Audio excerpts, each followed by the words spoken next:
service that collects our EMS revenue. This is their estimate of what our revenues will come in, which was $4.1 million over what we had budgeted. So where are you right now?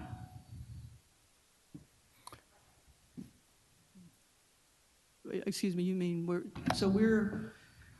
on target, but we anticipate collecting $4.1 million over budget. Okay, budget will end in July. Would you at the end of July? Right. Yes. So where are we right now? We're anticipating. I'm just saying we get to $4 million, and this is the first time we hear about it. Question. May I? Yes, good morning, Chief Ford. Good morning, council members. Can you hear me? Am I Yes. getting close enough? This is like really short for me, right? I just wanted to let you know, it was a very good question, Councilwoman Johnson, and as Chief Sweat said, last year when we were forming our budget for FY22, we were anticipating that the ambulance services revenue would be down from its budget. The FY21 budget was $22.5 million. So FY21 recovered and we actually came in about $24 million. However, our FY22 budget had already been published and adopted, and it is at $20,400,000. Currently in December, our revenues were, approximately $12.5 million, or we were 61% of budget.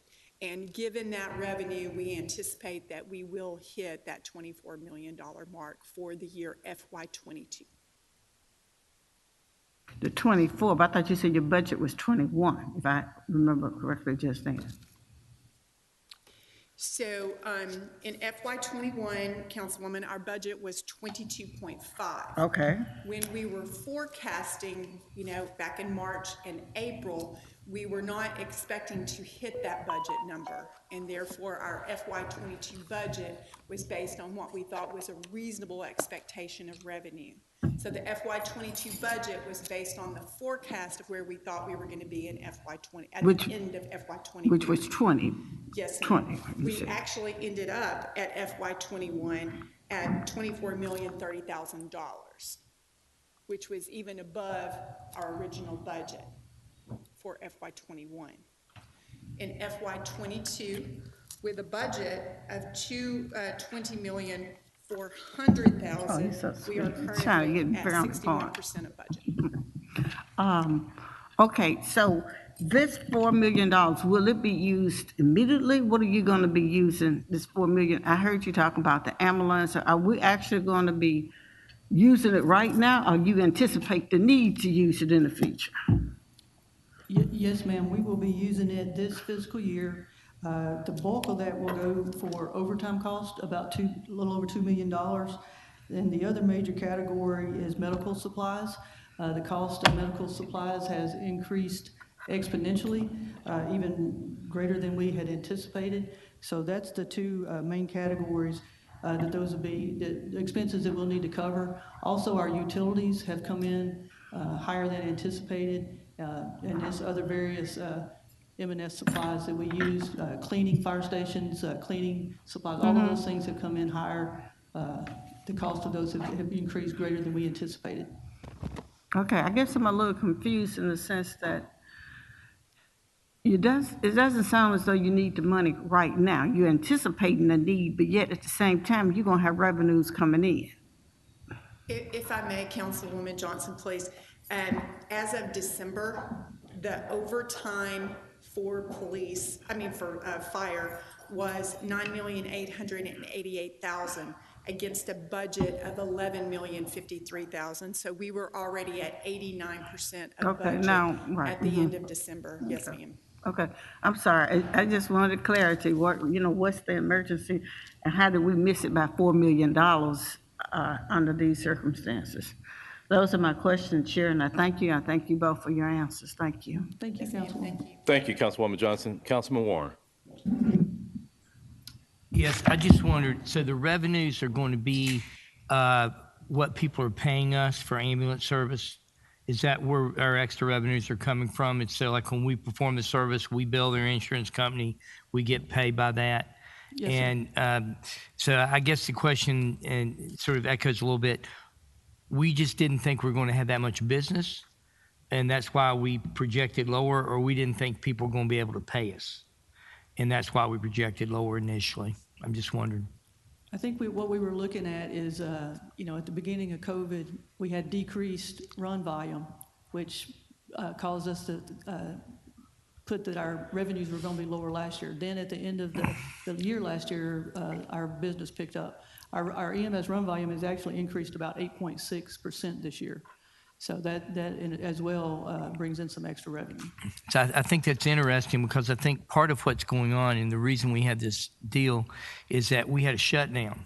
And during the shutdown, the run volumes were less, probably because people were staying home and not getting sick and not wanting to go to the hospital. And now that we've begun to open up a little bit more, what we're seeing is increased volume, and people are going back into the hospital for other issues. Where before they may have been having chest pain, they wouldn't go in. Now they're going to go get checked. And that's probably the difference that we're seeing. And it's got to do sociologically more than it has to do with anything we could predict, I think, based on that, if that makes any sense. Does that seem reasonable? Yes, sir. I believe you're exactly right, Councilman. Okay. Thank you very much. Thank you, Councilman Warren. And Councilwoman Johnson, thank you for those questions. Your questions were sort of in line with mine. I wanted to, and thank you, Chief, for providing the background. Just having this number out there, it's out there in the atmosphere. We don't have anything to sort of relate it to. But just to repeat, you said that through December, overtime was at 9. We had budgeted 11. So are we estimating overtime to be about 18? So, Hope not. The overtime is another matter that's been complicated by COVID and people taking off.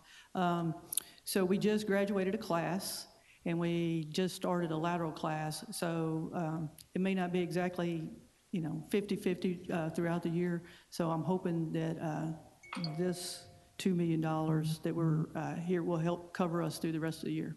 So as we have a lateral class, they get out in 6 weeks, so they hit the streets faster and reduces overtime, as well as the class that we just graduated. Okay, and so those two represent how many members of personnel? So we have 42 that just started the lateral class, and I believe it was 38. I believe it was 38 that just graduated. Okay, so 80. Okay. And then we'll be starting another class in April. So, Okay. And that's one thing that has affected, our attrition number is up higher than we anticipated, so that also has brought that overtime number up. Okay, and so maybe not 18, but let's just say that we come in at 14, which would still be a good amount. So let's just say $3 million over budget. So we are counting for or allocating for $2 million to cover what would be the overage. How would we anticipate, or how would we cover what could be an anticipated higher overtime number? Right. Yes, sir. That's a good question as well. So if you recall during our budget presentations, generally, because we have minimum staffing, when people leave, you kind of have to net the full-time salary line with the overtime line. So when people leave, there's savings in the full-time salary line, but then it transitions to the overtime. So generally, we have to look at both of those to get a full picture of where we are in the budget. And Chief Ford may be looking at I see her, she has her calculator out, so that's usually a good sign or a bad sign, sir, so hopefully. Usually it's a good sign.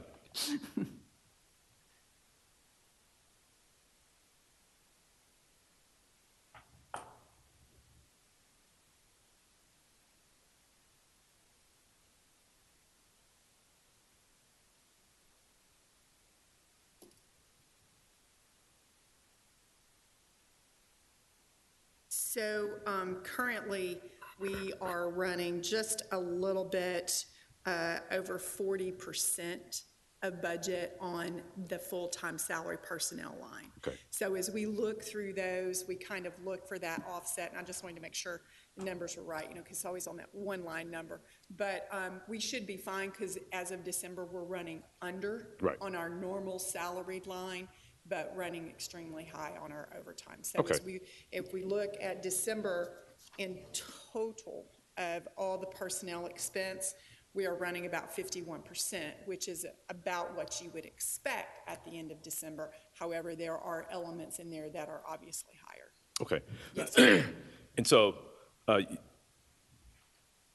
Chief Sweat, you sort of accounted for the difference in overtime, but as far as our anticipating higher medical supplies expenses, do we, between now and the rest of the year, do we feel that this 1.4 will sufficiently cover it with the increased costs that you talked about? We believe so now. That was one of the first things that we looked at was our medical. Obviously, that's the cost of doing business. With the increased run volume that we've had this year and increased cost, we feel like that should cover us the rest of the year. Okay. Councilman Jones, if I might add to you, just for her point, in medical supplies, we are running at December currently 71% of budget, and we are monitoring those to see if there are some of those medical supplies that can be covered by the ELC grant as well. So we're monitoring all of those expenditures. As of the end of December, our total materials and supplies were running about 3% over budget, so they were right at 53%, so running just a little bit high, but we are monitoring those and seeing how many of those we can offset with grant funds. Okay. And then if we look at the entire budget for this division, where are we as of December 31st as a percent of budget? Thank you, sir. Overall. Total revenues, we are running at 54% of budget. For personnel, as I said, we are running approximately 51% of budget. Materials and supplies, we are at 53% of budget. Capital outlay is kind of insignificant. So in total, when we get to the end of December, we are net, we are 50%. Gotcha. We are right on. Yes, Okay, great. Okay. Any other questions, colleagues? Yes, Councilwoman Johnson. Mike, please. And I got a question. It seems like we may be needing additional funds, but overall, we did okay so far. So what happens, when will we know if you need all $4 million? What would happen to the additions that we don't use? Well, I would also address that this is half a year, right? So we're not really sure where we're gonna land. We're not even at the end of Q3 just yet. And there are some seasonalities attached to some of these expenditures. So and that's why we monitor them. And just as a note, at next council meeting, I will be presenting Q2 FY22 numbers for all divisions and for the general fund as well. Okay. Yes, ma'am. Thank you. I was just, knowing, it seems like you did well, but I know you projecting what may happen in the future, and I guess you want that cushion there. But in actuality, if that's $4 extra million, we can use someplace else. I just wanted to make sure we're monitoring it. Yeah, and you raise a good point, because when I saw, and thanks for answering the questions, because I had a question about what's the urgency of it requiring same-night minutes when we had, when there could have been other uses for this fund. But from an overtime standpoint, I guess that sort of touched upon that, and then the increased medical supplies, but I had those same concerns. Yes, several of those expense lines, we are running pretty close to budget in some of those lines. So we, especially utilities and the medical supplies. So we're anticipating needing to order supplies and stuff, but we need to make sure we have budget to cover those. Okay. Any other questions, colleagues? Seeing none, all those in favor of approving this item, please signify by saying aye. Aye. Any opposed? The ayes have it. That item has been approved. Is there any other business to come before the Budget Committee? Seeing none, this committee is adjourned. Thank you, Thank Council. you, Council.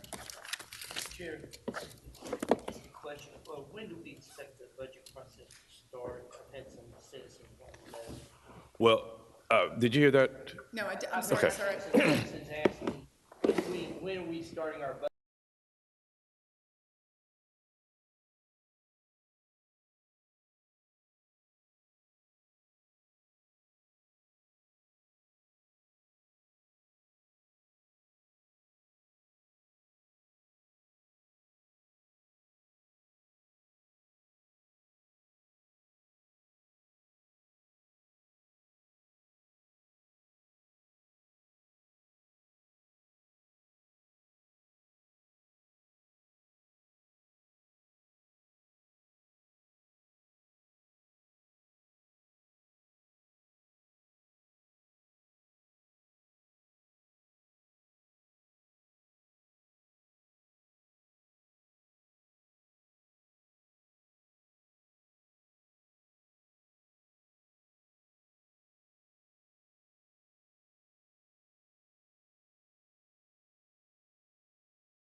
Mr. Thomas.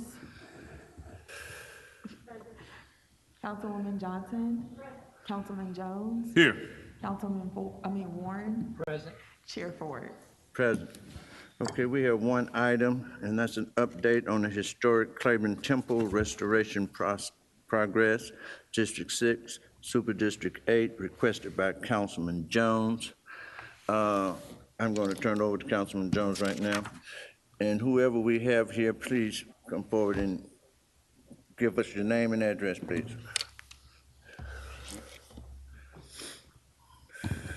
Good morning, how are you? Good morning. My name is Anasta Troutman. I live at 959 University Street.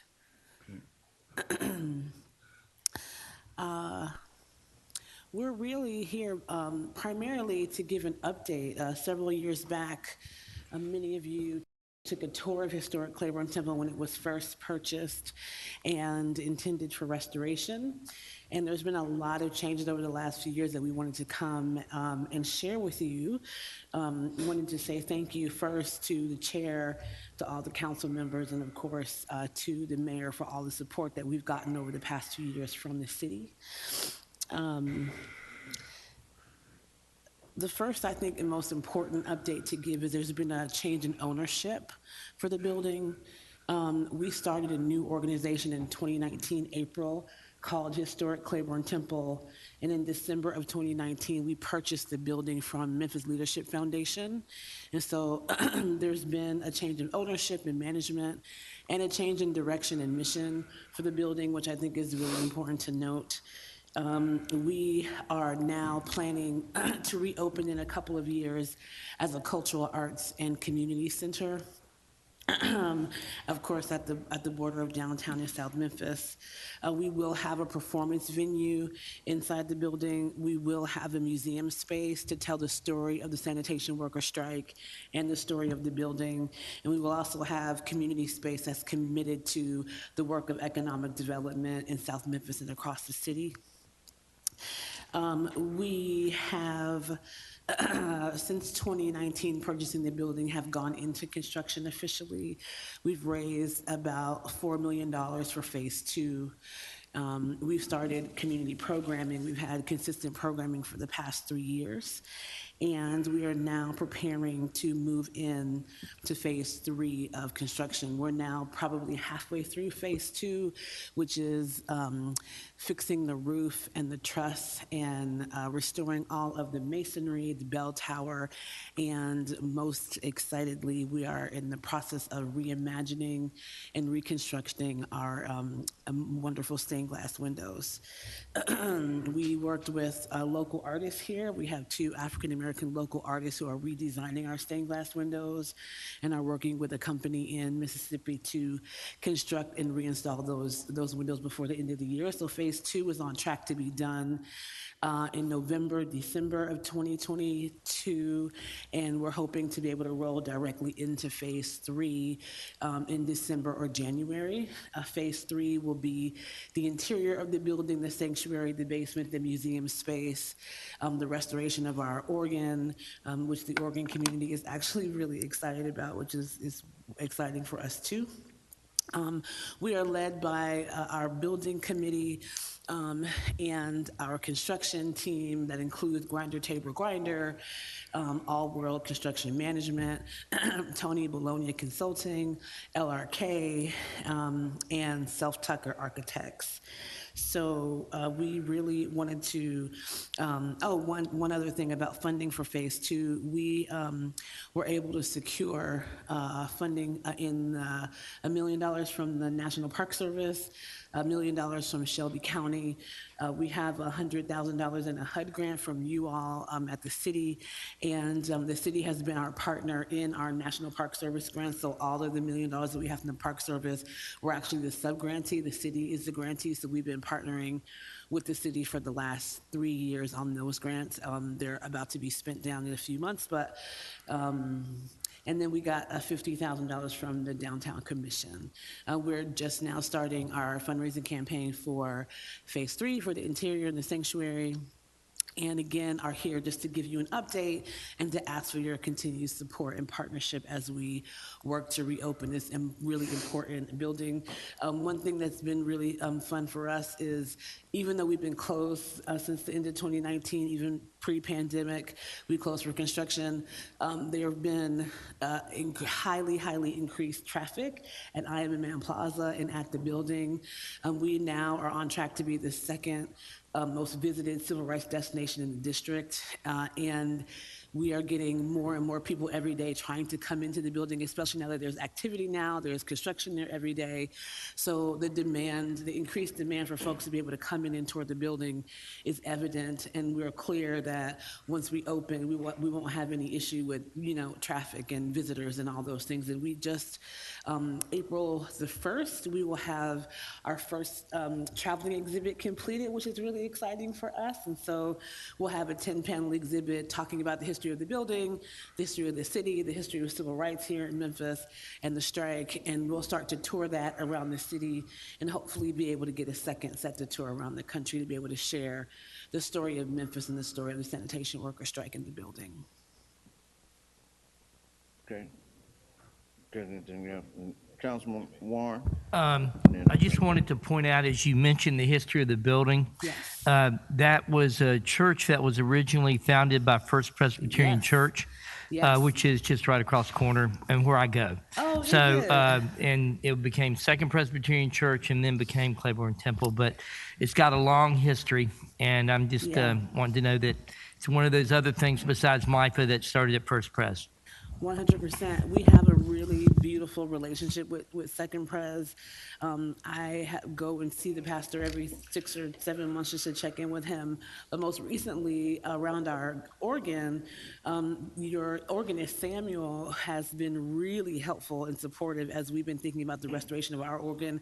I believe you all just went through an organ restoration process. And so he's been introducing us to the folks who work with you all, talking to us about being a part of shepherding the restoration of the organ as we go into that next year. And so we have a board member who is a member of Second Presbyterian. And so one of the things that we really are focused on is how we rebuild the relationship with Second Pres, rebuild the relationship with the AME Church, and do our best to help bridge those two communities as we talk about things like racial reconciliation and the like moving forward.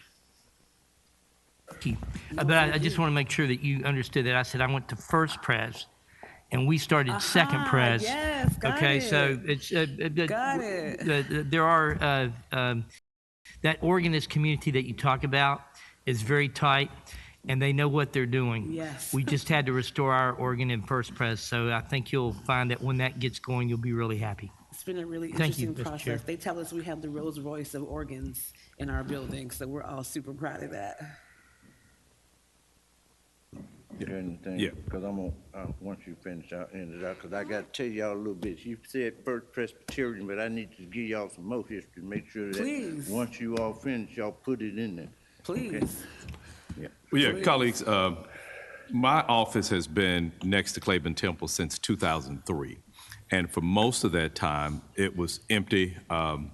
It was never, I guess, and I moved back to Memphis in 1999, so I don't ever remember it being an active congregation at that site.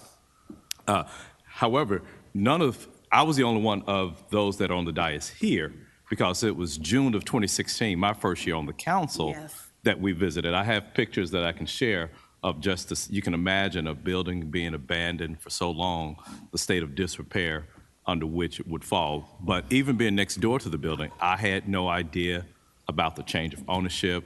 I know that there was some activity that was taking place shortly after it was purchased, and some of the rehabilitation had taken place. But I thought it would be helpful for this council to hear what is a monumental structure and edifice in our particular city, and how its quote-unquote rebirth or phoenix can be an additional community asset, particularly with I Am a Man Plaza. To be honest with you, I was a bit skeptical of whether it would be finished on time back in 2018, but it was by the hair on our chitty chin chin. But it has been a complete asset to this community. I thought it would be helpful for the council to hear an update on it. Thank you, Mr. Chairman. All right, now, a little history, okay? You got back here, but this goes back when I was on the council before, okay? Claiborne Temple has a lot of history. First of all, that's why the Claiborne Temple and First Baptist Bill were the only churches that black people could go to. You know, when I was on the council before, we got some money. Mayor, I see you out there. We want to help Claiborne Temple any way that we can. And the reasons why I'm saying that, black history. Those were the only two churches that black people could go.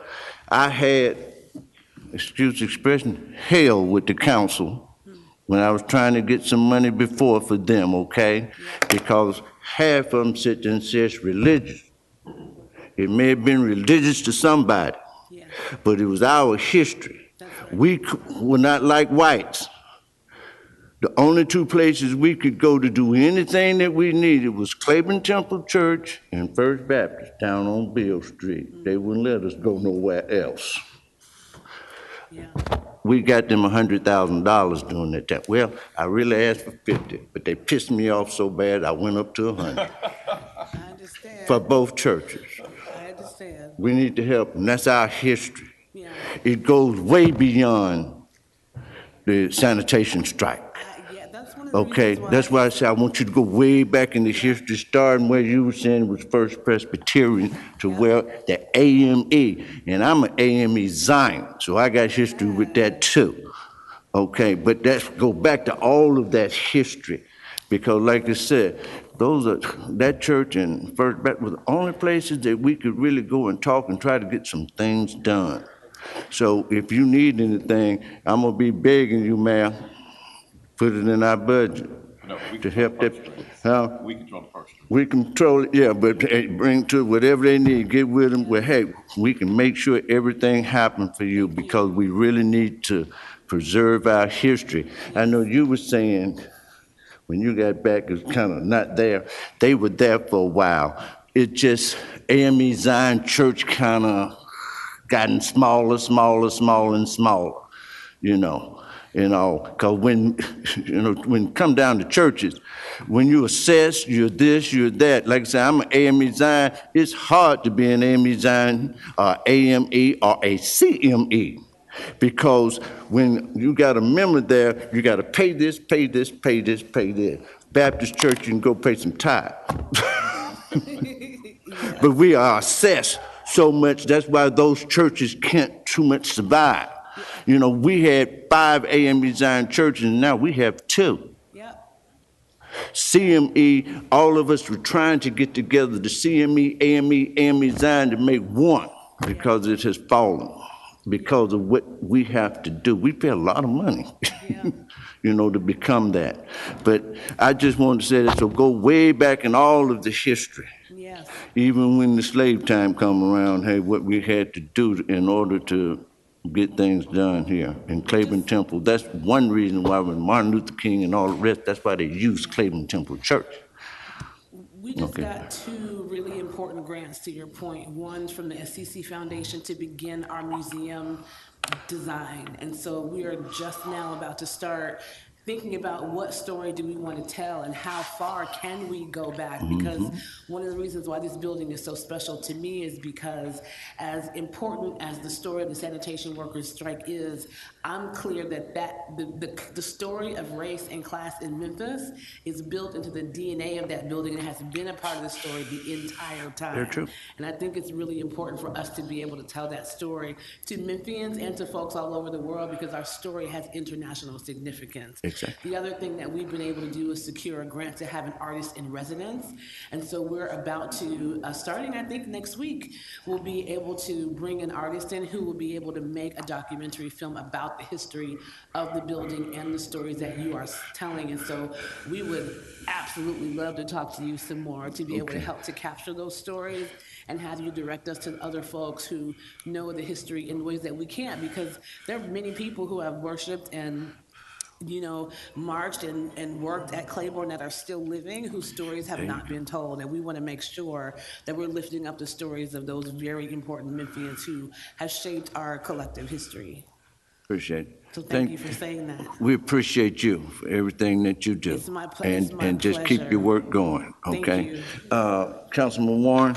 Yeah, one thing too I think is going to be important to make sure you get in is the churches that you're working with now. Yes. At the time they owned these churches and around the time of the marches, they were very segregationist. Yes, Okay, 100%. so the history of how they've gone from being segregationists now to partners in how you're doing this and how that needs to be part of the museum too.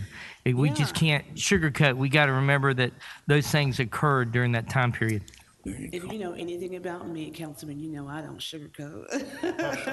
Good. I didn't figure you would. But to your point, I think one of the things that's exciting for us is that Claiborne Temple is one of the few places in Memphis, especially few churches, that has folks who believe that it's their space because they've had community and they've worshiped. So we are like literally at the intersection of rich, poor, black, white, downtown South Memphis, and we feel like we can be a place that can be welcoming and healing space for all of Memphis, which is really an important part of our identity moving forward.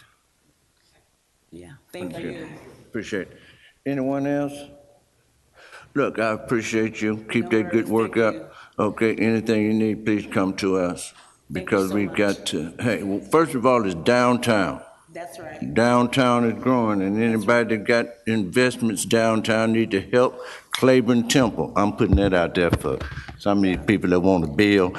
They need to come in over there and help y'all do some things too. Let them invest, Thank you. okay?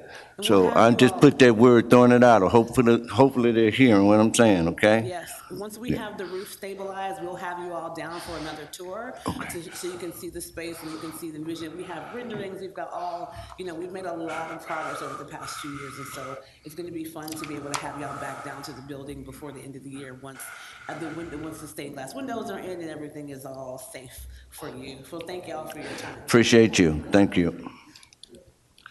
Okay, if there's no further business, this committee is adjourned. Thank you.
is hereby called to order.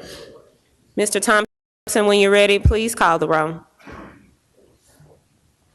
Councilman Canale, Councilman Carlisle, Councilman Covette, Councilman Ford, Councilwoman Johnson, Councilman Jones,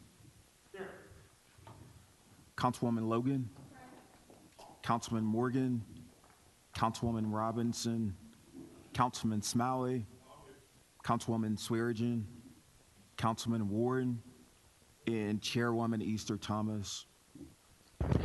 Thank you, Mr. Thompson.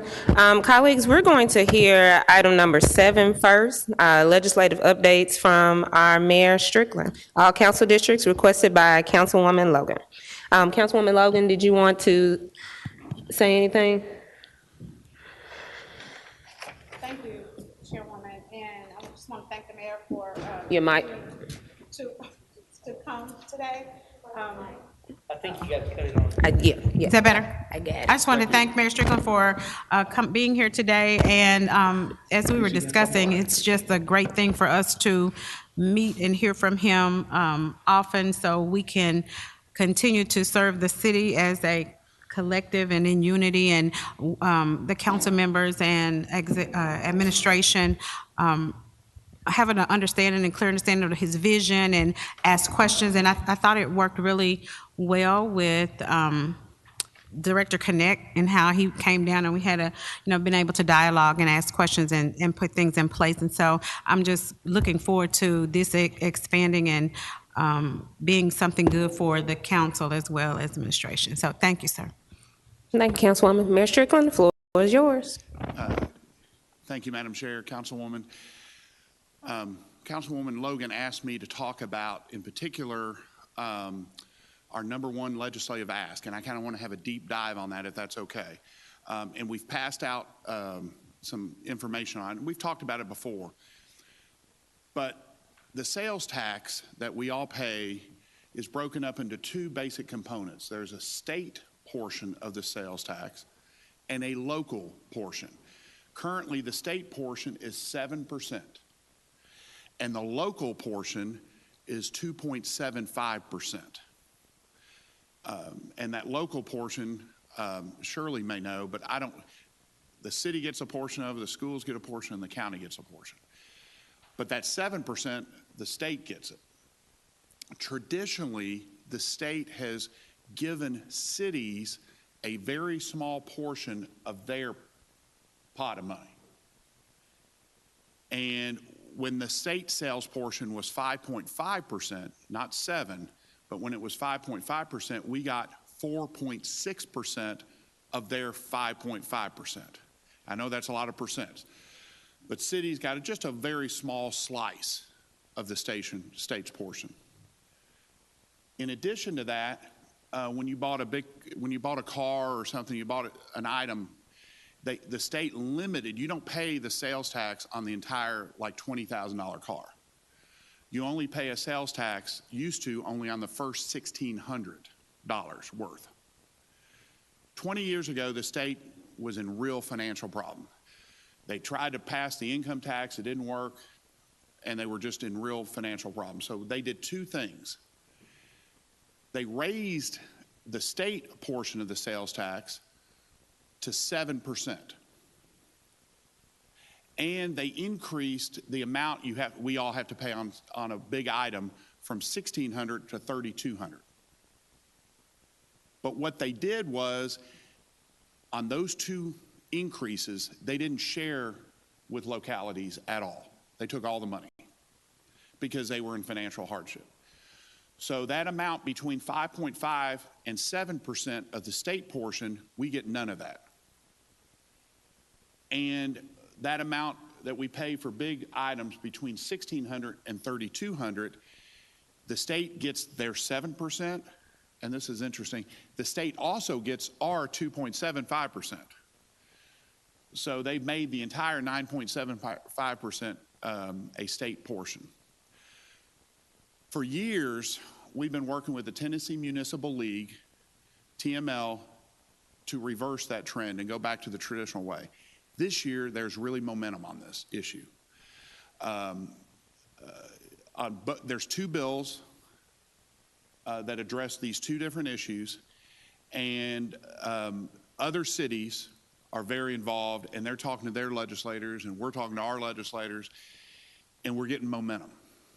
And they've asked the legislative bodies, the councils, to pass resolutions in support of those two bills. So I'd ask y'all if you would pass resolutions in support of those two bills. Our sister cities, even as close as Bartlett and Germantown, are supporting it, which, to be honest with you, helps a lot because the majority party represents their area more than they represent Memphis.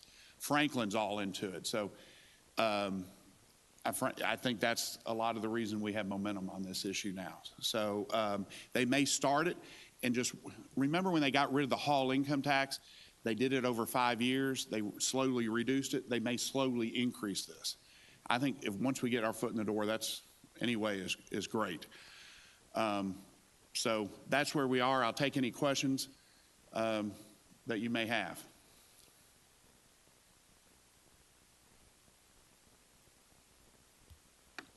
Councilman Carlisle and then Councilman Warren. Thank you, Mayor Strickland, one, for being here. As I said earlier, welcome back home. So at the end of the day, you said we're building momentum. What is your anticipation? Obviously, this legislative calendar year, but and you mentioned, I guess, the rollout. What do you think the conversation looks like as far as the willingness on timing? Do you think it's more likely to have a slow roll as we're planning budgets, or? I'm hopeful that something will pass this session that at least starts us getting some of the money. I think that's frankly probably the best that we can hope for this session. And I think this session, I've heard different things, that it could end by the 1st of April or 1st of May, somewhere in that time frame. But the bills are going to be being considered by committees like very soon. And for my edification, and also for the public, so correct if I'm wrong here, void of this, we plan over years, but void of this, we would basically every year need to go to the state and make single year requests and pray and hope. Yeah, every time I've talked to a state official, I say, we really appreciate the one-time money. I do. I don't want to say I don't. But our challenge is, and I think y'all have been through enough budgets, is the reoccurring dollars. That's where our challenge is. And that, to me, that's our number one challenge. And because we could do so much with those funds. Well, again, I appreciate the effort of the administration. I know your team has been up in the hill and several miles on the road recently. And I'm sure that this body would be happy to support it. I know I'm happy to sponsor a resolution supporting that, and I'm sure everyone else will come along. So thank you, Mayor Strickland. Thank you, Chair.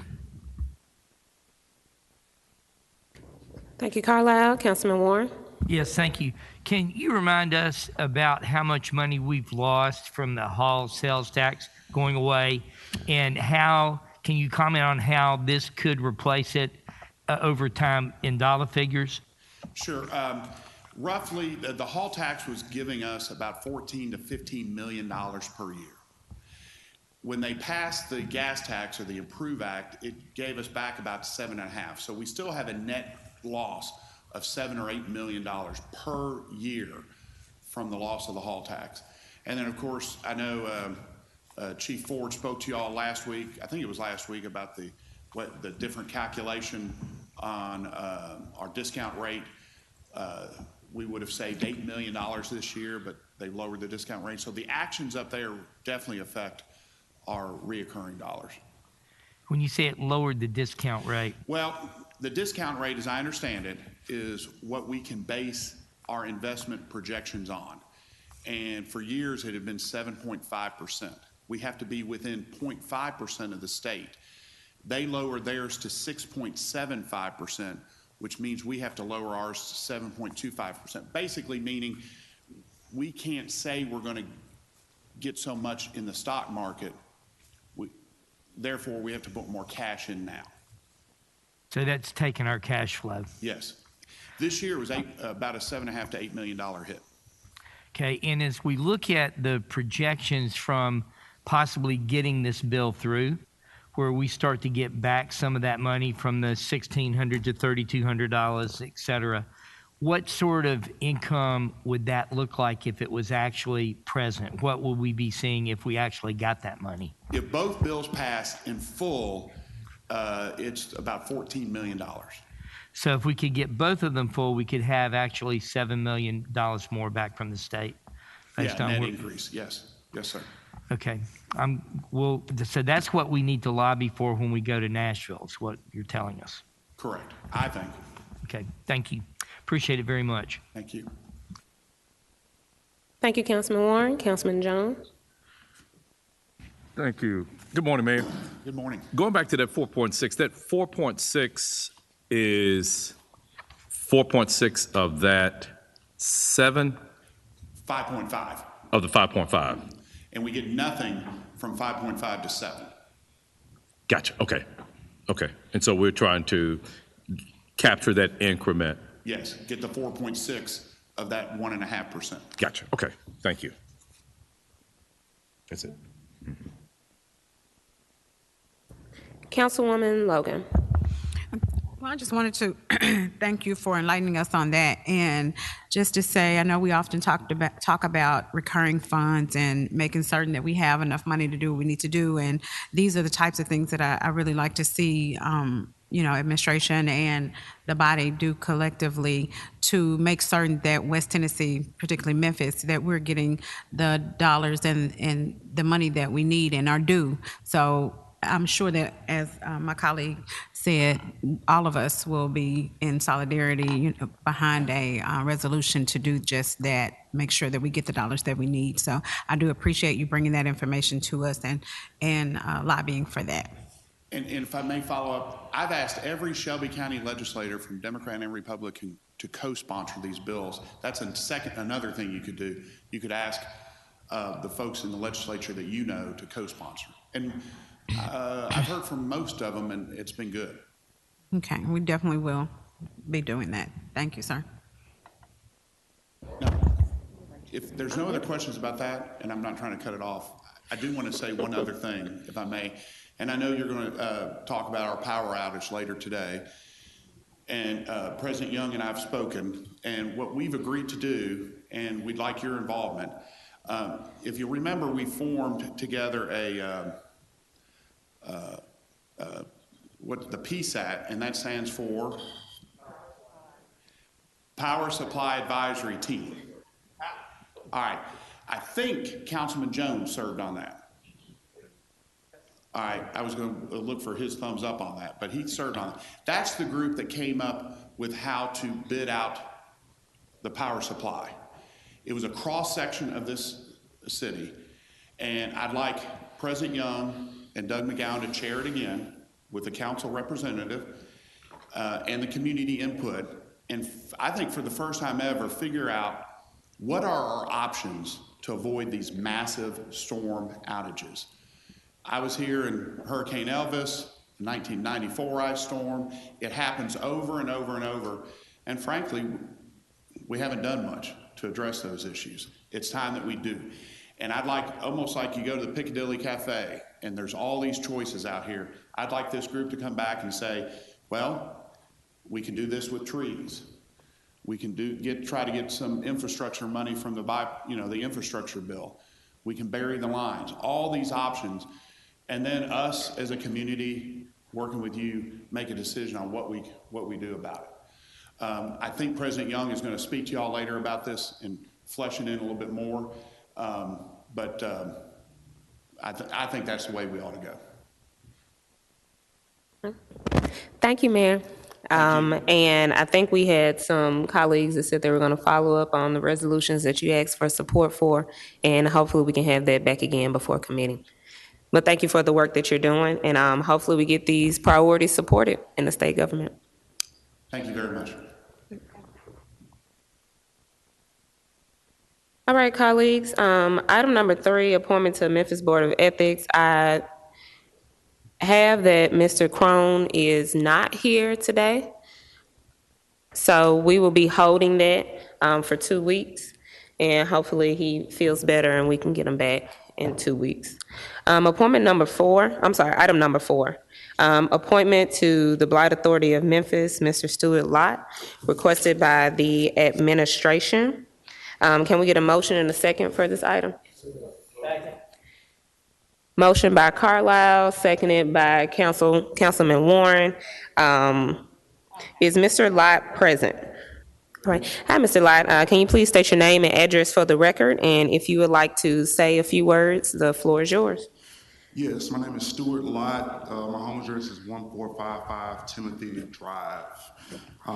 Madam Chairwoman, members of the committee, I'd like to first thank the mayor for recommending me for appointment to the Blight Authority of Memphis, or BAM. I'd also like to thank this committee for your time and consideration.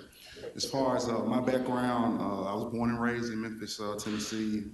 I'm a lawyer by trade. I focus on banking and financial services, regulatory compliance. I relocated back to Memphis from San Francisco about 2 years now, 2 years ago. And I'm hoping to serve the city through service on the BAM board to give back to the city that I was raised in. And so I believe I can use my skills and experiences that I've developed over my career to advance the mission of BAM to fight blight and ultimately eliminate it throughout the city. And some of those experiences are, of course, my background as a lawyer, and I went to Jackson State University, and so I served on their development foundation on the executive board. And so we owned several properties, including the mixed development property. I've also served on a development corporation where we oversaw senior living developments. And so that's the relevant pieces of my background. And again, thank you for your time and consideration. I'd be happy to answer any questions that you may have. Thank you, Mr. Lott. Councilman Warren? Yes, I think you probably left out the most important part of your background. Where did you go to high school? White Station High School. White, okay, I played all right, basketball for Terry Tippett, 2 state championships. Well, good. Welcome home. Thank you. Jeff, I thought you were going to ask him where he went to law school. I saw you went to Cornell, and my other question is, can you keep Jackson State in the Southern Heritage class? We just have me. That's what we need to know. Councilman Smiley. Mr. Lott, thank you for being willing to serve the city. Glad that you made it back. Pleasure to meet you in person. I enjoy your sometimes political commentary on social media. Just glad to have you back. Look forward to you using your expertise to benefit the city. Thank you. Thank you.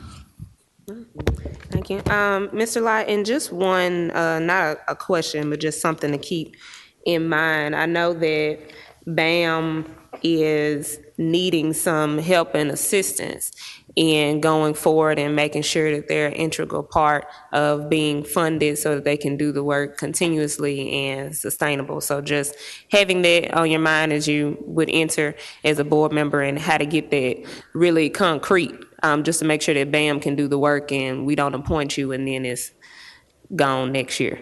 Great. So just keeping that in mind. Thank you. All right, anybody else, colleagues? All right, all in favor, say aye. Aye. Any opposed? All right, thank you, Mr. Lott. This will be sent in 2 weeks for your appointment to the Blight Authority of Memphis. All right, thank you.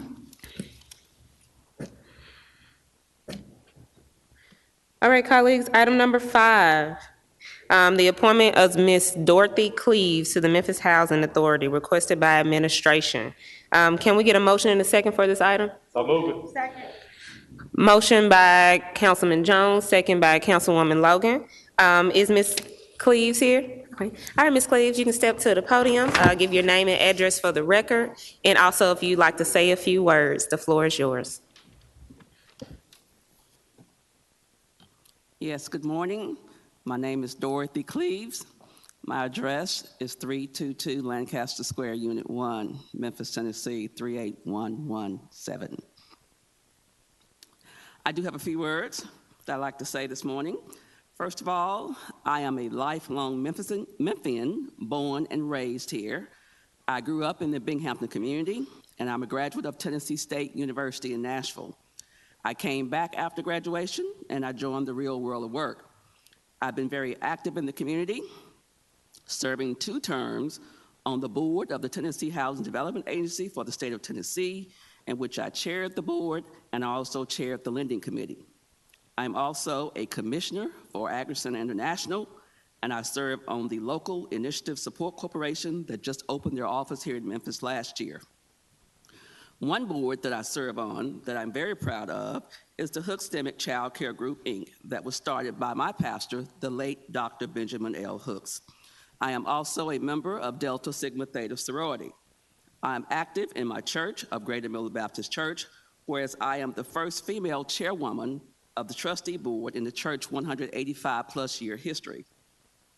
I'm employed by SunTrust Bank, now Truist, as a CRA Director of Partnerships and Services in the Southeast Market for the CRA Community Development Division. I manage a team of community development managers in 6 states in which we live out Truist's purpose, which is to inspire and build better lives and communities. I have been married to my husband for 41 years, and we have 2 adult daughters. If you ask the question, why would I want to serve on the MHA board? Well, I have 4 words that explain it. I believe in Memphis, coupled with the leadership of our city council, Mayor Strickland, and his team. I would like to thank you this morning for this consideration. If there's any questions, I'll be more than happy to answer them.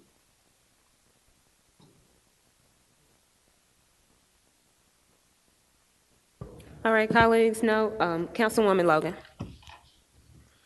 Good morning, colleagues. I've known Ms. Cleves for a very long time, and I would just say I think she would be a wonderful asset to our city, a continued asset to our city. And not only has she been a consummate professional, she's also compassionate, and I really appreciate that, being in tune and in touch with the community as well as corporate world. So I will be voting for you and in favor of this, and I hope my colleagues will too, because you are, as I said, a great asset to this city. Thank you. Councilman Warren. We didn't get where you went to high school. East High School East on High, Poplar okay, Avenue. good. Thank you.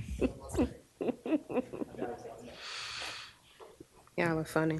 Thank you, Ms. Cleves. I just asked that I know the past few council meetings, we've had some commentary and some complaints about some MHA properties that have come to us. So I just ask that you be helpful with us as council members as we're trying to help our constituents mitigate those issues along with MHA. I know last council meeting, we had some commentary that went on for a while about some issues. So just to put that on your mind and in front of you as you go forward, being as a new board member, that we will also still need to have your collaboration and work amongst the board so that we can get those issues taken care of with you and us as the council. Duly noted. Yes, ma'am. Any further discussion? Councilman Ford? Hey, Ms. Cleves, how are you? You are one of the greatest. Thank you for coming and being on this particular board. Just like my colleague just mentioned, we've been having issues, and I know you can help us solve them, okay?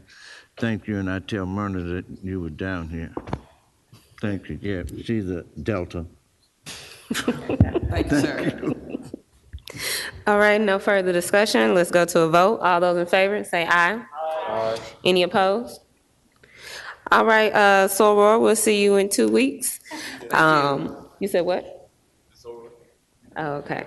I thought I heard a hater. We'll see you in 2 weeks. Thank you, Ms. Cleves.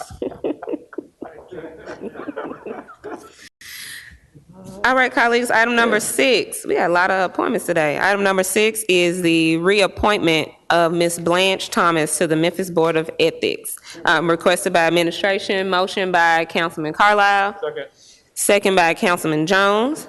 Ms. Thomas, as you approach the podium, just give your name and your address for the record, and if you'd like to say a few words, the floor is yours. Good morning. Good morning. My name is Blanche Thomas. I live 4513 Dorff Drive, and that is 38116. I have been a neighborhood coordinator for over 40 years. I also work for the health system, Methodist health system, for 40 years. I have one son, and I've been married for 50 years. So I enjoyed the time I had.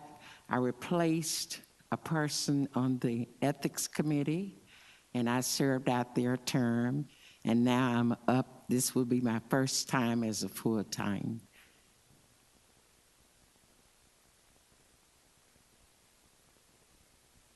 Any colleagues which should be Councilwoman Johnson. Thank you, Chair. I just want to acknowledge the fact that I do know Mrs. Thomas and can attest to her faithfulness and her work in the community and her steadfast, and she would be definitely, can continue to be an asset to that board. And the city is blessed that you're willing to serve in that capacity. Thank you. Thank you, Chair. Thank you, Councilwoman. Any other colleagues on discussion for this item? All right, if not, we'll go to a vote. All those in favor, say aye. Aye. Any opposed? All right. Thank you, Ms. Thomas. Mrs. Thomas, we will see you in 2 weeks. Thank you. Thank you. All right, colleagues, let us go to item number 1, appointment Chief Deputy City Court Clerk, requested by Administration Mr. Edward Bowen. Can I get a motion and a second for this item? Move it. Second. Motion by Councilman Smiley, seconded by Councilman Warren. Is Mr. Bowen here on today? Can you please give your name and address for the record and any words that you would like to say? My name is Edward Bowden. I stay at 9020 Riverwood Farms, Cordova, Tennessee. I'd like to say, first of all, it's a pleasure to be here. I am a proud retiree of the United States Army for 24 years. I've been working with the county since I retired in 2010. I started working with the county in 2012. I have over 35 years as HR experience. I'm a graduate of Douglas High School, sir. Last class of 81, matter of fact. Also, I'm a graduate of Park University and Webster University for my undergraduate and graduate. I'd like to say again, it's a pleasure to be here and entertain any questions that you may, comments that you may have. Councilman Warren. Say I was really impressed with your CV and resume and all the things that you've done. So bringing that experience to our clerk's office will be very helpful, and I'm backing you wholeheartedly. Thank you for serving. Thank you, sir. Thank you, Councilman Warren. Any other, Councilman Smiley? Thank you, Chairwoman. Mr. Bowden, it's a pleasure to have you here. I want to be, I'll be pretty brief. I think Mr. Bowden has the expertise to do the job in a way that makes an environment safe for employees, a welcoming environment for employees. I had the opportunity to work with Mr. Bowden for, I think, about 8 or 9 months in the county clerk's office. He's the consummate professional. I think his military background is the reason I think he reminds me a little bit of my father, so sometimes I'm kind of concerned. Bring back some childhood memories, but I do believe that he will be, I promise, a consummate professional, be a valued asset to the clerk's office, and I look forward to seeing his approval. If there is no other questions for him, okay, and then I'll make my motion. Councilman Carlisle? Thank you, Chair. I wasn't going to say anything, but I had a chance to flip, and I just want to say thank you for your service. We get wonderful people that come through here, but I just wanted to, just for the public, to take a minute, because you don't have it in front of you, to read you Mr. Bowden some of his commendations from the U.S. military: Bronze Star Medal, Meritorious Service Medal, Army Commendation Medal, Joint Meritorious Unit Award. The Bronze Star is one of the highest awards given to a soldier in our United States military.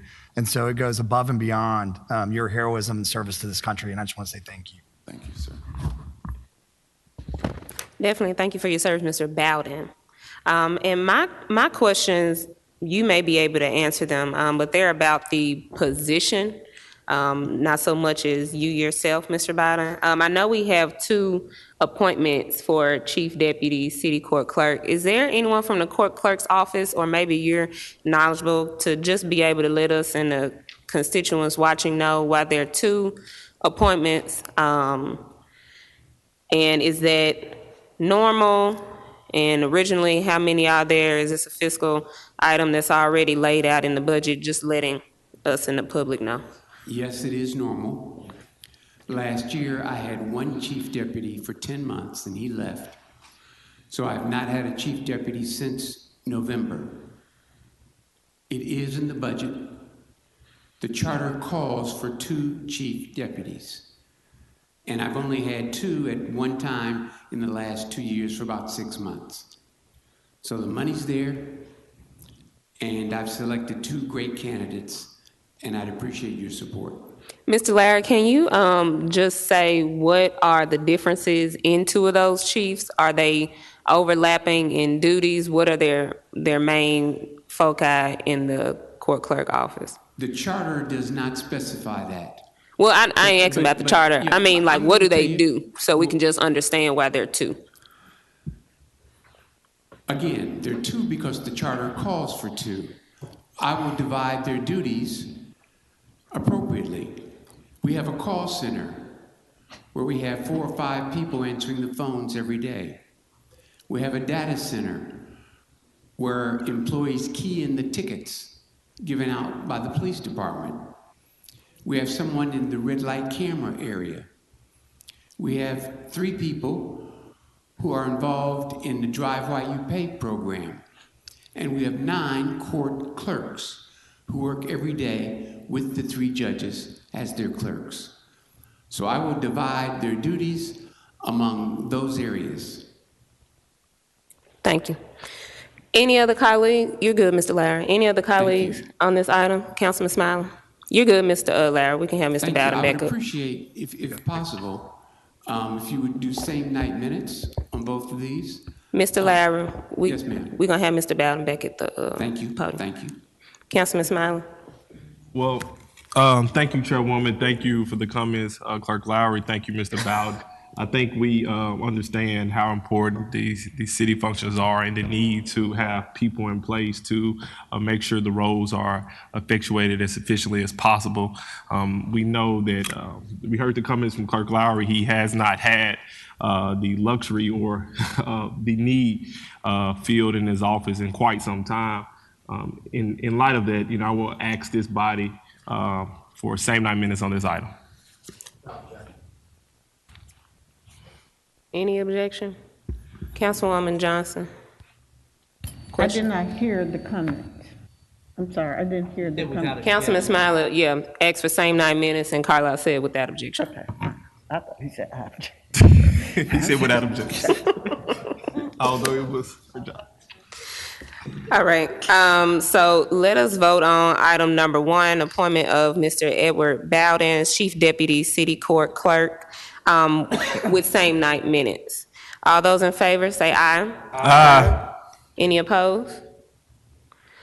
All right, well, thank you, Mr. Bowden. We'll see you this afternoon. Thank you. For that. All right, colleagues, item number 2. Our second appointment for Chief Deputy City Court Clerk, Mr. Michael Sane, requested by administration. Is Mr. Sane here? Mr. Sane, when you approach the podium, if you can please give your name and address for the record, and then please say a few words. My name is Michael Sane. My address is 5015 Peach Blossom, Memphis, Tennessee. I am a native Memphian. I graduated from East High School, continued my education at Grambling State University, and currently working on a master's degree in strategic leadership at the University of Memphis. Any colleagues have any commentary, questions for Mr. Sane? What high school? East High School. Councilman Warren. It's sort of hard coming up after the Bronze Star. Okay, I just want to thank you for being brave enough to do that and also for serving. Well, I'm grateful to have someone. Yeah, I think you guys will be a great team. Thank you very much. Thank you, Councilman Warren. Mr. Sane, so any other colleague? Hello? So, as we just heard, y'all have a lot of work to do in the offices. So hopefully that you all are able to, get that office where it needs to be, since you'll have two, deputy clerks to be able to help that out. All right, any other colleagues? All right, let us go to a vote. All those in favor? Same 9 minutes. Without objection. Was there a motion made? Councilman Smiling. Thank you, Chairwoman Issa Thomas. And I think I made the argument that he is in desperate need of some help. And I think it does his body good to, request same 9 minutes so that he can get the help as quickly as possible so that the office can run efficiently and effectively as it should be, because that's what's best for the people of Memphis. And with that, I move for same 9 minutes. Second. Any objection? All right, colleagues, let us vote on item number 2, appointment of Mr. Michael Saines, Chief Deputy City Court Clerk, with same 9 minutes. All those in favor say aye. Aye. Any opposed? All right, Mr. Saines, well, we will see you and Mr. Bowden this afternoon. Thank you. Thank you. All right, you all, I think we've appointed all we can appoint today. Item number 8, and that should have been passed out by Meredith a few moments ago. As I read this to the record, item number 8 is a resolution in opposition of Senate Bill 0029, House Bill 0105 of the 113th session of the General Assembly, all council districts, sponsored by myself, Councilwoman Easter Thomas, Councilman Jones, and Councilman Smiley. This item has a request for same 9 minutes. Can I get a motion and a second? Move it. Second. Motion by Councilman Smiley, second by Councilman Jones. Colleagues, I'm bringing this just before you to oppose this resolution introduced by the Senate on January 6th and then amended during subcommittee. As presented, it prohibits local governments from having residence requirements as a condition of employment for a first responder, and the amendment focused on Memphis in particular, but also adding that Tennessee Police Departments have an operational structure that budgets for a certain amount and law officers be included. Mainly in opposition to this because of the precedence it sets for increased state preemption, and just quite meddling in local affairs, especially in the city of Memphis and Shelby County, in which none of us on this council were duly elected to give over our powers to the state legislature. So this is what we're proposing. Are there any council members that would like to speak on this? Councilwoman Johnson, Councilman Jones. Thank you, Chair. Thank you for bringing this to our attention. I think it is very important that we keep our stand in regards to what powers we have as a body, and not for it to be overtaken by the state in any means. I understand the need and the concern that people have about residency for officers, but I really don't think it should come from the state level. I think that if that decision is made, it needs to come from the local community. So would you add me as a sponsor on this bill as well? Yes, ma'am. Mr. Thompson, please add Councilwoman Johnson as a sponsor on that item. Councilman Jones, and then Carlisle, and then Smiley. Thank you, Madam Chair. Colleagues, this is just another instance of the state trying to preempt our authority. And from my school board days, one of the things that I've learned is that just because the General Assembly passes it doesn't make it constitutional. Yep. And what this also does, they were careful to structure this in such a way that they talk about the numbers of officers, which has no correlation at all with residency. And I would hope that this particular body challenges this, because if you're going to have so you have two types of laws in Tennessee. One is a private act. And when you have a private act, you generally have it before the delegation of that particular locale that it applies to. But what they've done here, in my opinion, is that they've used this arbitrary number to come up with a way to single out Memphis and have because based upon the application of this is going to be a private act, not a general act. And so I would hope that this body pushes back on any efforts by the Tennessee General Assembly to single out Memphis, whether it's using the number of officers, which has nothing to do, in my opinion, with the number of residents or whether this should be a residency requirement. If this is good for Memphis, this should be good for every county in the state of Tennessee. Thank you, Madam Chair. Thank you, Councilman Jones. Councilman Carlisle. Thank you, Madam Chair. One, I just want to say to my colleagues that wrote this, I don't see anything in here that could have been put in that would be considered inflammatory language. It's pretty straightforward. So I appreciate that. I don't like state intervention in local affairs either, and I feel like I've been pretty consistent about that. And we are the duly elected leaders of the city of Memphis, but so are our local state reps. But we are the local leaders. I think, unfortunately, though, we have found ourselves in a situation where the feedback that I hear from half the city is people feel under duress. And we've debated this issue. We don't have to relitigate it today by any stretch of the imaginations. I know that's not necessarily the point. But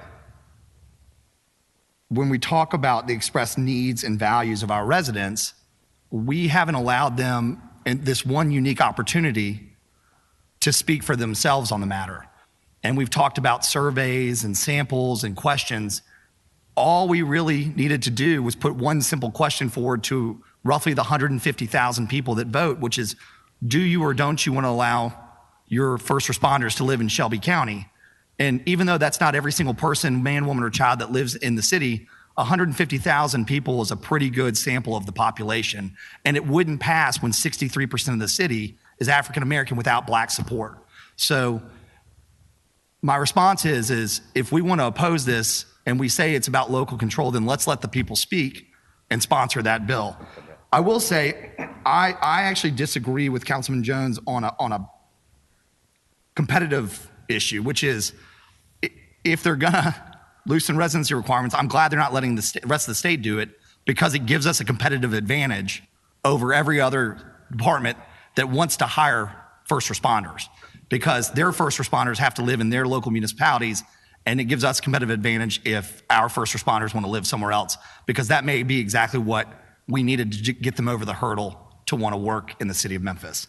So I will say this, I'm going to abstain from this bill because I'm torn about the substance, but I support my colleagues in opposing state intervention in local affairs. With that, I yield. Thank you, Madam Chair. Thank you, Councilman Carlisle, Councilman Smiley, then Councilman Morgan, Councilwoman Logan, Councilman Jones, and Councilman Warren. Thank you, Chairwoman. I'm just happy that each member of this body seems to be particularly interested in this subject. I paid particular attention to some of the comments from the committee meeting that our state legislator had on this issue. What stood out to me was this. Every individual who spoke in favor of this bill, they resided, it seems to me, that spoke, in such high regard for this bill, did not live in Shelby County. We had one particular legislator who lived 300 miles away, one particular legislator who lived 450 miles away. And this is how, if I can summarize the rhetoric around it, I think that's good for them folks down there. I think that the people in that area need help. But not only was the rhetoric troubling, how Shelby County, how Memphis was characterized was troubling. We saw rhetoric from folks in Nashville who spoke about Memphis in a negative light. For me, that is troubling. It tells me a couple things. One, those individuals do not frequent our county. It tells me that those individuals, not only do they not frequent our county, they have not spent any time in Shelby County, but they can tell us what we need to do. I'm inclined to believe that the city of Memphis has the skill set, has the knowledge, has the talent pool to make decisions for ourselves. And whenever someone characterizes Shelby County in a negative way, I think we all have a moral obligation to speak out against it and tell them, come to Shelby County. You cannot represent a community. You cannot speak for a community if you're unwilling or afraid to walk the streets in our community. You can't talk about Shelby County if you won't come here. You have not spent any significant time in Shelby County, but yet you're trying to pass legislation specifically targeting Shelby County. And I'm gonna be clear. If this legislation is passed, I will call on this body to do everything in its power to push against it. Because Representative Larry Miller said this.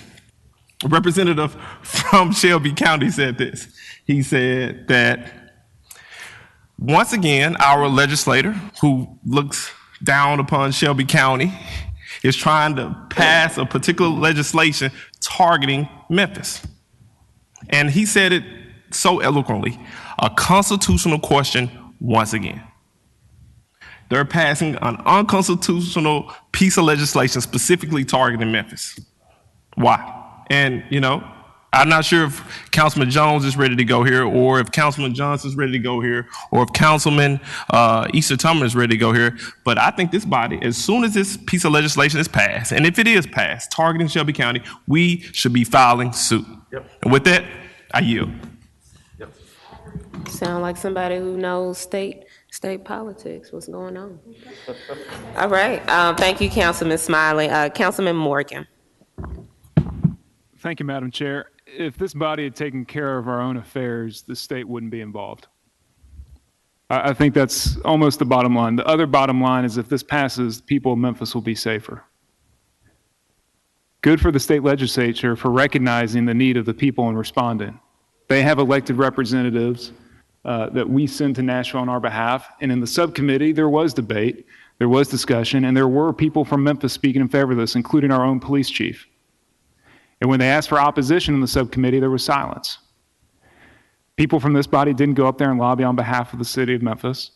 That is our right to do so. If there's something that's in Nashville that's important, I've done it on behalf of this body in the past, whether it be in Nashville or whether it be in Athens, Georgia, wherever it be that the committee is not Athens, Georgia, Athens, Tennessee, wherever the committee is meeting.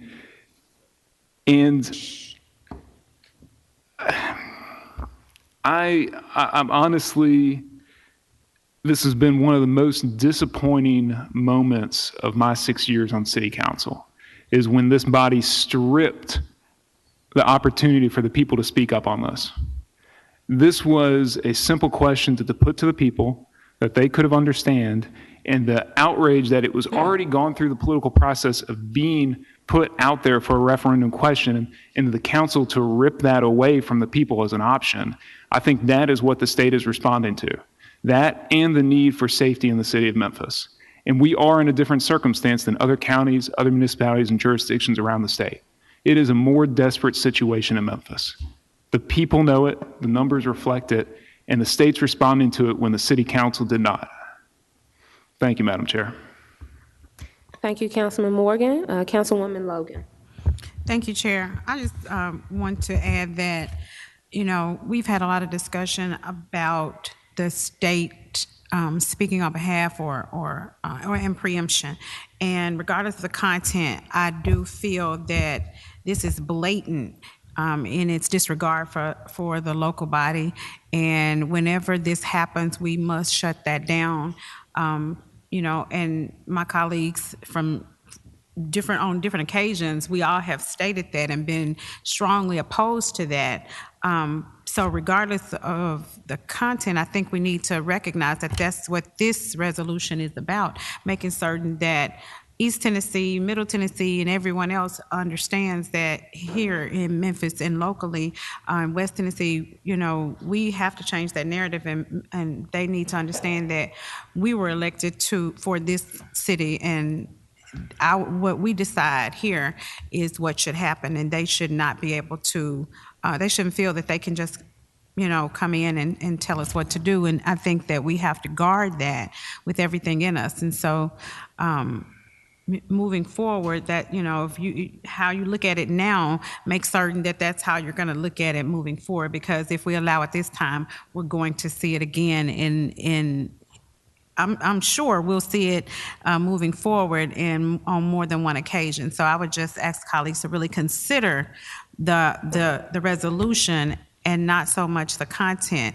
but you're allowing the state preemption, and I think we need to really guard against that.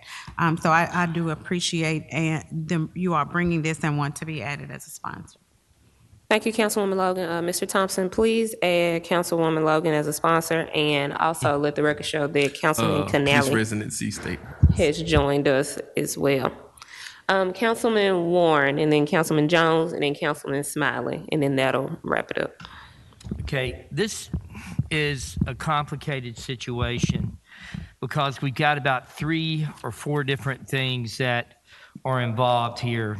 You know, the federal government rules over state government, and state government normally rules over local governments. We have a constitutional issue that you can't pass a law on a state level just for one city. It's got to be for every city. Okay, and I think that's the issue that we've got right here. We also have the fact that we did not allow our local citizens to vote for whether they wanted this or not, and that was our decision as a board, and it was a very divided one. I think we were a 7-6 vote on that. Okay, so what you've got is you're looking at, and you also have, you know, other people, the Crime Commission, other people in Memphis that are lobbying the state legislature to pass this so we can get people. We have our own police chief that has told the state legislature that we need this. We've had our mayor who's told the state legislature that we need this to be passed. So this is very difficult. Those of us who believe that we should not have the state pass laws that only single out Memphis, you know, I'm for that component of this. But what it makes me do is if I vote for this, it makes it look like I don't want us to allow the citizens to be able to vote for whether we can expand this or not. So this is a very tough vote for people who want to protect the Memphis's right not to be singled out and hurt, and also who feel like the citizens should have the right to vote for whether they want people to come in. And, you know, where we are right now is in a bad situation because we're in a tough spot with crime. And I just, you know, as we move forward with this, I think that I don't know how we can get the message out to the public about how complicated this vote is and what the problems are. And I'm interested in what my colleagues think on that, and I'm hoping for guidance. Thank you. Thank you, Councilman Warren. Mr. Thomas, please let the record show Councilwoman Robinson is present as well as Councilman Canale. Councilman, we'll hear Councilwoman Robinson before you, Jones. Is that okay? Okay. Thank you, Madam Chair. I'd just like to say I walked into a very interesting conversation. And what's truly obvious here is that we do not want legislation that's geared just toward Memphis and Shelby County. It doesn't matter what it is. That should not be so.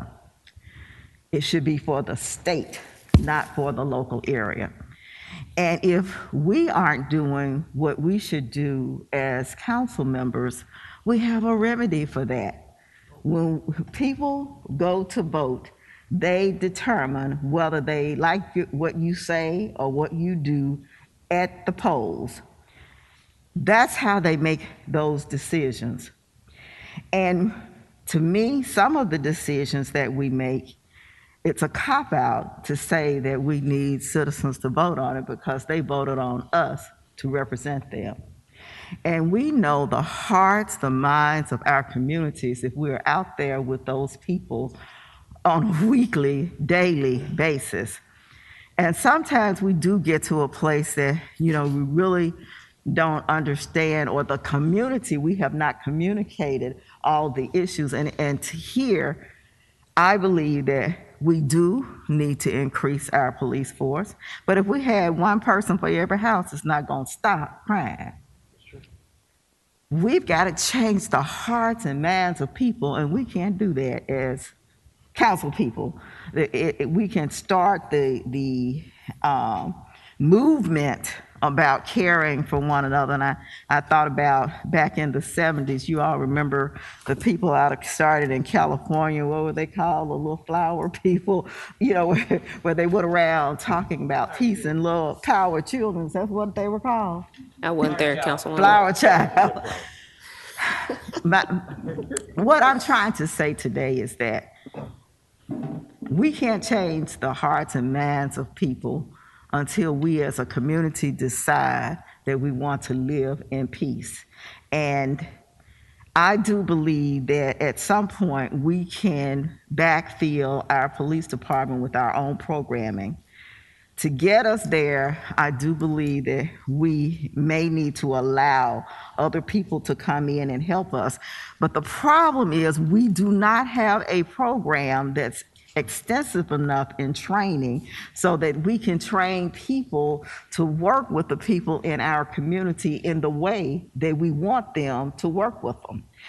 And it doesn't matter if you have a master's degree, a doctorate degree, if you live in New York or you're from Memphis, Tennessee. If you don't know how to treat people and you've not been sensitized and taught how to do that, then it's not going to be successful. I support this resolution in that we should be able to share what our citizens believe to be what's right for the city of Memphis. And if it becomes something that stretches across the state of Tennessee, we have to deal with it then.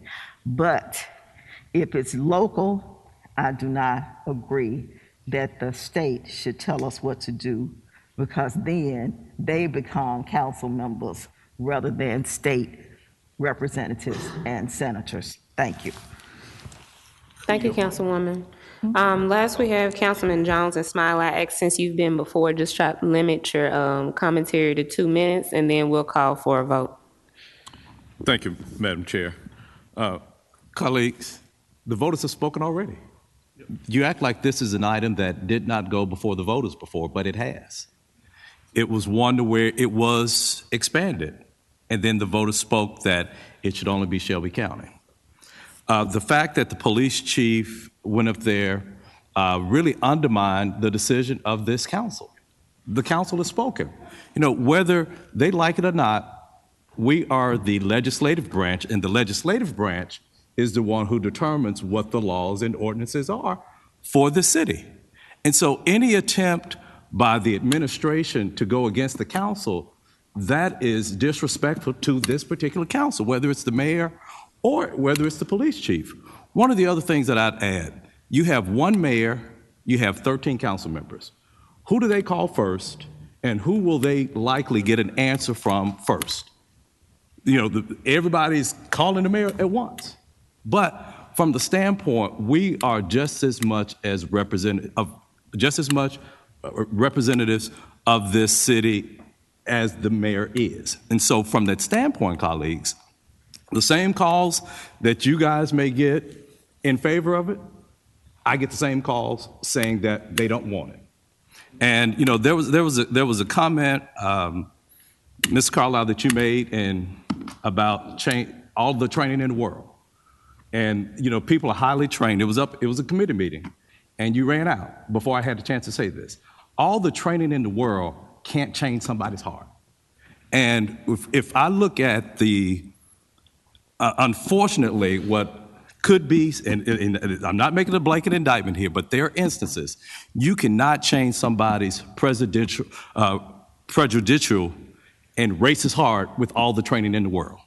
And that's what I'm afraid that we face when we open up with this, when we talk about this residency thing. So from the standpoint of, just to reiterate, the voters have spoken, and we just want them to speak again. So every time we don't like something, we're just going to put it on the ballot. I agree that we were the elected representatives, and I'm here advocating for mine. It's okay for you to advocate for yours. Thank you, Madam Chair. Councilman Smiley, and then Councilman Canale. Okay, I will attempt to be brief. Representative, I will. I'm going to channel my inner Councilman Carlisle. Representative Jesse Chisholm, elected member of state legislator from Memphis and Shelby County. He stated that he was inclined to support this bill as it was intended when it was first drafted, which was a statewide application. And he quickly backpedaled when it became specifically targeting Memphis and Shelby County, and his words were, this particular piece of legislation gave him heartburn or heartache. The reason it gave him a heartache, because he knows what I know as well, which is when we talk about violent crime, this is not a Memphis problem, it's not a Davidson problem, it's not a Hamilton County problem, it's a state of Tennessee problem. The state of Tennessee, last time I checked, was one of the third most violent state in the country. So if we say this is a Memphis problem, that'll be simply untrue. The truth of the matter is that this is not about violent crime in the state. It's about folks outside Shelby County want to tell the city of Memphis how to handle its affairs. Because if they were truly concerned about violent crime in the state, this would have statewide application. So clearly they're not concerned about violent crime in the state. Clearly they're concerned about how to tell a community that is majority minorities how to govern affairs. We shouldn't be allowing folks who speak about Shelby County in such a condescending fashion to make laws for the city of Memphis. It's problematic, it's disrespectful, and to be honest with you, it's absurd. They do not come to Memphis and Shelby County. They only speak of Memphis and Shelby County as if we were not a part of the state, but we are. Councilman. And I'm gonna stop here shortly, but I will continue my points. And another thing, Councilman Morgan did bring a valid point, and I want to be clear. He said if we were truly concerned about this, we would speak to this issue. We would go to the state legislator and make our points known.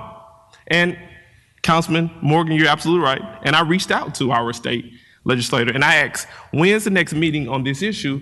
Because someone from this body should be going there to speak.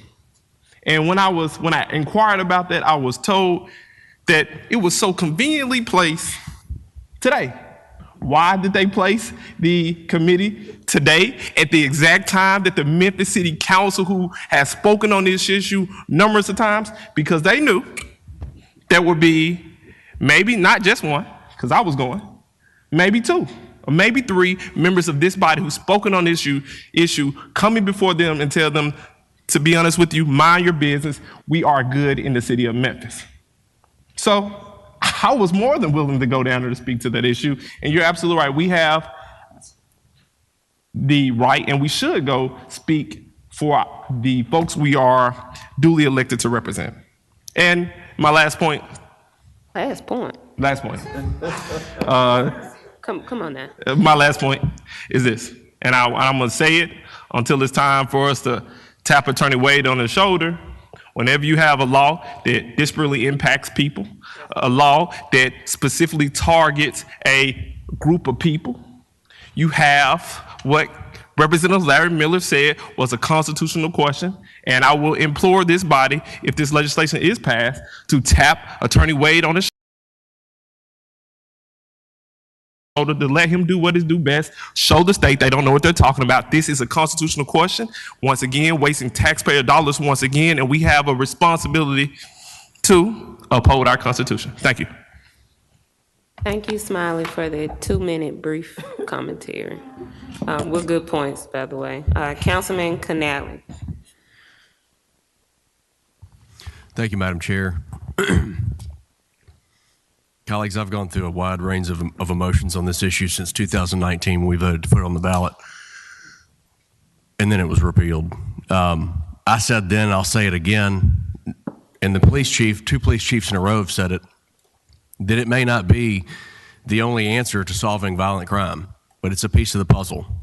But the reason that the state legislature acted is because this body refused to act. So they had to step in. And the reason that our police chief went up there on our behalf is because our city is bleeding out. And we're desperately looking for reasons and answers in how we can find a solution to this. But since 2019, I haven't seen one of this 13-member body bring a plan to lower violent crime. One. Raise it income. I did. So here we are again. We're talking about this issue that two police chiefs in a row that obviously we think that we're smarter than, and even though they're experts in their field, we think we're smarter than them, and keep saying no. And also continue to sit on our hands and do nothing and bring no form of action to lower violent crime in the city. Thank you, Madam Chair. All right, y'all. We got two more items. Councilwoman Logan told me that we might have a little bit more time. 30 seconds, Councilwoman Johnson, and 30 seconds, Councilwoman Logan. 30 seconds. You going timekeeper, Councilman Carlisle? Okay. Is my mic on? I guess it is. Okay. We're in this situation because we were told we were not able to find individuals to serve in the capacity of policemen for safety reasons. Now, the last interview that was held, or a career fair that the policemen had, they had 300 individuals apply. What happened? So for some reason, people are applying. Maybe, I think we're finding out if we change some procedures that we're using, we may actually find enough people. So I still would like to know the outcome of that last career opportunity that went out when we had 300 people come in and apply for these positions. Thank you. Councilwoman Logan, Councilman Ford, and Councilman Warren. Carlisle, you still on the clock? Okay, you know you're into my time. Okay, Chairman, thank you so much. I want to make sure that it's on the record that every person up here feels like we need more police. There's not one person up here that doesn't agree that we need more police. We have disagreed on the approach, and I want to make certain that we're not missing the message or distorting the message. Every council person up here feels like it. We called for a public safety ad hoc committee that studied 6 months, and we voted on more policemen. We also have given $2 million or $4 million for the intervention process. So we're all doing everything that we possibly can. We all are having town hall meetings. We all are answering questions. We all are putting forth programming. So I think it's disingenuous to say that, to imply that the council members are not equally concerned and equally busy addressing this crisis that we have in our city. Now, I do also want to be on record to say that the police themselves commissioned a study. And from that study, it was stated that the number one thing that's causing crime to increase is poverty. It didn't say the number one thing that was said was not the number of police, though we all know we do need them and we have voted for that. But let's not distort the real issue, and that is poverty is what is driving it. And the study that the police commission themselves, they came and presented the study to this body, Janikowski and some others, and they stated in their presentation that poverty is the number one indicator of crime and increasing crime. So I want to make sure that we don't neglect to look at that, because that has to be a part of this. We want to go to the state, we want to go to the federal, to the president and everybody else, but we don't want to address the number one issue that was identified by the police study that they commissioned, which was poverty. So if we're going to address one, we need to be equally adamant about the other. And number two, let's not as a body be divisive, because this problem is one that is really gripping our city. We don't have the space to be divisive. We all agree we need more police. Let's get together and figure out how. Now, you know, as I said, there are many ways and roads that lead to this one end, and we have to, together, along with our community, show solidarity in getting to that point. Let's not get stuck right here. I yield back, Chair. Thank you, Councilwoman Logan. Councilman Ford. I'm going to be brief. I see Carlisle is left out, but let me get something perfectly clear with everybody. This didn't start overnight. You know, y'all have been bringing it up. This started back when I was on the council before with Barbara Swearinger, making sure anybody working in the city of Memphis that work for the city of Memphis must live in the city of Memphis. State of Tennessee does not care about Shelby County. Anything Shelby County want, hey, they are against. Always been and always will be, okay? We have qualified police officers that could be police officers and fire. Half the time they don't want black folk, okay? Get over that. That's what's been holding us up, okay? We don't need the state telling us anything or anything else. We are a body of 13, but let's get this black-white stuff out of our heads and do what's right. But that's the problem. They don't want to hire. And if you not only go back, they don't want to even bring them up in rank when it comes to us. Let's get beyond that, because there's quite a few black that should be brought up in rank, but the white ones were brought up. And I'm not a racist, y'all, but I'm just a fair person. But that's our problem. And yes, we need police. We have them here. We don't have to go out of Shelby County, because when I was on the council before, we gave these little radius. But now you want to bring somebody in that really don't care about us. And like I said, if you don't want to live in Memphis, please don't want to come work here. We got enough of them coming, running us off the road every morning from Mississippi, Arkansas, Missouri. Hey, we need to keep the ones that want to live in Memphis, okay? And please add my name to this. And every colleague, if you got any courage, should add the name, because they don't care about us, never have, never will, and that's not only on this issue, but any issue. Thank you very much. Thank you, Councilman Ford. Mr. Thompson, can you please add Councilman Ford to the resolution? And last, okay, and add Councilwoman Robinson. Did you get that, Mr. Thompson? Okay. Councilman Warren, did you still have your 30-second brief? Yeah, just 30 seconds. I wanted to remind us that we as a council voted for the group violence intervention plan. Mr. Canale, just wanted you to hear that. And we funded it. And that's a multifactorial program that actually is trying to address the effects of poverty and how it relates to crime, and to address that to where what we can do is hopefully reduce our murder rate and going after violent crime. So again, on this, I think it's a tough situation that we put ourselves in because we did not allow our citizens to vote. So even though we're elected, this is one of those things that if we would allow people to vote, then we wouldn't be here.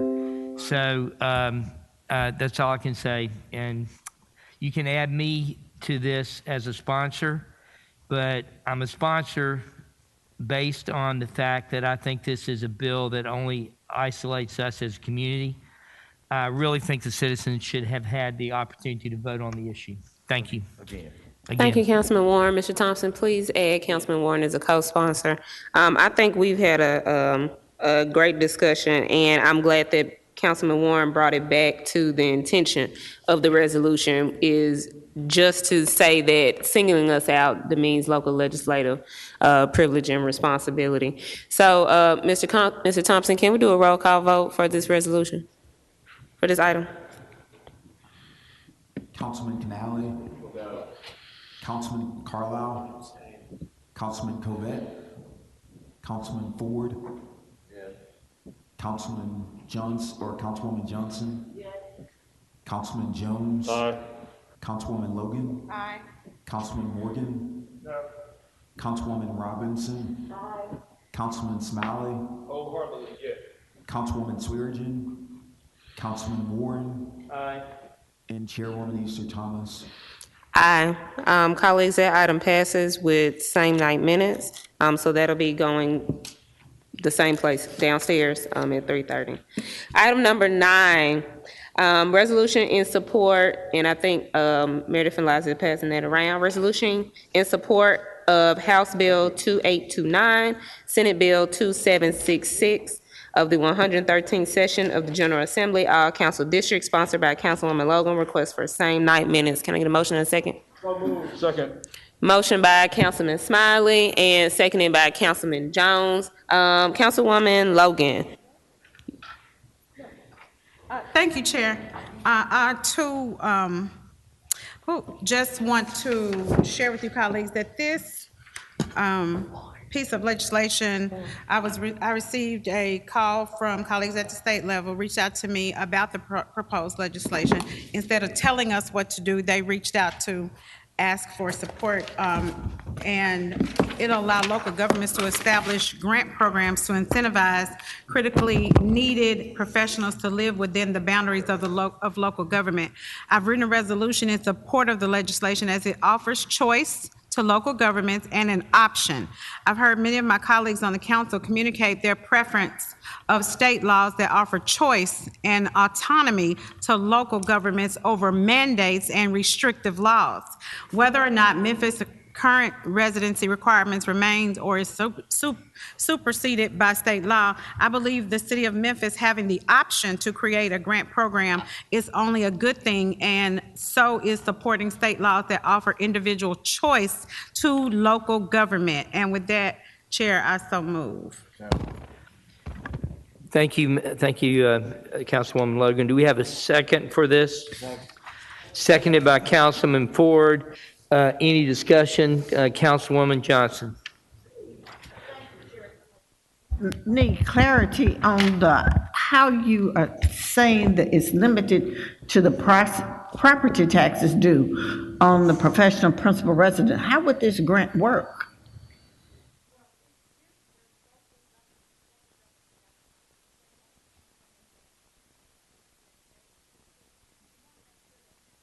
Those professionals to live in the city, and it creates the grant up to, if you notice on here, it says up to the amount of the property tax, and it's for however long you want it to be. As a local government, you would determine those types of things, but this is an attempt for us to, or a way in which we can incentivize, just as we were giving bonuses and we've been giving incentive to the police through federal funding. This is for us to look at ways in which we can incentivize those professionals as a city and as a local body.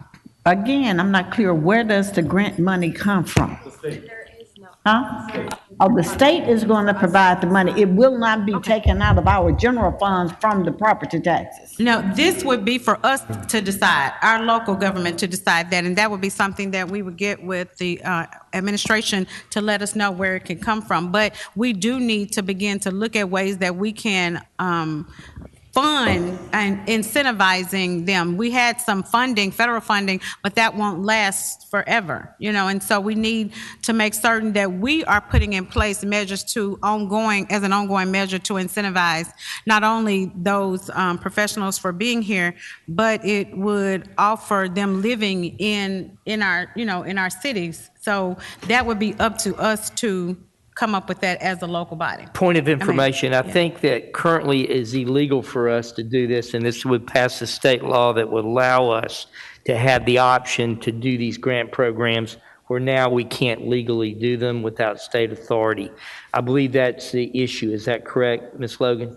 Well, that's part of the issue, yes. Okay, and then we would be funding this from our own funds if it got funded, because there's not state funds in this bill. Is that correct? Right, there's not state funds in this bill. We would be doing it locally. I have a question still. if it goes into the general fund, does not the administration have the right to set up funds for grants? We give grants money out all the time, so why would we need this special legislation to say give these grants to a particular group of people, professionals? It's a way to incentivize those professionals to live within the city limit. Okay, I'm just not clear, so on this one, I'm going to abstain from it because there's not enough clarity, and I'm not certain of what I'm voting on this particular one. Thank you. Thank you, Councilwoman Johnson, Councilman Carlisle, and then Councilman Canale.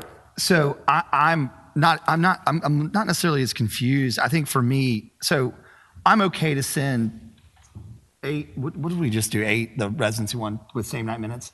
And I'm not trying to delay, but 9 and 10 are actual like complex, complicated things. And when this body speaks, it's important, and they are in session. We can continue this debate, but it would be really helpful if somebody would come down here that's sponsoring. I'm not asking Senator Ackberry to come or Representative Parkinson, but a staff member or somebody that can come that's in the weeds on this bill that can explain what is going on, how it's going to work, why it's necessary. And I understand the spirit of this is to incentivize retention in the local municipalities, but it's the mechanics, I think, that Councilwoman Johnson and I are technically asking about, because you're right. We take in our ad valorem taxes along with sales tax and other funds and revenues, and we spend them however we are. What I think this is doing is, and again, this is why I'd like somebody who's actually writing the legislation to confirm this, but basically is identifying a primary residence. So if I'm a police officer or a firefighter or a medical professional, you're going to take let's say I pay $3,000 a year in city taxes. You're going to take that $3,000 and you're going to write me a check for $3,000. So the net to the city is the city's out that $3,000 and I get my property taxes back in a grant program. My question on top of that is it city only or is it city and county? If it's city and county, then the city doesn't have the ability to enforce the county government to rebate taxes to our firefighters and our police officers. They could do it for their sheriff's department, but they couldn't do it for ours. So, there are some things that have to get worked out that are mechanical. So what I would ask is, I'm happy to let this, what I would do is I'd move this downstairs in 2 weeks without a recommendation, bring it, that way it's on the agenda in 2 weeks, and then we can have somebody to come to your committee that's from one of the staffs, from one of these offices, walk us through this. I would ask the same thing on the next item too, because that's a really interesting idea on the Industrial Development Board, but I just don't know enough about it. So anyway, that's my motion for this item. Yeah, so there's no problem with doing that. Go ahead. Hold on, Jones. It's addressing the motion? Yes. Can you repeat the motion, Carlisle? I would move this item downstairs in 2 weeks without a recommendation, and that it be brought back to committee for discussion. That way we can have the discussion that morning and we can vote on it in 2 weeks, and we can do it in 2 weeks with same night minutes if we need to. Okay, question to the motion. I would object to it just based upon the mechanics of it. Keep in mind that the General Assembly is in session, and most of them do not have staff on the ground here in Memphis to avail themselves to come here. All we're doing is that we're supporting the spirit of the language of this. It can change at any given time. So I think that anytime, and going forward, and we've had this issue somewhat before, perhaps before you guys joined, but the fact that the General Assembly is going on, they're having committee meetings now. A lot of times when we have resolutions in support of certain bills, we don't know how they're going to look in their final stage. We're just saying we're supporting based upon what's been presented to us. But the fact that they're in session, in 2 weeks, nobody's going to be able to come down here to speak on it, especially if it's on a Tuesday, which is when they're meeting. Representative Parkinson can't show up on our next meeting. Senator Ackberry cannot show up on our next meeting. So the whole spirit of what we're doing, there's no final language there's a draft language of how this looks, but there could be amendments along the lines. And so whenever we do this, what we're saying is that we're supporting in spirit. We don't know what the final law is going to look like. So it's still important for us to act upon the time, the essence of time when it comes to these particular things when the General Assembly is in session. Madam Chair, may I? So I would object to that. May I make yeah, I'll be very brief. I hear my colleague, Councilman Jones. I understand where he's coming from. You know, we can vote on this very simply. To your point, though, I mean, we also have a lobbying firm that can come down and talk about the substance of this. And I'm not sure 2 weeks is going to make a difference. I'd have to look at the calendar, the committee bill. But again, I'm one of 13. I'm uncomfortable weighing in. I'm a details person, and it matters to me. But if the body wants to move forward, then so be it. I mean, I'm not going to sit here and pound the table. It's just a personal issue with me. I don't read, I read contracts and details matter. So I appreciate his comments, and I'll just put it to a vote to the body. Councilwoman Johnson, is that to the motion? No. Okay, we're still on the motion. Councilwoman Logan. So Carlisle, does that motion stay on the floor? Councilwoman Logan. Can I say something? Councilman Carlisle. Connelly. I'm sorry. Much better looking than the other guy. If the state is funding this, that's a different. Okay. Well, anytime you bring or support a piece of legislation that has a potentially large fiscal note, I'd like to know where the money's coming from. And if it's coming out of our general fund, I don't know how we pay for that unless you've got some items that you want to cut. One, we don't even know what the potential damage of this could be financially. Unless somebody could explain that to me and explain to me where the money is going to come from, I don't know how we speak on it. Chair, ma'am. Go ahead, Councilwoman. Yeah. I do want to say that, as my colleague as Councilman Jones said, it is the spirit of the legislation, and it would be up to us. However, I don't ever want my colleagues not to be totally informed. So I will hold this for 2 weeks and come back with more information for you, or get that for you, or have, like Carlisle said, have our lobbyists come down with more information as well. So I would like to hold it for 2 weeks. All right. Councilwoman Johnson. Basically, that was my question too, in regards to the financial impact that this would have. It's just not clear where the funding is coming from and how much it would cost the citizens. Thank you. Okay. Councilman Jones. One other thing, colleagues, I would add, this is permissive. Right now, it's being prohibited from doing so. So they can pass it, and we still can say, no, we don't want to do it. All this is doing is just saying there's a restriction right now in state law. So I still go back to, even if right now, if it doesn't pass,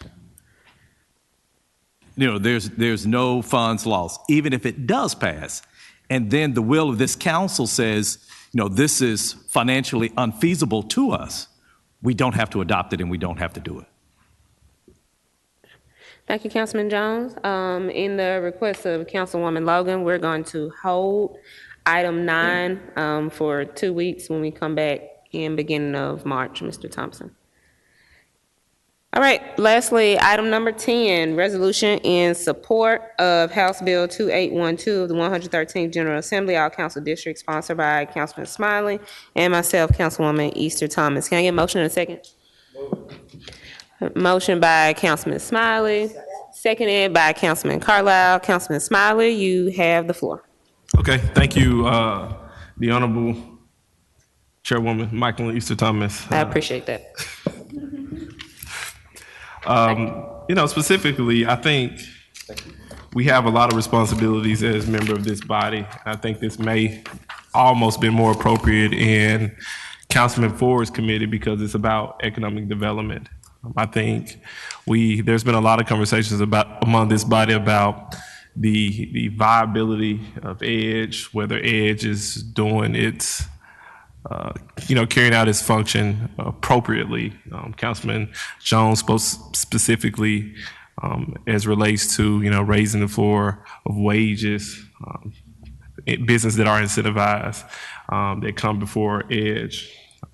And, EDGE is specifically designed to bring in incentivize large businesses to come in Memphis, to bolster our economy, to help the folks in the city of Memphis. But if we look at, broadly speaking, look at the economy and the makeup of jobs in the city of Memphis and in the state, the majority of jobs, the majority of businesses are small businesses. The majority of businesses in the city of Memphis specifically are MWBE businesses. And if we talk about what we can do to bolster our economy, those businesses are not receiving help from EDGE. And what this particular piece of legislation does is essentially establishes an entity similar to EDGE, specifically with the sole focus on MWBE businesses. And I would believe that as legislators, as members of this elected body, as members who represent a lot of small, minority, and women-owned businesses, it is our role to facilitate, to provide for the general welfare of our people. And how do we provide for the general welfare of our people? How do we reduce crime?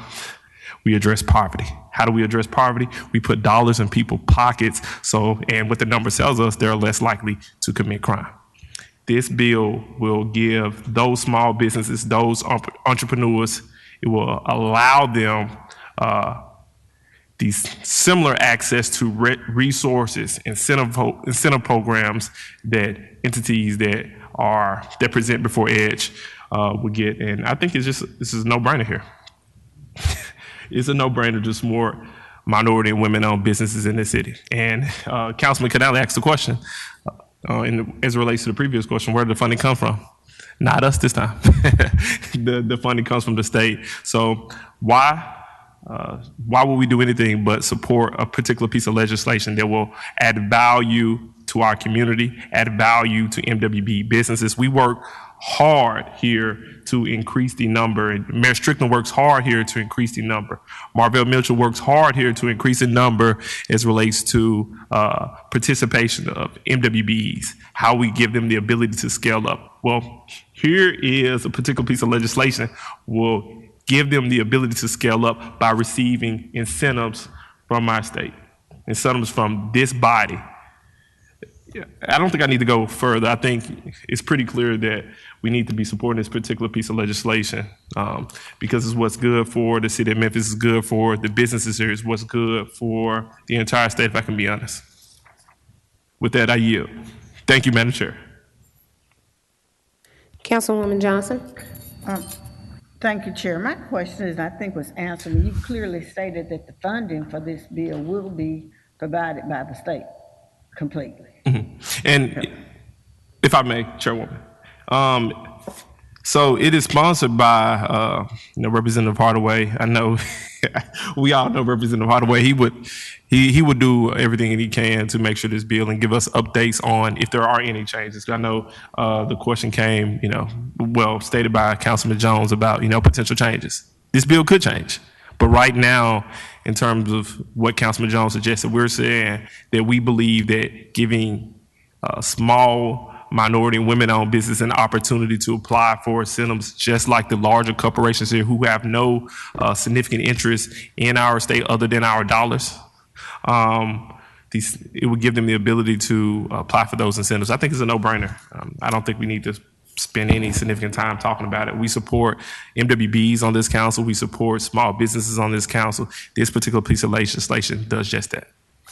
Thank you. I'm in support of it. May I become a co-sponsor of it as well?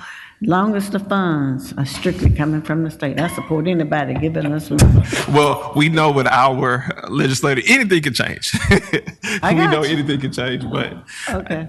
Absolutely. I know that there were some other folks who wanted to co-sponsor as well. Councilwoman Johnson is added as a co-sponsor, Mr. Thompson. Are any other colleagues would like to be added as co-sponsor? Councilman Warren? Councilwoman Robinson? Any other colleagues have discussion on this item? Councilman Carlisle? Thank you, Madam Chair.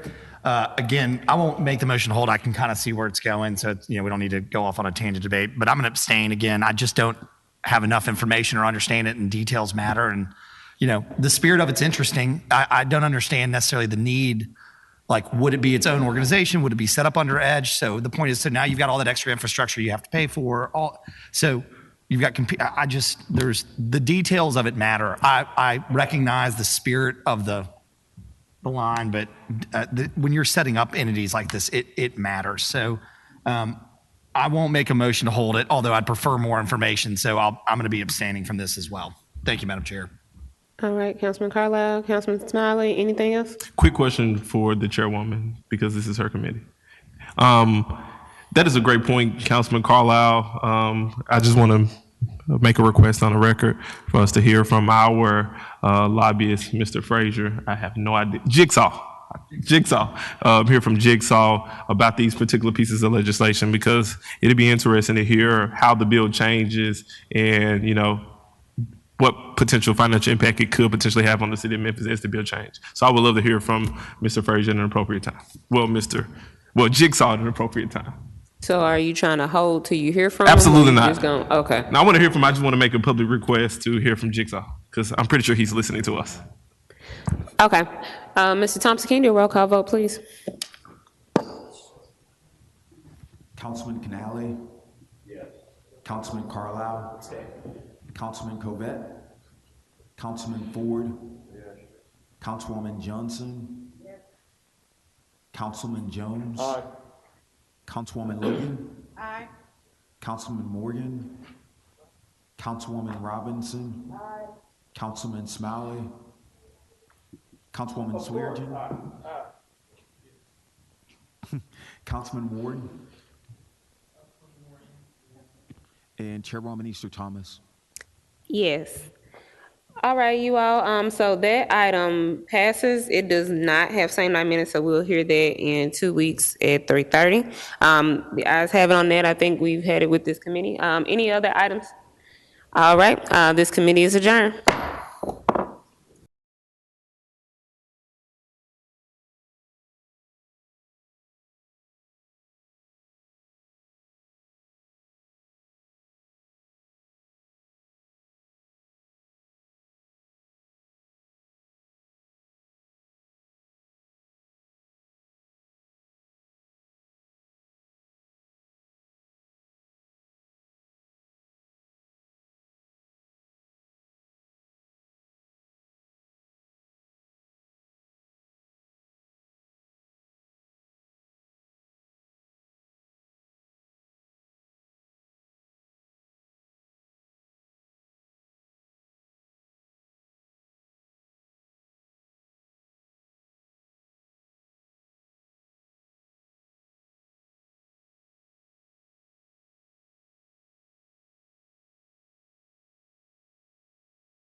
Behind schedule.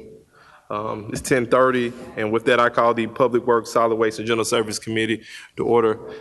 The Honorable Meredith Keaton, could you please call roll? Councilwoman Johnson. Councilman Canale. Here. Councilman Ford. Councilwoman Robinson. Councilman Warren. Present.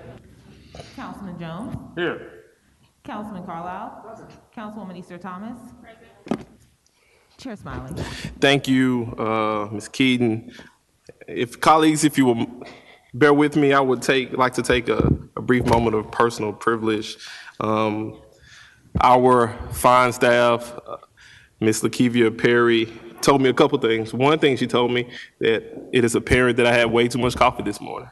So apologies to this body. And the second thing, Ms. Perry is leaving this body. And if my colleagues would join me in acknowledging Ms. Perry for her extending service to this body. Thank you, Ms. Perry.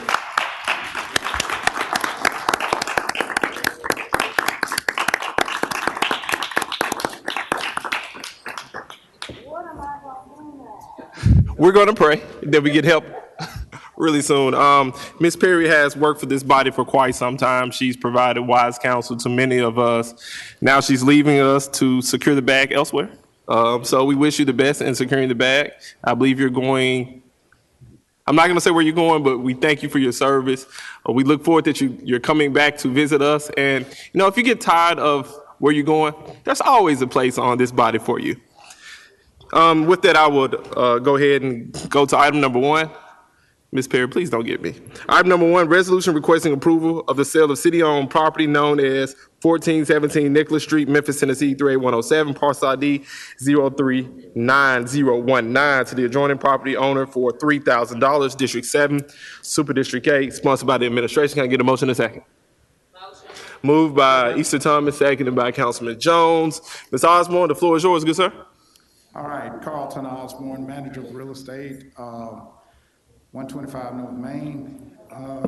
This property is being sold to an adjacent property owner for the use for a community garden. Real estate recommends approval of this property sale for $3,000. It appears that all hearts and minds are clear on this body. All those in favor? Aye. Any opposed?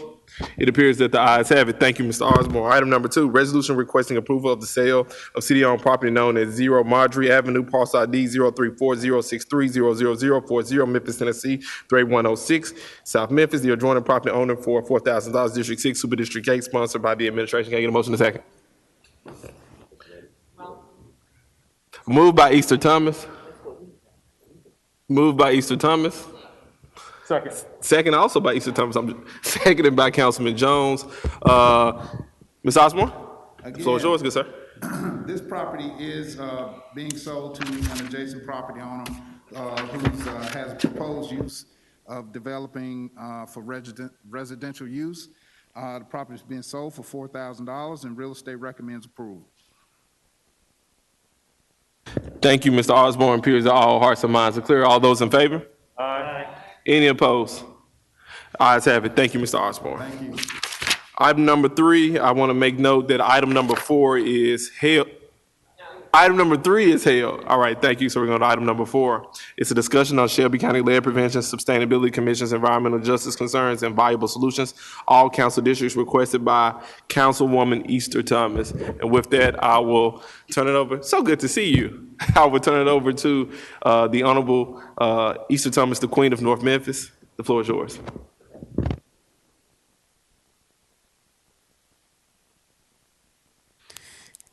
Thank you. No, yeah, all right. Colleagues, I requested for this presentation to come before us from the Shelby County Lead Prevention and Sustainability Commission.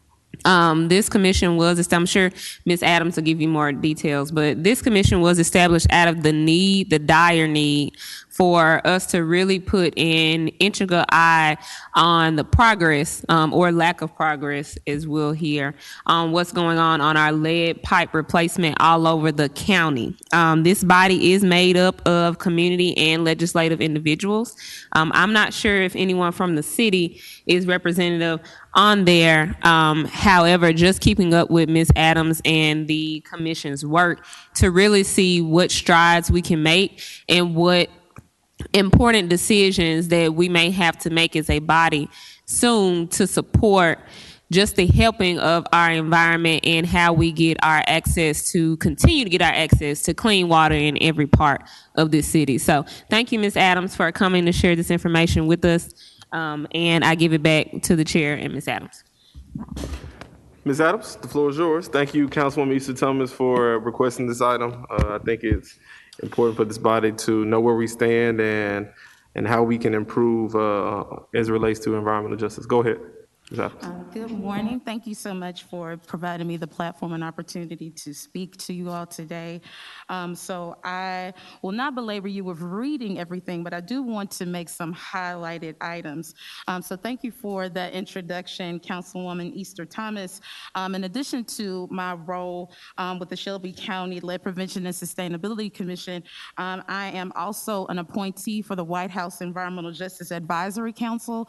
And with that position, I have access to a lot of resources and knowledge about some things that we may not even be privy to right in my beloved hometown of Memphis, Tennessee.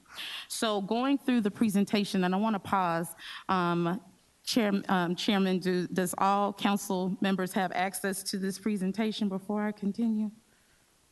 It appears that we passed it out right before. Okay, I just wanted to make sure. So the information that I will be speaking to today is from a tool called the Environmental Justice Screening Tool, which is a very robust environmental justice database that looks at a myriad of environmental justice indicators. So just in brief, so one of the indicators is called particulate matter, where it specifically looks at the composition of air and all of the pollutants that may be included in air, which may be ranging from heavy metals to dust that may be coming from soil. Additionally, ozone, which we may be a bit more familiar with, and then also with diesel particulate matter, thinking about us being adjacent to a major highway that does have major impacts on what is emitted in the air. Also something that's called air toxics, cancer risk, which this particular metrics looks at some of the influences and impacts of cancer that stems from environmental justice issues that you see in some of the other EJ items and the indices, and then also leading to traffic proximity and volume, which we know that we get a lot of imports and exports out of our city, and then the lead paint indicator, which really speaks to lead in housing, which is actually the most common way in which children in particular can be exposed to lead. Superfund proximity, and a Superfund site is essentially a EPA designated site that is oftentimes in layman's terms called a dump that has a myriad of environmental issues in vacant lands or areas that used to be occupied that had toxic substances.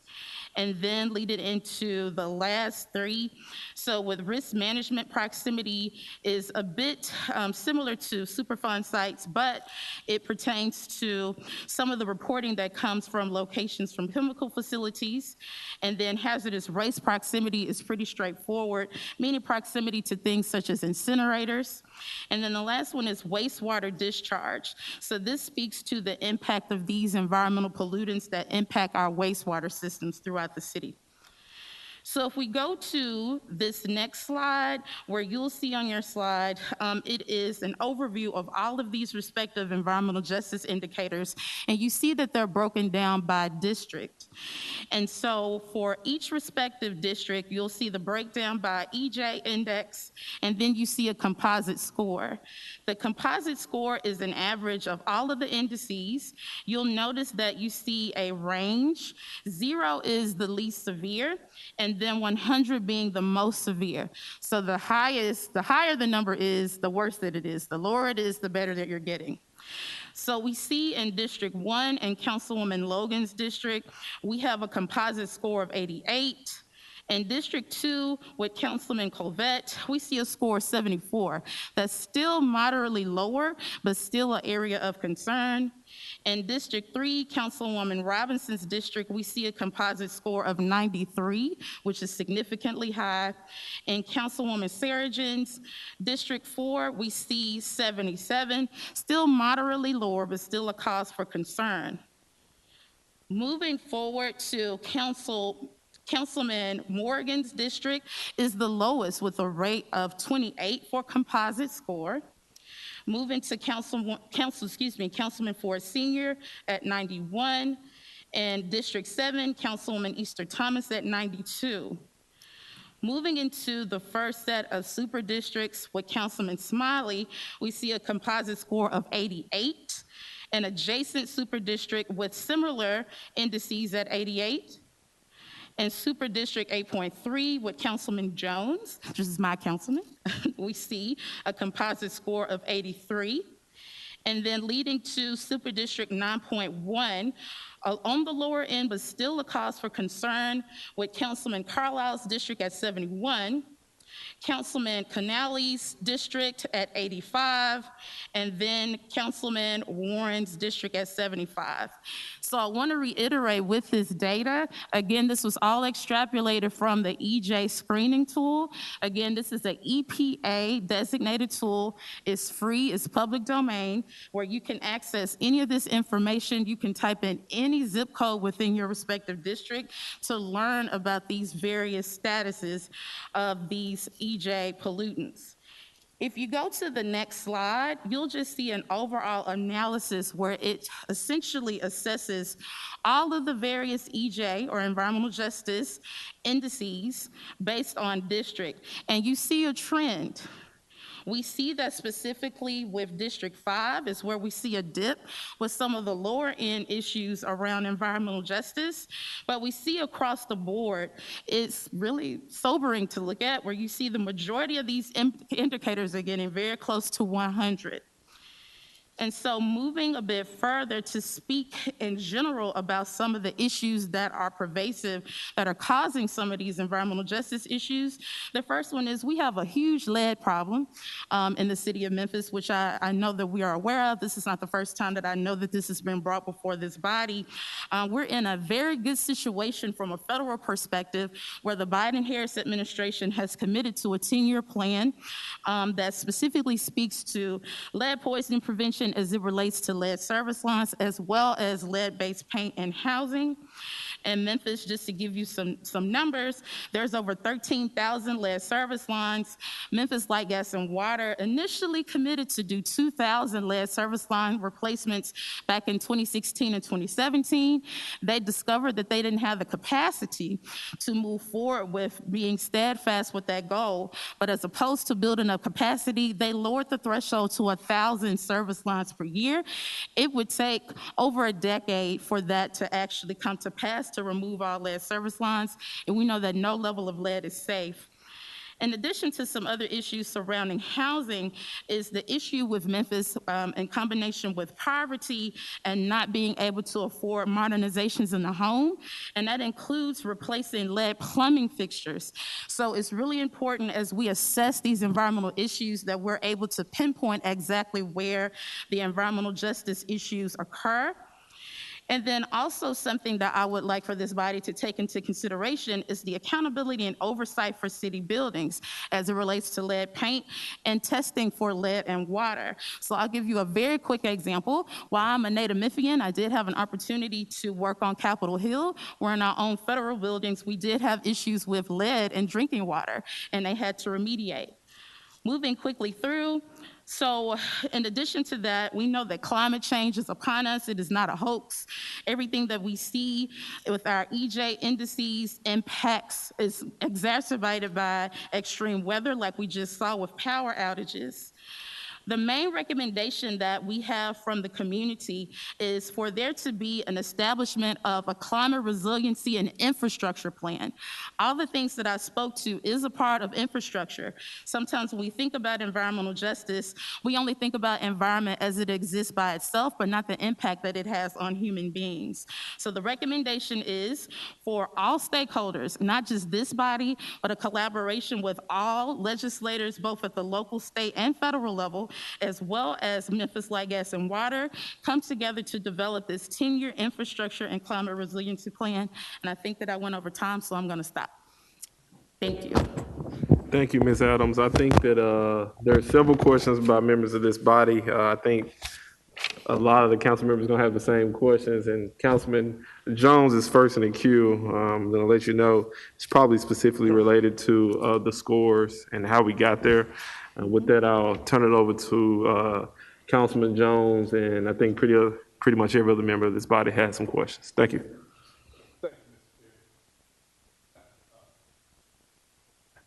Sorry about that. I'm looking at the slide that covers the super districts. Super District 8 and Super District 9, they have the exact same boundaries. So we're curious as to how there can be disparate scores for boundaries that are exactly the same. So based on the map that is online, even though it does have the same exact districts, there are portions within that district that don't exactly match. So you have parts of a district that are included and then another part of the district that's split in half. No. So based on the maps, if you go to your district maps that's on the PowerPoint, on the website, it does show in some of those areas where you touch part of a district and then not the whole district. Well, But if you want me to go back and do some reassessment, I can. Please do, because for Super District 8, we may have there could be a portion of District 4. Correct. That's not in ours. Mm-hmm. But as far as what Ms. Johnson, Mr. Smiley, and I have, if they don't have if that's not part of Super District 8, then it's not part of that for any of us. And the same thing applies for Super District 9. So Super District 9 is the exact same. So although it may not be the boundaries, there's not going to be any difference between the district that Mr. Carlisle, Canale, and Warren have. Well, if although there it may is be a difference in the boundary, then that means that you... Let me clarify. Okay. So Ms. Adams, I think that it Ms. may Adams. be best for me to Ms. provide Adams. an assessment of how the tool actually works. I can provide more insight around that. Ms. Adams, so I'm gonna try to clarify Councilman Jones's point just a little bit better. Okay, and I think this is a point that needs to be made for the general public as well. Every single person has 4 elected representatives. You have a single member district representative and you have your super districts. Mm-hmm. These super district boundaries are exactly the same. So all of Councilman Jones' constituents will be identical to Councilwoman Johnson's constituents. The same thing is for my super district. And There I'm is sorry no. to interject, but I Ms. Adams, completely understand that. no, I don't, understand that part. Ms. Adams, don't. But even if you are breaking it down based on your definition of entitled or your definition of the boundaries, even if you do a comparison of these other districts, they're still astronomically high. So regardless of what the composite score is, I don't think that it's up for debate that it's a huge issue, regardless of what the variance may be between these composite scores. Ms. Adams, I'm going to go to Councilman Carlisle. I'm going to go to Councilman Carlisle, and I want to make sure you understand what this body is letting you know. Our boundaries for super districts are exactly the same. There is no differentiation between Councilman Johnson's constituents and my constituents. The same thing for the super districts. We understand that the scores are high, but the fact that the numbers differ suggested to this body that we need to take a look at how these numbers were calculated. If there is any difference between the numbers, that means there may be a problem with the software that you're using to come up with these numbers. And Councilman Carlisle has a couple points, and I'm gonna go to Councilwoman Robinson and then Councilman Warren, I believe. Yeah, Hold on, let me get your mute. Be very, very quick. I agree with you. I don't need to see the composite numbers to understand that we have environmental issues in the city of Memphis. We're a heavy industrial distribution town, yada, yada, yada. I think just to be very clear, the issue is when you put a composite index that's supposed to be the validity of your thesis and it doesn't match, it hurts and disputes the credibility of the report in front of us. And so I don't disagree with you, but when I look at this and then all of a sudden I see the exact same geographic footprint have 3 different composite scores, I say to myself, oh boy, how is everything else calculated? And so again, when we talk about environmental justice and the need for it, this council has litigated that issue over and over again, and I think we all agree that it's a problem in Memphis. We're just saying when you bring us a data set, it needs to be irrefutable. And so when you have numbers like this, it hurts the credibility of the report itself, and that's all. Okay. Can I make a recommendation? So my recommendation is this was not data that I actually drafted, and it's not to put any blame on any entity, but I do think, because I don't want to belabor you with the nuances associated with this database, I think that it would be best for there to be a guide or business rule guide that actually comes from EPA that specifies how this actually tool is structured. So I get what you're saying. I completely understand about how boundaries work, but it's a little bit more nuanced than what I think I'm able to convey in this moment. But I am able to provide that, and I do stand by those metrics that are presented to you today. Okay. Thank you, Ms. Adams. Council, I have no idea who was next. Councilwoman Robinson. At some point, I'm just going to say, Meredith, could you just stand beside me so I can figure out who's next? Councilwoman Robinson.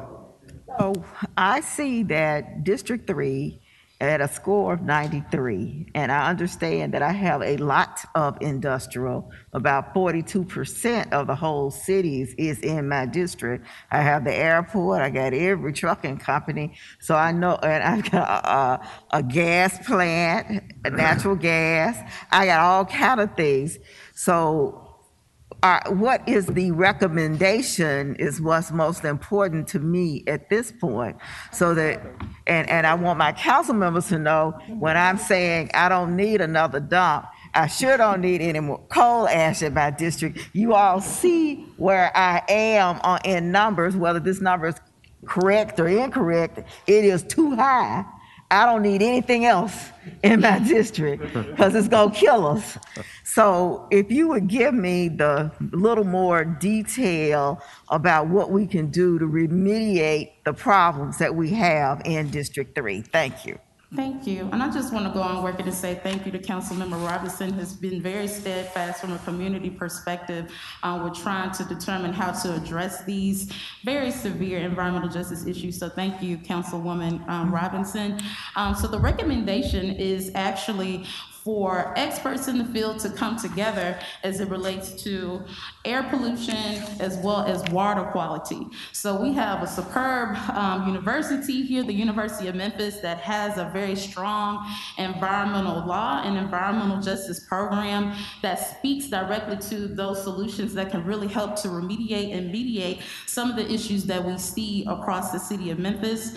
We also have nonprofit organizations who have been in this work for decades that provide insight from a technical perspective about how we can actually do the work to remediate some of those issues. So for example, the Memphis Shelby County-led SAFE Collaborative, they do phenomenal work as it relates to lead-based paint abatement, as well as very thorough assessments of water quality, not just from what's underground, but also inside of the home. And so I think if we can all come together and coalesce with all stakeholders and remove any animosity around like whose fault it is, but generally just come together and make up a plan around infrastructure in its totality.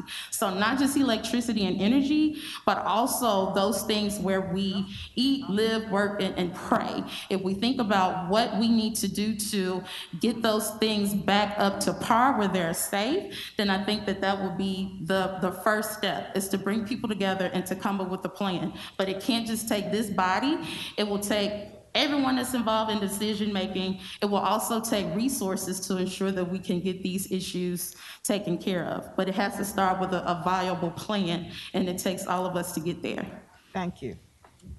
Thank you, Councilwoman Robinson. Councilman Dr. Warren, floor is yours, sir. Thank you, Mr. Chair. I just wanted to go back to your composite scores for Super District 8 and Super District 9. And I think I heard you say that you stand by your way that you did those, correct? I stand by the database that we used that was sponsored and created by our federal government. Yes, sir. So the federal government database helped you do it, but the way you applied it to the districts was in error. Do you understand that? Because if they're all the same geographical area, you cannot have different numbers unless there's a problem with your calculations. So This is I'm just not basic going on record and math. saying that I agree with that. So again, my See, recommendation so I to. think that since you don't agree with that and you can't hear that, it lessens my ability to actually believe this data. And I'll just leave it there. Thank you, ma'am. Okay, and I respect that decision. Any other, okay, so with that, thank you, Ms. Adams, for your presentation. Doesn't appear that any, okay. Councilwoman Robinson, sorry. Okay. I think I missed you. I think it would, so that she could have a clear idea about what we're saying. Can you share with her what districts are in all 3 super districts? And then so she can add those numbers together because they should match. Does that make sense? So what districts are in Super District 8? So 3, 4, 6, and 7. Okay, thank you. So Ms. Adams, what this body's gonna do, because we're running behind, and I know that Chairman Morgan would love to speak to this get to his committee. We're going to wrap up here, but we're gonna get you a map. Yeah, which I accessed already.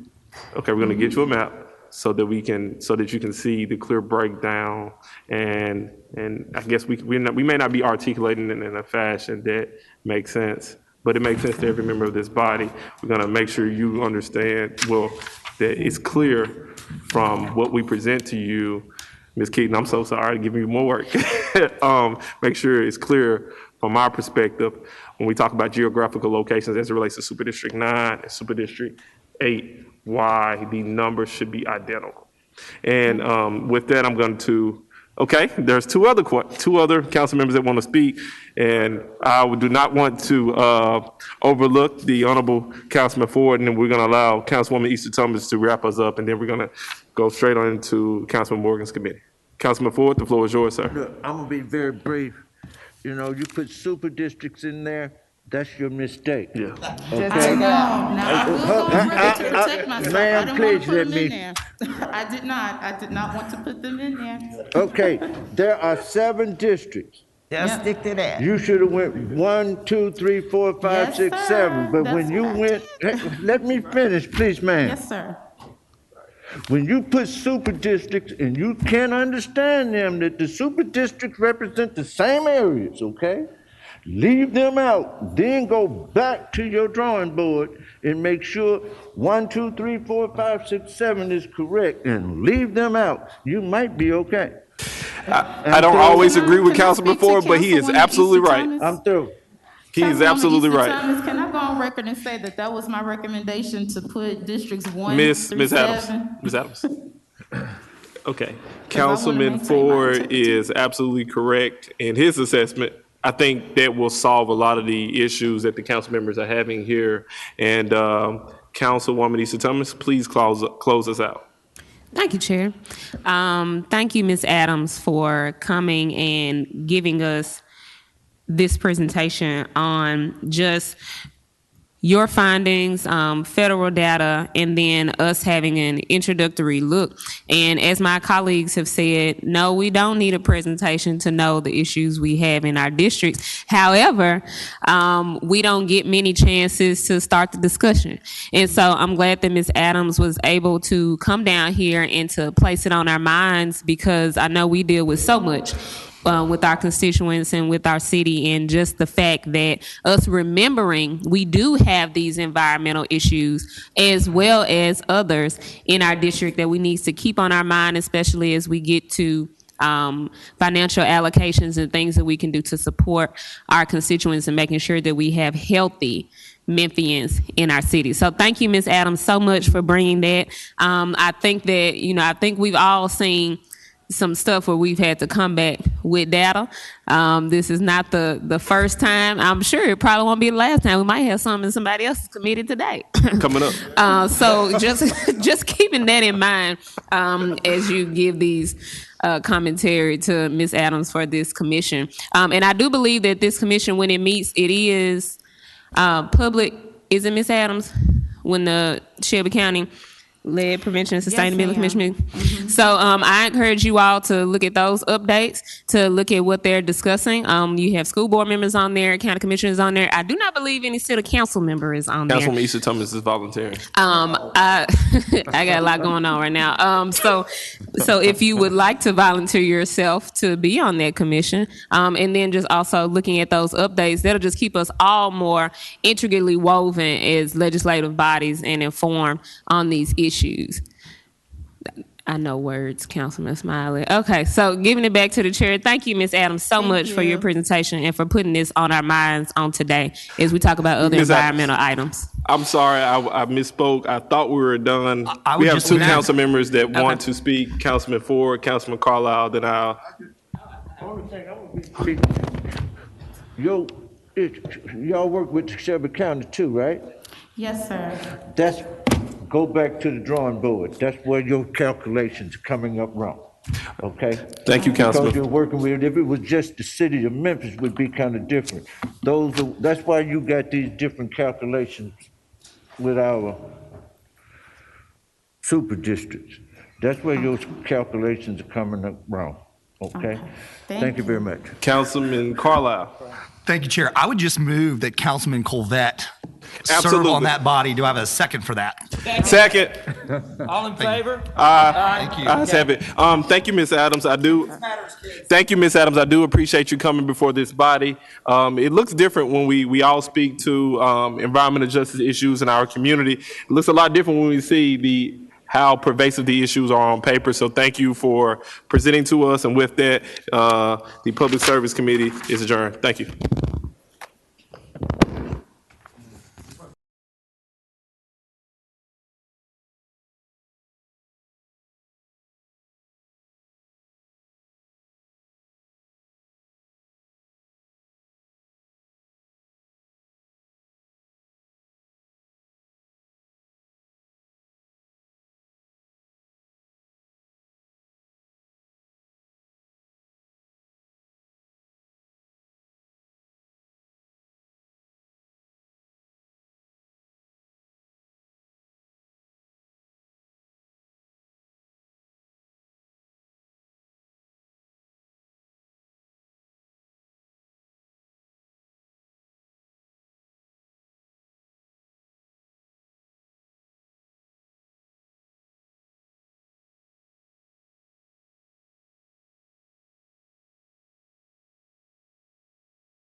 Johnson, would you please call the roll?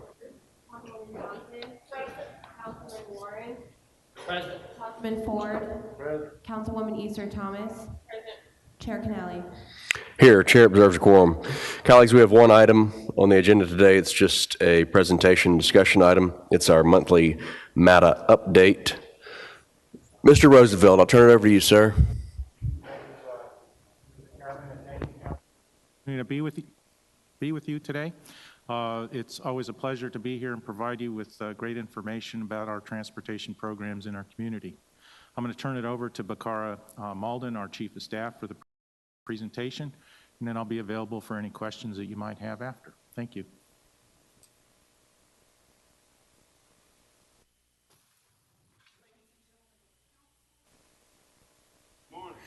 I am Bakara Malden, Chief of Staff, Memphis Area Transit Authority, and I am pleased to be before you this morning to share with you our monthly update.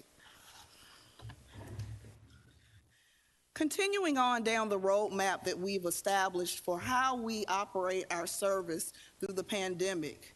Under ridership efficiency, we continue to look at our ridership rankings by route, with the highest performing route, which is a 36 Lamar, all the way to our lower performing routes, and ultimately the lowest performing route, which is the 34 Central and Walnut. We continue to be encouraged by our ridership. It is slowly coming back post-pandemic. As you can see, our motor bus is at 191,022, which is our fixed route service. Our MATA Plus service in January was 9,055, followed by our trolley, which was at 11,290. And although those ridership numbers have fallen just a little bit, we still see where we have steady growth in our fixed route service, which is our largest line of service. Our Ready service continues to perform strongly, with Zone 1 having a ridership through the end of January of 31,026. Now, I just actually received information that we established a new record in that Whitehaven zone with a daily ridership of 387 bookings. And that was on Friday, February 11th. Before that, the daily high was 346, and that was on Thursday. February the 10th. So we're still continuing to see that zone perform off the charts. Our growth is steady in the other two zones, the North Haven Fraser, as well as the Ready Zone 3, which is the Cordova zone. Our Groove on Demand continues to perform well. We also established a new daily record of ridership of 101 bookings on February 14th, just yesterday. The previous daily high was 88 bookings, and that was on January 26th. So we're still continue to be encouraged by the number of bookings that we're having on both of these on-demand micro-transit services. Another way that we talk about the impacts of ridership efficiency, of course, is our labor needs. Now, Councilman Jones, you asked us to do a little change to how we're reporting those numbers, and I hope that you see we went back to showing the variance by month.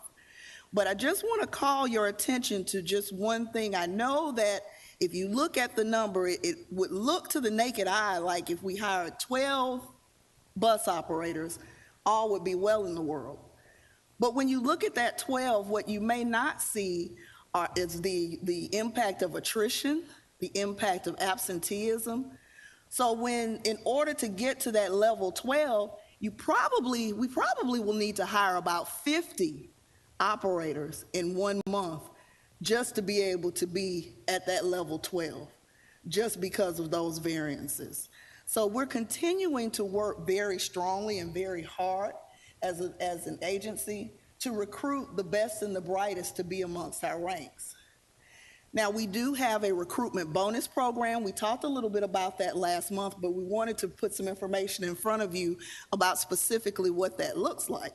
So of course, we have the $3,000 bonus for operators with the CDL and for diesel mechanics, which we talked about why the diesel mechanics are very important. That affects our pullout, and we really need to bring more mechanics into our ranks along with the bus operators. We also have a $2,000 bonus for the operator CDL training program, as well as the operator P endorsement training. So the ones that go through the training programs, we're able to offer them a $2,000 hiring bonus. And the chart that you'll see to the right, of course, shows how many we've been able to bring in under these bonus incentive programs and how many we've actually been able to retain. Because it's step one to bring them in the door, but the most important step is keeping them in the building.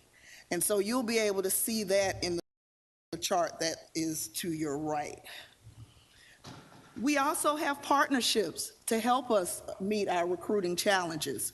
We have a strong partnership with TCAT, and we provide the behind-the-wheel training. TCAT provides the classroom training, and the state examiner administers the CDL state exam. And so we've been piloting this. We've had 34 graduates, and we have 10 current trainees. And the chart to the right just kind of shows how many students we've been able to get through that program as well. So moving on to innovating public transportation, we continue our strides with the Go 901 app. Sales are strong. We've had a little over $92,000 in sales. We've had just $7,640, a little more, just in the month of January. We continue to have a tremendous number of orders through the Go 901 app, and our ticket sales are strong. We're also continuing to refine and to push out our MATA tracker. We did some polling of some of our riders, and the biggest concern that they have is they want to know when their bus is coming. And so in order to do that, we rolled out the MATA tracker, so they'll be able to go to our website live and see exactly when their bus is coming. And we did check it on the mobile side as well. Our website is mobile compatible. I think that was one question that came up last month, so that you can literally stand on the curb, pull up the MATA tracker, and know when your bus is coming. Moving on through to keeping riders safe and moving during COVID, our regular weekday service resumed on February 7th. So that was the big headline last month, that unfortunately we had to reduce the weekday service due to some of the challenges of our COVID testing and the COVID spike that I think we experienced all across the city. So, but despite the 350 to date COVID cases that we've had amongst our ranks, we've been able to resume regular service, and we continue to try to meet and exceed the challenge every day. Now, we only ran that reduced period from January 18th through February 6th. And so we're really, really excited about the fact that we were able to come back to you and say that we have now resumed our regular service. And last but certainly not least, listening and responding to our riders' needs remains very, very important as well. Councilman Carlisle, you asked for a little bit more data in terms of our digital media, our broadcast media, what is our social media reach? And so we provided that information in the packet for your review. We continue to refine and revise the way that we're doing things. The polling that we did amongst our customers is showing that most of our customers depend on our website in order to get information. So we're working every day to try to make that more user-friendly and to make sure that the information that we're putting out is up to date. And you'll see that we have a little over 28,000 website visits during the month of January. Our social media page continues to evolve. Our top content, of course, was the service announcement. Our maintenance director at 22 years of service, that was our top story. But we also have people that post information for us on our social media pages. And I just want to recognize one of our operators, Robert Stewart, that actually found a missing child on one of his routes. And the parents of that child actually posted on our social media page their appreciation or our operator that went above and beyond the call of duty, and we really appreciated that. We continue to put information out in the media. Of course, we had a feature story about our trolleys. Mr. Rosenfeld and I have both been on Behind the Headlines talking about the newest and innovative things that we're doing at MATA. It is our CEO's goal to really tell our own story. It is very important to him that we allow the information to get out to our riders, and so that people will also consider riding who may not ordinarily use our service. We talked a lot about communication last month, and so we've taken all of that to heart, as well as the polling that we've done with our customers. And I'm actually pleased to announce that we're going to be launching some initiatives, and we have an announcement coming up at the end of the month. I think in your packet, it says that the announcement was going to be at One Commerce, but I've also distributed an update to that information. The announcement will actually take place at the Benjamin Hooks Library, the Central Library, at 11 a.m. And I hope that if your schedule will allow, please join us for that campaign announcement about the Go 901. Now, not to let everything out the bag, because we are saving some things for the announcement, there are 5 main areas that you'll see here that we'll be covering during that time.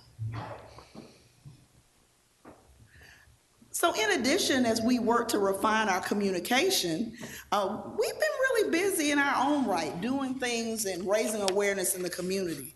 On January 25th, MATA went blue in awareness for human trafficking. And so we challenged our various departments to compete with one another in terms of who could go blue in the best way or the most creative way. And so what you see are some of the pictures from that initiative. And then, of course, we had an employee that hit the milestone of actually working at MATA for 50 years. So that is a tremendous milestone, and we would not dare come before you without bringing that to your attention. Mr. Diener is one of the most humble and quietest employees that I think we could ever have. And so we really appreciate his service and wanted to bring that to your attention as well. So with that, I will turn it back over to Mr. Rosenfeld and answer any questions that you all may have for us at this time.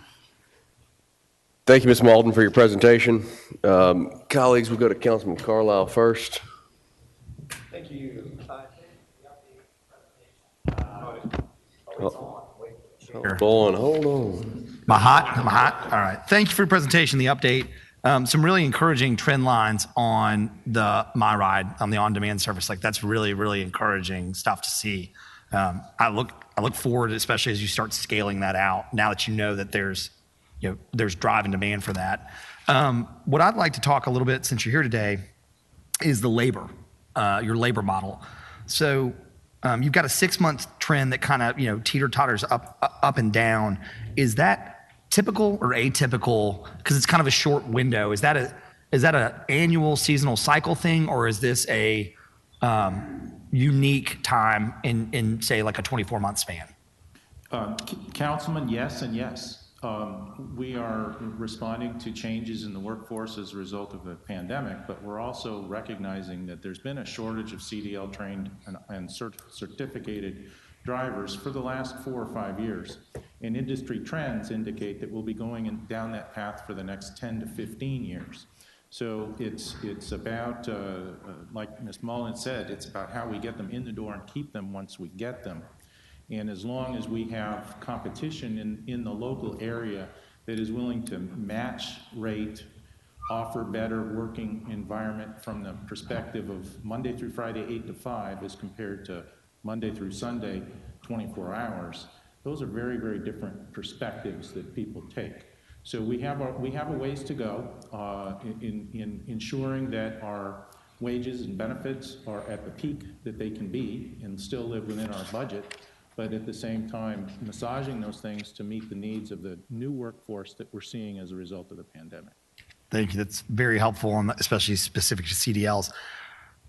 What's interesting, though, is your trend line for everything is going down except for, it looks like the maintenance staff. So are your maintenance techs, is what I would call them, your maintenance techs, are they diesel technicians? Are they that certified, or is it a lower threshold of training? Where is the area there, and how can we get together with, TCAT or MORTEC or the chamber to try and figure out how to accelerate that? You raise a great point. I did spend some time with the Chamber Workforce Development Committee, went to visit Valencia College in Orlando, where they are concentrating on advanced manufacturing techniques. They have a diesel mechanic training class, CDL class, welding, lots of different support features.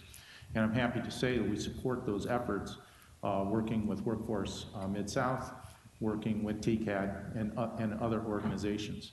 We're a sponsor of East High School STEM program, and we're looking at expanding that sponsorship to include a little bit more hands-on activity, and also if we can get the policies correct, enable young people to come intern with us before they graduate high school and still be compliant with industrial working regulations. Thank you. That's very helpful. Again, congratulations on the early success. I hope to see it expand. And obviously, one of the things that we've talked about from up here publicly and privately is to continue to try and work on more sustainable funding for MATA that's dedicated so that we can plan for capital and operational needs. With that, I yield the floor. Thank you, sir. Thank you, Councilman Carlisle. Colleagues, any other questions? Councilwoman Easter Thomas.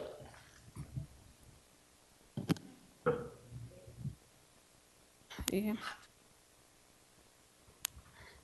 Thank you, Chair. And thank you, Mr. Rosenfield, and for their presentation. And just wanting to say, we're constantly supporting you all, as we know this is a dire need in our city and across for our citizens, and just looking forward to the consistent updates that you bring. And obviously you all are doing the work in between the months that you come, because you're able to show us the improvements that you're doing and the increase in your outreach. And then also just wanted to say in particular, I had a citizen call this past 2 weeks, just thankful that they were able to get some folks on their street connected to the free MATA services that took them to the warming center. So just thanking you all for your efforts in that too, and just hoping that you stay connected with us at the city and the county for needs such as that arise, that obviously does not add to your budget amounts, but it's just great for when people in the city can remember you for the positives. So thank you for that. Thank you, Councilman. Thank you, Councilwoman. Councilman Jones. Thank you. And thank you for providing the information regarding the workforce. I'm looking at the totals here, and I looked at August 21. We had a total across the 5 different categories listed, 85, but then once we look at February, we're looking at 65. So improvement along those lines. However, I'm looking at bus operators and maintenance staff. I know that we got to have the drivers in order to have the routes. We also have to have the mechanics to make sure that the buses are able to run. So looking at the fact that operators, we've added more operators, but we've lost more maintenance staff. Can you talk about how service has been impacted, or if it has been impacted, based upon these variants in numbers? Councilman, it's one of the reasons, one of the leading factors that made us look at reducing service levels from the January 18th through the February 7th. It was not just bus operators, it was the availability of maintenance staff. So we're seeing some improvement there, but it's something that we have to keep our fingers on the pulse on a daily, if not hourly basis with respect to what the productivity levels of the shop are able to produce. We're fairly confident right now that we chose the February 7th date to return that service. We announced it when we reduced the service levels, that we would review it on February 7th with the understanding that the data was telling us we would be okay at that point. And we were. So we were able to deliver on that to the riders and to the community. But we continually look for new opportunities to bring more people on board. We, in the maintenance department, and also drivers, there's no getting around it. But continuing partnerships with organizations like Workforce Mid-South, like the Chamber, going out and picking up some best practices coming from places like the Valencia College program, coming back and bringing those efforts in-house to promote in-house training of people will have a much greater effect on the long term. Okay.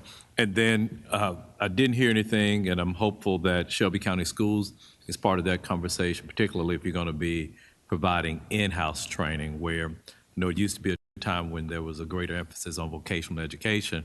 You may have had some people with the basic skills, but since we don't have that, is that a possibility? Ms. McKissick is a member of our board as well. She's the chairman of the Shelby County School Board as well. So we have regular discussions with her, and we have a number of ideas that are floating around, ranging everywhere from just the in-house training to even potentially sponsoring a residential high school so that we can train young people that might need a different environment to live in order to grasp the training that they're taking. It's a model that is currently in place up in New York at the MTA there. We'll be working with that group that created that program to see if it's a viable fit for our community. I think that we can't say no to any idea until we prove that it can't happen. So we're constantly looking for those creative approaches to bring more people on board. Thank you. Thank you, Mr. Chairman. Thank you, Councilman Jones. Mr. Rosenfeld, I'll just piggyback a little bit off of what Councilman Jones said. We all know throughout the United States right now our trades are suffering, and I just don't feel like that across the country we're pushing trades hard enough, and everybody on this body understands, I think everybody out there understands that four-year colleges are not for every kid. So the more that we can do, and since you've already got the partnership with TCAT, the stronger the partnership you can come up with Memphis and Shelby County Schools, since you can shepherd them through the TCAT program and know that they have a job waiting on them, I think that would be tremendously beneficial not only to MATA and the city, our public transportation system, but also our youth out there that are looking for us so desperately for direction and for help and support and everything once they finish high school. So the stronger we could create that partnership, and any other partnership, I think would be tremendously beneficial for MATA and for the city. Thank you so much for being with us today. We look forward to our monthly update in March, and we appreciate your service. Thank you. Anything else before transportation? We are adjourned.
Okay, thank you. I'd like to call to order the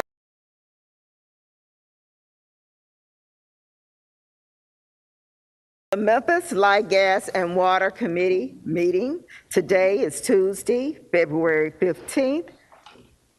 It is now 11:35. So we're starting a little late, and we need everybody's participation. Listen up so that we can get through this. Lakivia, will you please call the roll? Councilmembers present, Councilman Canale. Here. Carlisle. Present. Covette. Here. Easter Thomas. Ford. Here. Johnson. Jones. Here. Logan. Present. Morgan. Here. Smiley. Here. Swearingen. Warren. Present. Robinson. Present. We have a quorum. Thank you. We have one item on our agenda today. Council members have already started letting me know who wants to speak, and I'm gonna give everyone an opportunity. So will you please so this will flow actually better. Allow MLGW to make their presentations, write your questions about their presentations, and then I'll start on with Ms. Cheyenne Johnson and come all the way around the table and allow everyone to ask their questions. Is that okay? And Worth, you're gonna be last because you just happen to be in the last seat. Okay. Yeah, you want to make a remark before we begin? Before the presentation, yes, ma'am. Okay, yes, sir. Thank you, Madam Chair, and colleagues, thank you. And to JT Young and the senior staff of MLGW, thank you for being here today. Certainly, the amount of information that we're about to go through, I think, hats off, coming literally right out of a major event and being able to come here and walk through an after-action report. As many of us would have, and I asked for this presentation, is in response to the frustrations and questions that are out in the community. And so the purpose, at least from where I was sitting in the meeting that I had with the senior leadership team yesterday, was to allow them the opportunity to discuss what occurred in a major storm event, kind of the historical statistics, the customers, the types of outages they worked with. One of the big questions that I was getting were crews, how crews ramp up, how crews ramp down, and what they've learned going forward. So again, I just wanted to say thank you to the council and thank you to MLGW. And I really do look forward to the dialogue, and my hope is that it's productive going forward, and really excited about the opportunity of this committee that will explore options and put them out on the table that Mayor Strickland had mentioned earlier today. Madam Chairman, thank you. Okay, and thank you for the request. I also asked that MLGW share with us today how they prioritize their calls. That was the major question that I got. Why did one part of the community get service before I got service? So we want to talk about that as well. And the lessons learned are really important, and they probably need to come back. Mr. Young, I appreciate, and I'm sure the council and the city of Memphis appreciates every employee at MLGW and all the teams that came in to assist us. We applaud your work. We know it was hard, it was cold, and we had complaints all day long, every day. But we've gotten the job done, and we want to do it better, and we're going to work with you. Mr. Young, you now have the floor. Well, thank you, Madam Chair, and thank you for the opportunity to be here this morning. And I know there are a lot of questions. Hopefully we'll get through this presentation very quickly to allow you a chance to ask, and we don't want to leave here until we've answered every question that there is. And so we appreciate this opportunity. Before I speak from the presentation, I want to take just a quick minute to speak from my heart, and I want to speak this to you as council members, but also to our customers and to the public. We know that on February the 3rd, it was a devastating day. It was trauma to our system. It was it was more than just an inconvenience. It was devastating, and we know that there are customers in our community that struggle through that. To the extent that we did not live up to our mission, which is to safely deliver services that create and sustain superior customer experiences, I apologize. I know that we can do better, and we will. We've learned some things. We'll share with you that some of the things that we've learned. I certainly regret the challenges that caused us maybe not to meet those expectations. So I want to thank you for this opportunity, and as I get into the presentation, I will talk, I think, to some of the questions that were asked. So if you can tee it up, whoever's got it, and we can get started. Winter Storm Landon, as it was called, as you all know, stretched over 2,200 miles across the country. It affected not just Memphis, but it did affect a number of other communities. On the 3rd of February, you will hear me talk today about two numbers you'll see in your presentation. First of all, does everybody have a copy? I think you do. You will see two numbers in your presentation regarding outages. You will see a number of 186,000. And then you'll see another number of 233,460. And I want to distinguish between those two because you'll see them often. The 186,000 is what we call peak outages, meaning that at any given time, the peak number of customers that was out at any one time is measured at 186,000 customers. We have about 440,000 or so that we serve.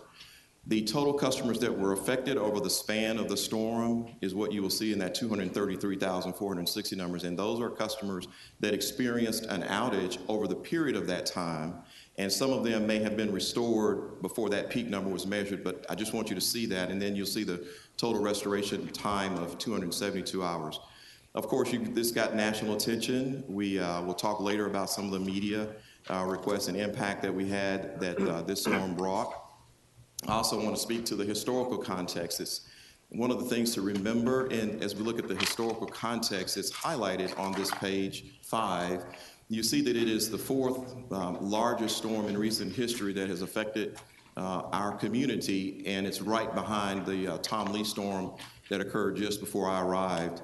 And again, the numbers of customers that were impacted, you will see that. But I think it's important to get a historical context to reference where this storm fell with regards to others and the duration in hours of our restoration as compared to those other storms.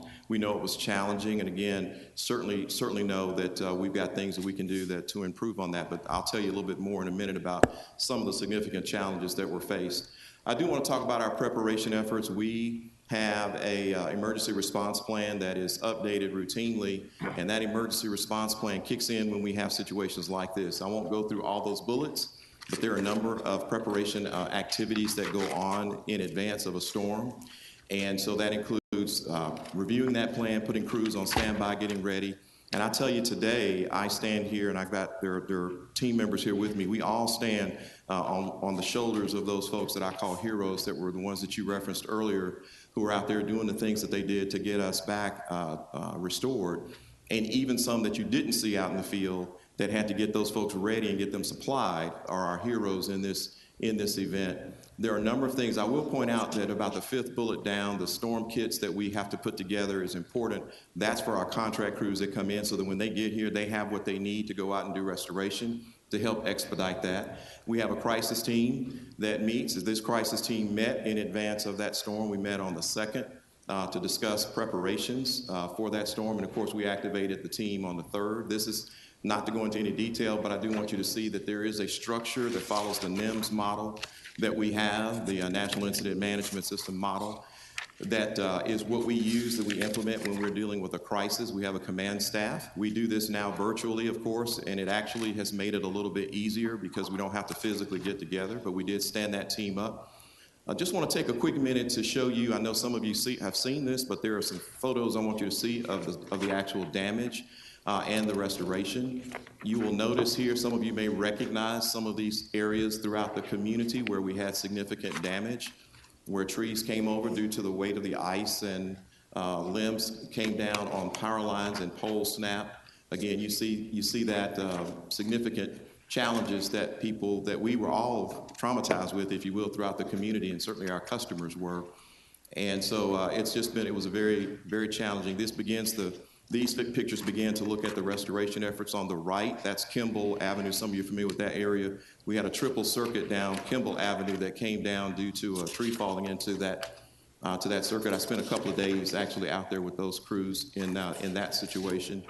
Just again, throughout our service area, we saw challenges. This is an area in the Raleigh location where we had in a right-of-way, we had actual double circuit that came down. 13 poles had to be replaced in this particular area. This is a rear right-of-way area, so not accessible, easily accessible. Took a lot of effort and a lot of time to get this restored. Day and night, our crews were out there working, as well as those crews that came in to assist us. We're so grateful and blessed to have had them to be with us as well. Let me speak to what Madam Chair spoke about earlier with regards to the prioritization process that I want to spend a minute to talk about and how we actually prioritize restoration. I'm not telling you this because this is a perfect system. I'm telling you this because this is something that we do throughout the industry. In my experience in Florida with hurricanes, this is a very similar method that we use to restore power. And I know an ice storm is different from a hurricane. I do get that. But of course, the first things we want to try to do is make sure that public safety is taken care of. So critical public health and safety facilities that are out there, that we want to get those restored back on, EMA, police, fire. And those sometimes don't come on at the same time. Those sometimes can't be brought on at the same time just due to the nature of the challenges out there. So that's really one of the things that we prioritize first. And then we start looking at where can we get, if you will, our largest return. So we try to work on what we call our primary circuits. That's where we carry the most customers. Each circuit may have anywhere from 1,200 to 1,500 to 1,800 customers on a circuit. So when we have circuits down, which in this storm we had, I want to say almost 70 of those circuits that were down. So we want to try to focus our attention there to get up the most customers as possible, as quick as possible. So the analogy that I use here is if you have your breaker at your house that's out, your main breaker is out, you want to make sure that is fixed before you go downstream to try to fix something else, because downstream fixing it doesn't matter if that main breaker doesn't work. And that's not the best analogy, but that's just to give you a semblance of this.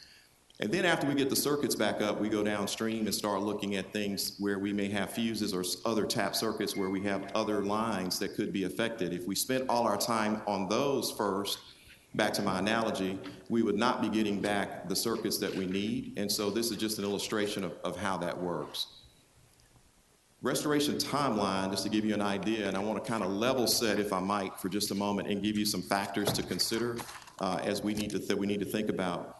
Clearly, safety is our top priority. Safety is paramount. So we deploy our resources with safety in mind. We bring in resources with safety in mind. Tragically, I'm sure you all have heard about the loss of a lineman in Mississippi that occurred during restoration.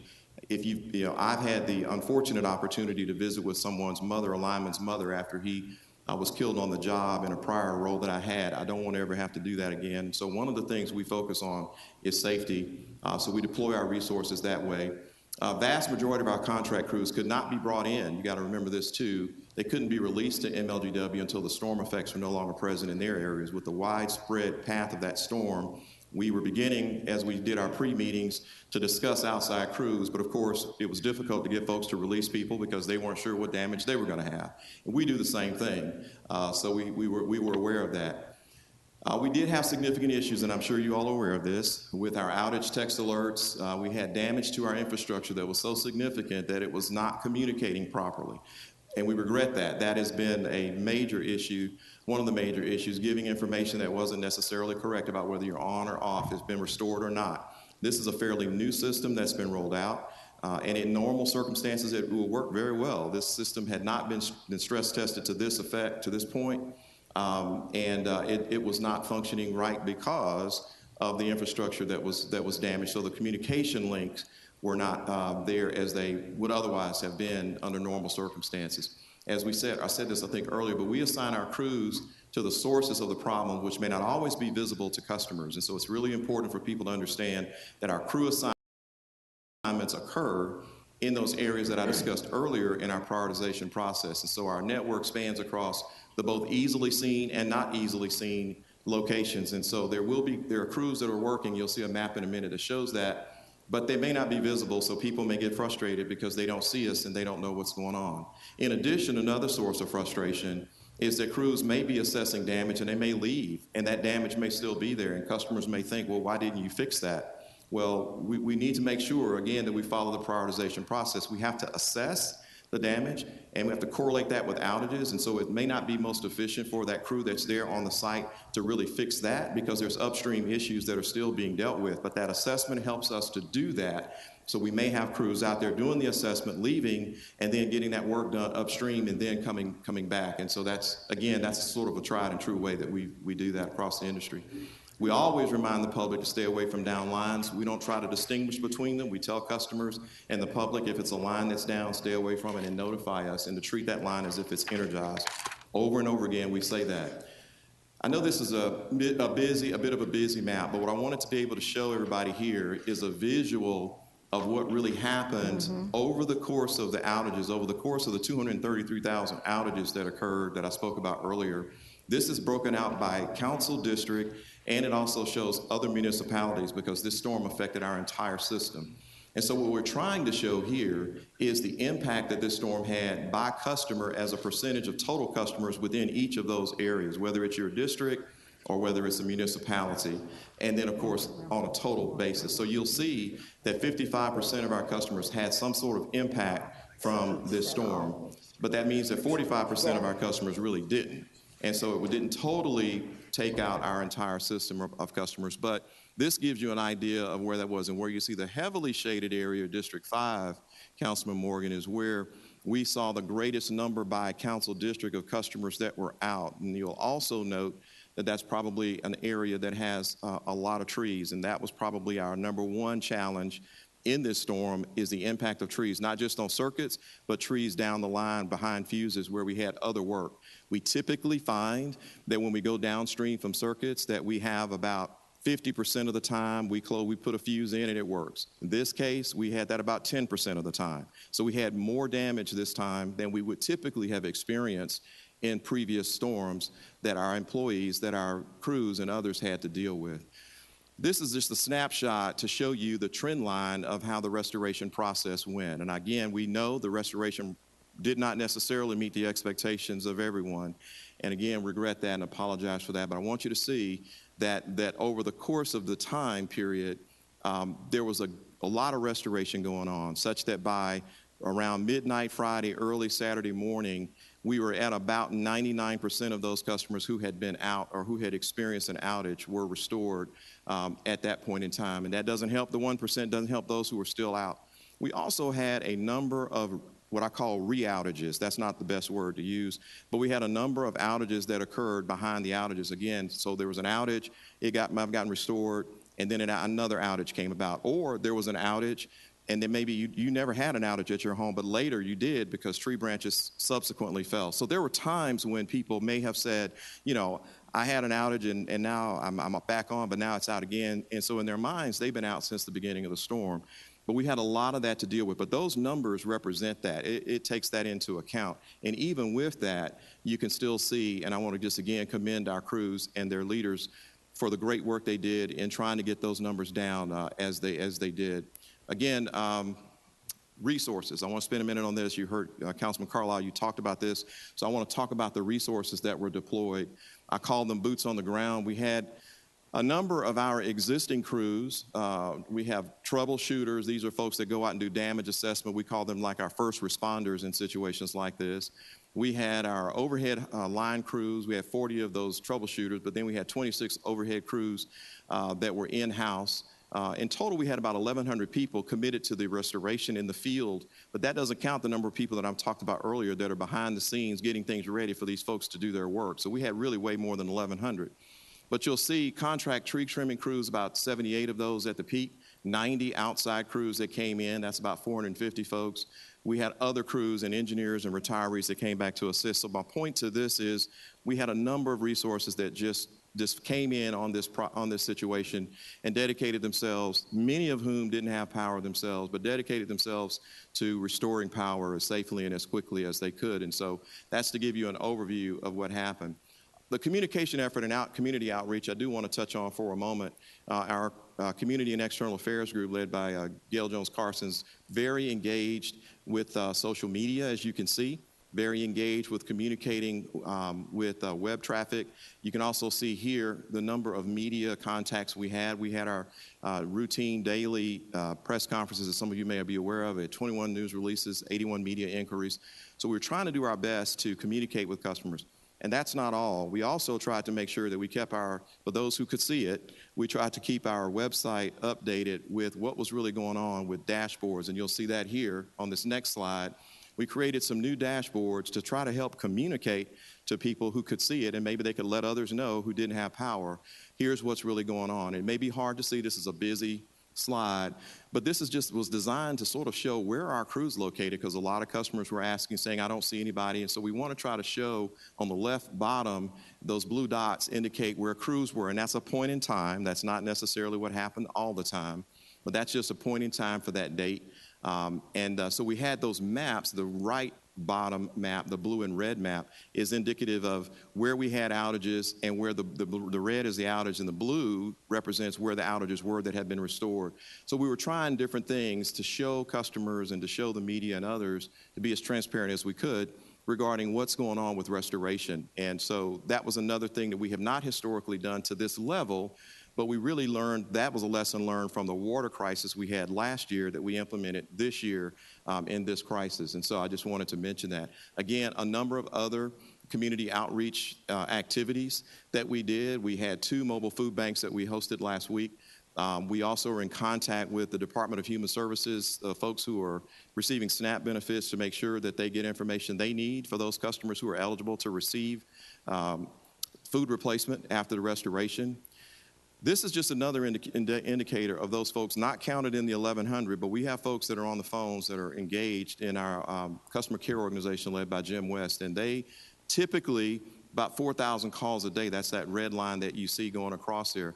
But you can see during the course of the storm from those the bars there, what the call volume level, calls that were answered. These are calls that actually required a conversation.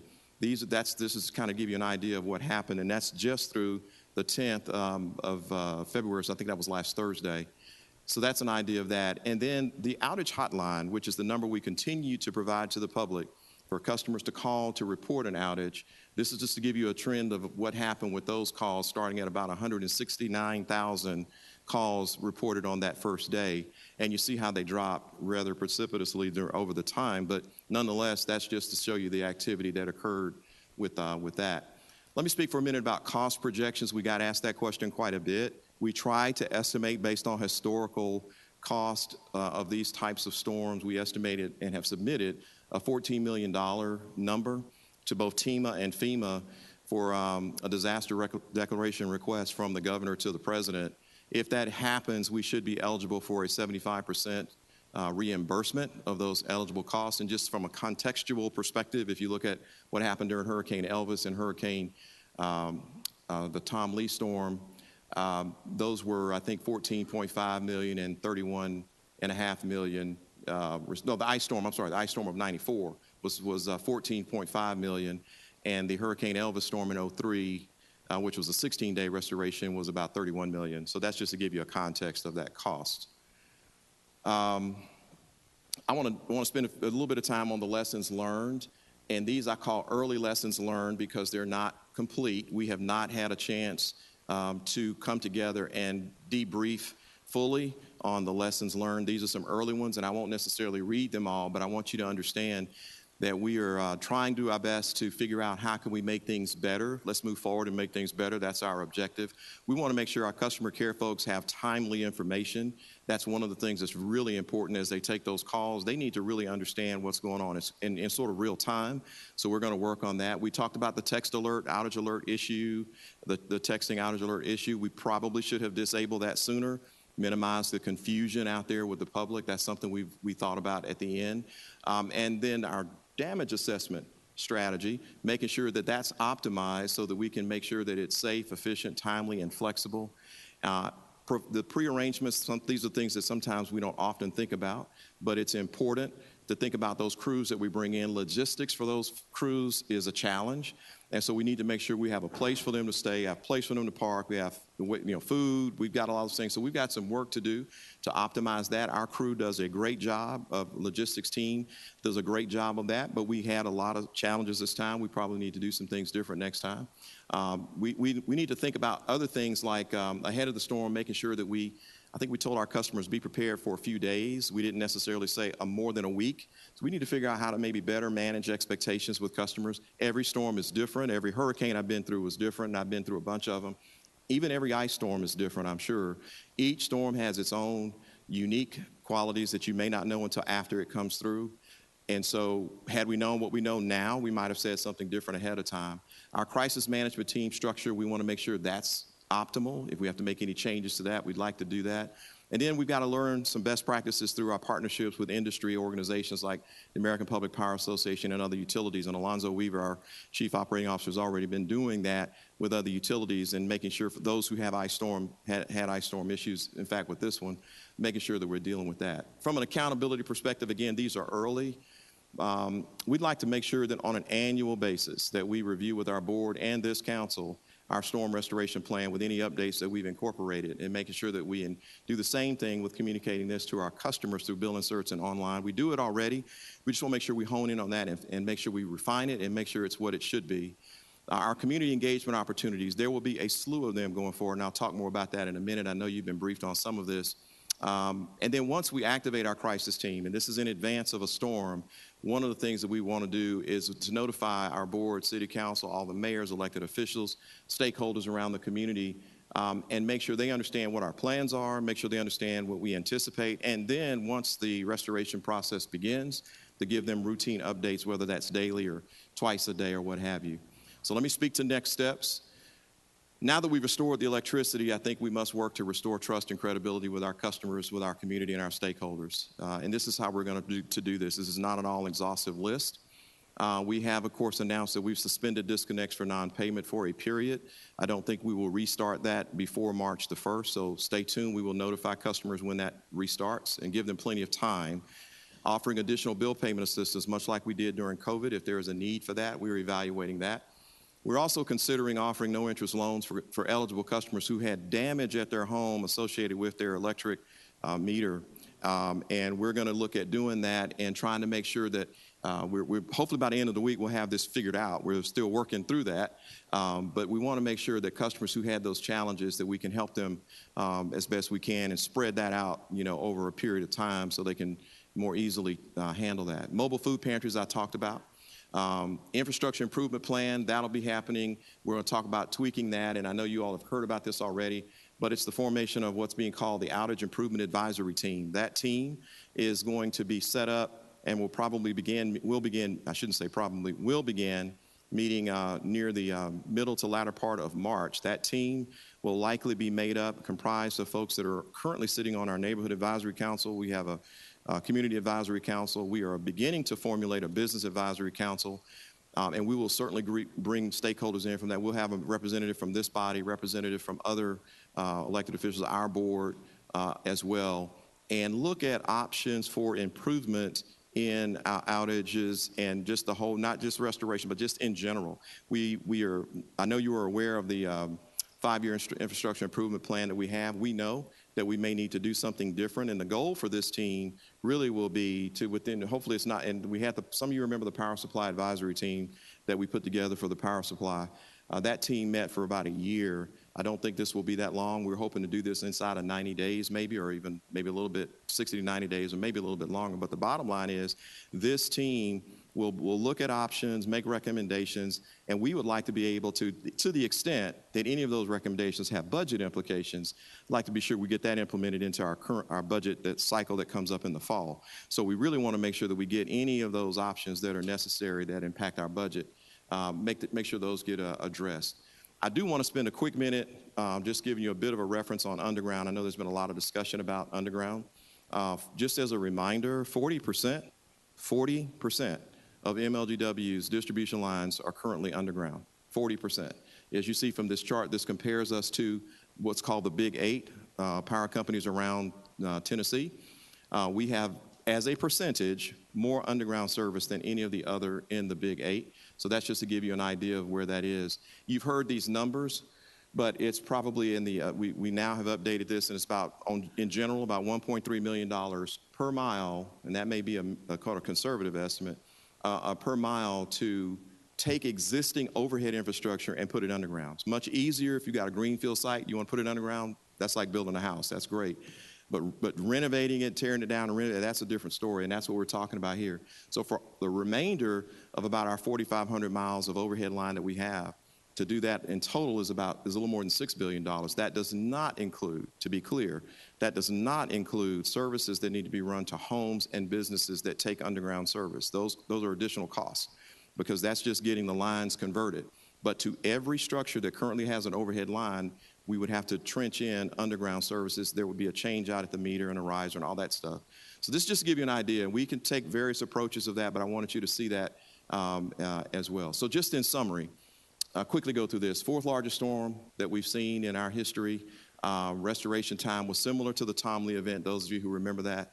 Storms and outages are just going to be a part of our business. I know of no utility in the country or in the world, for that matter, that does not have to deal with outages.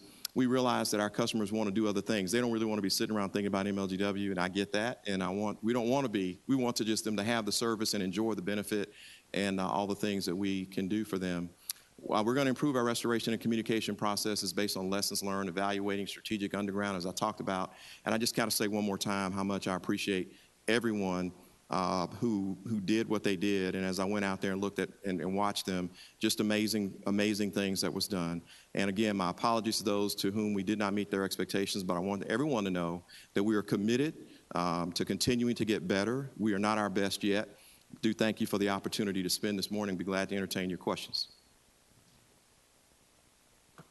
Thank you, President Young. This has been very informative. Council members do have questions. They started asking me questions before I sat in my seat. So if you get your staff close to you, make sure that they're available and not have to, you all need to move forward, please. So if there are any questions that the president needs some help with, we don't want you walking from the back. He will need some help. Right. And I don't want you walking from the back of the room because we want to have lunch today, okay? We're going to start with Councilwoman Johnson. Okay, thank you so much. Your presentation was quite impressive, informative, and appreciative. I truly believe y'all did the best you could, but I guess you figured out that you probably need to prepare and do a little bit better in the future, a lot better in the future. One question I had from your presentation, you said 40% of your lines are underground. What percentage of that is only Memphis underground? My sense is that that's generally the case, but I think Memphis has a lot more trees and a lot older infrastructure within the loop just because of the nature of it. So I'm going to see if Don Roberts, who's our power quality person, can probably give us a feel for that. Come on, move a little faster. Come on, so he can answer. Don's our power quality guy. He can tell you about that. Okay, I need your name and address. Yes, name and address. My name is Don Roberts. My address is 804 Maria in Memphis. And in answering your question, our older infrastructure is inside the 240 loop and Whitehaven, Fraser. As we moved east, as people migrated east, our standards on what we built changed. So the majority of the underground is in the eastern side of Shelby County. The eastern side of Shelby County also has 23 kV service, higher voltage, means that we have longer circuits with a number of customers on them. But yeah, the underground is concentrated in some of the older parts of town. I'm sorry, the overhead is concentrated in some of the older parts. Okay, so it's a possibility you only had maybe 5% inside of Memphis and the rest went to the outside municipality, Bartlett's, places like that. Right. Okay. It is a much higher percentage of customers inside Memphis who are served overhead. Okay. Thank you, Chairman. Leave it at that. I'm sure we'll have some more heated discussion. Okay, thank you. Councilman Canale.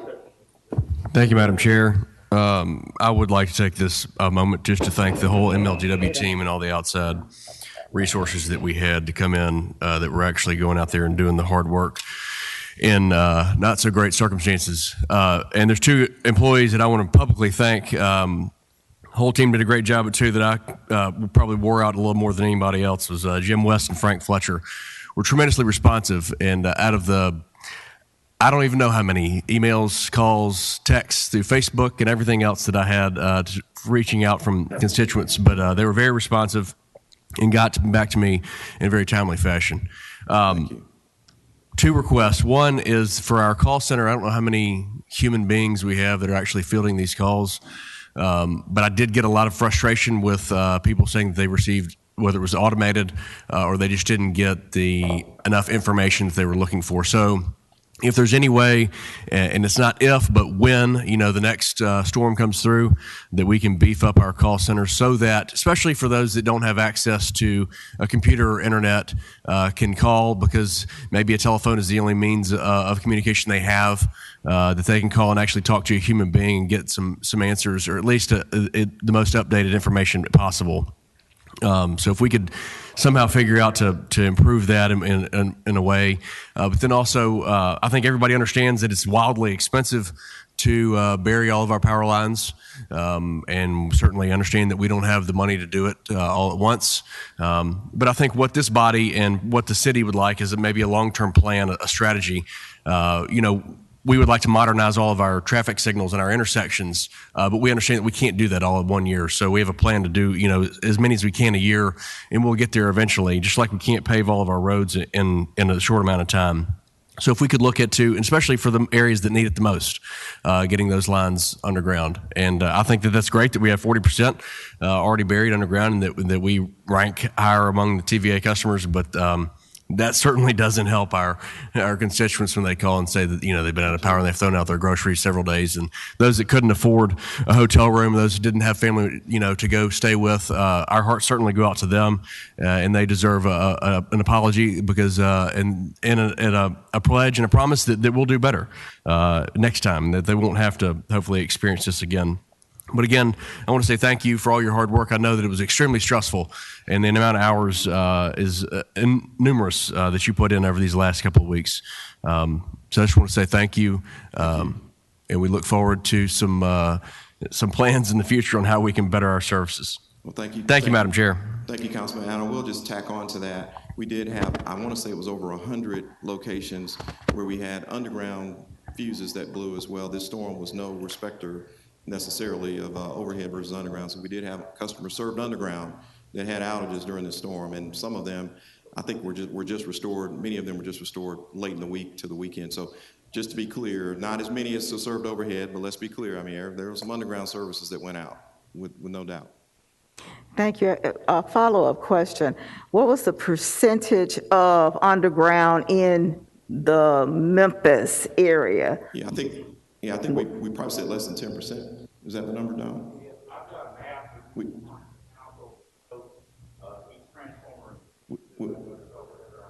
Yeah, it's less than 10%. It's less than 10%. Okay. Okay. I just want to make sure that we're clear about that. Yeah. And I want to share, I have had underground since 1978, and my lights went out. So over time, the infrastructure doesn't hold up, and I don't know how long it's supposed to last, but when I hit about the 25-year period, I started having outages. At one time, I didn't have any at all. So when we had the ice storm where people, it was about, I think we were out maybe 3 weeks, people had to come and stay with us in our community. However, as they got older, it stopped working as well. So it is not the great hope that we think it is. I just want to make sure you all understand that. We do have outages, and it actually depends on how old your system is. Okay, Councilman Smiley. I'm sorry.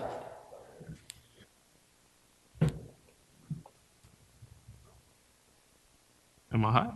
I'm hot. You hot? Okay. Yes. Thank you, Madam Chair. And I do want to echo the sentiments of my colleagues and express sincere appreciation for all the hard work that you all have done. I have a couple of questions, and one was brought to me by a constituent. And I think I was in the process of being fussed at, which specifically deals with, I think, my very second council meeting back in 2020, in which this body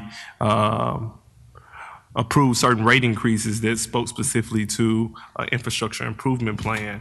I guess my question for you all would be, where are we on that infrastructure improvement plan? Could you speak specifically on what the fee increases were to deal with, and were there any delays caused relating to COVID in terms of where we are with the infrastructure improvement plan? And then you also mentioned I know this is a compound question at this point, but you also mentioned something along the lines of we may have to do something different.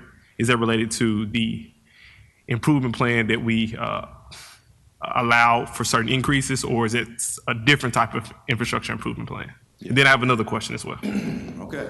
So the latter part, the last part of your question, to the point I was making on that, I'm saying that we probably, and we had already talked about this before this storm, that we need to look at the infrastructure improvement plan as it exists to see if there needed to be any tweaks to improve it at all. We're about in the second quarter, if you will, maybe late second quarter of that, it rolled out. We brought it initially in 2019. It really got rolled out in 2020. And when you take into the effects of the challenges that many of us have had around availability and getting things done, COVID and all that, we're probably, I would say, maybe 35% of the way through overall, maybe of it. We've done great in some areas. We've had a lot of pole replacements. We've put out some distribution automation. We're having challenges around tree trimming. Probably one of our bigger challenges. We've made some strides in substation equipment replacement. That's been good. But we still got a long way to go. We are not, remember, our goal was to reduce outage minutes in that plan by 50% based on 2019 data. As of last year, I think that the data showed that we were down about around 30%, 35% maybe. So I say that to say that from an investment standpoint, we still have a lot more to go in terms of that improvement plan. And you had another question that I probably missed. Can you restate it, or if I didn't answer? Well, I haven't asked the second question, but you did say something that made me, I guess, inquire differently. As relates to the current improvement plan and the rate increase, I think this body asks multiple times whether the increases that we improve, would they be sufficient to address the concerns of MLGW as relates to improving the infrastructure, particularly in the Core of 240. That makes me wonder whether we should expect an additional act from MLGW as it relates to rate increase for an infrastructure improvement plan, or was the position by MLGW then the rate increases that we've already approved will be sufficient to adequately address the concerns of the city of Memphis within this five-year window? Yeah, so good question. I think I got it. So basically what one of the things that we'll be doing as we go through this advisory team process is evaluating additional options to improve things. And that may result, as I said earlier, in some additional investment that's required. I'm not saying it would, it may not. If it does, and if it rises to the level that it impacts our costs to the point where we do need to do something with additional rate action, we certainly would bring it to the board and to this council. I can't say today that that's going to happen or not, because we really don't know. I will say that, just to be clear, what we brought to you before, that 5-year improvement plan, was again designed to reduce outage minutes by 50% over the 5-year period. And I think we were well on our way to getting that done, even though we were a little bit behind where we thought we would be. So it was happening. I cannot tell you that we can design an infrastructure system that's going to completely eliminate outages. Our goal had always been to mitigate and minimize them, and that's really what we were on track to do. Okay, thank you. And then my second question, I think former Councilmember Tawan Stout Mitchell brought it to my attention. To what extent does MLGW work with the Office of Emergency Management? I know that they're coming later, and I think I'm gonna have some questions specifically for them, but to what extent does MLGW work with them in times of emergencies like this? And could you kind of detail, I guess, the relationship or the collaboration between MLGW and the Office of Emergency Management? We do work closely with the Emergency Management Association. Brenda Jones is in fact, she was engaged, I think, on a number of our press conferences as well, and she was augmenting some of the comments that we were making. We have an individual from MLGW that is assigned to EMA, and we, of course, have to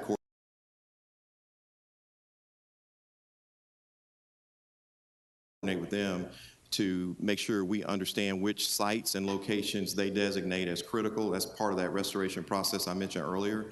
So we have a very good relationship with EMA, and I think we want to make sure that it gets better. That may be one of the other things that we talk about a little bit later on, but we do work with them, communicate with them, and have someone assigned that is engaged with them as well.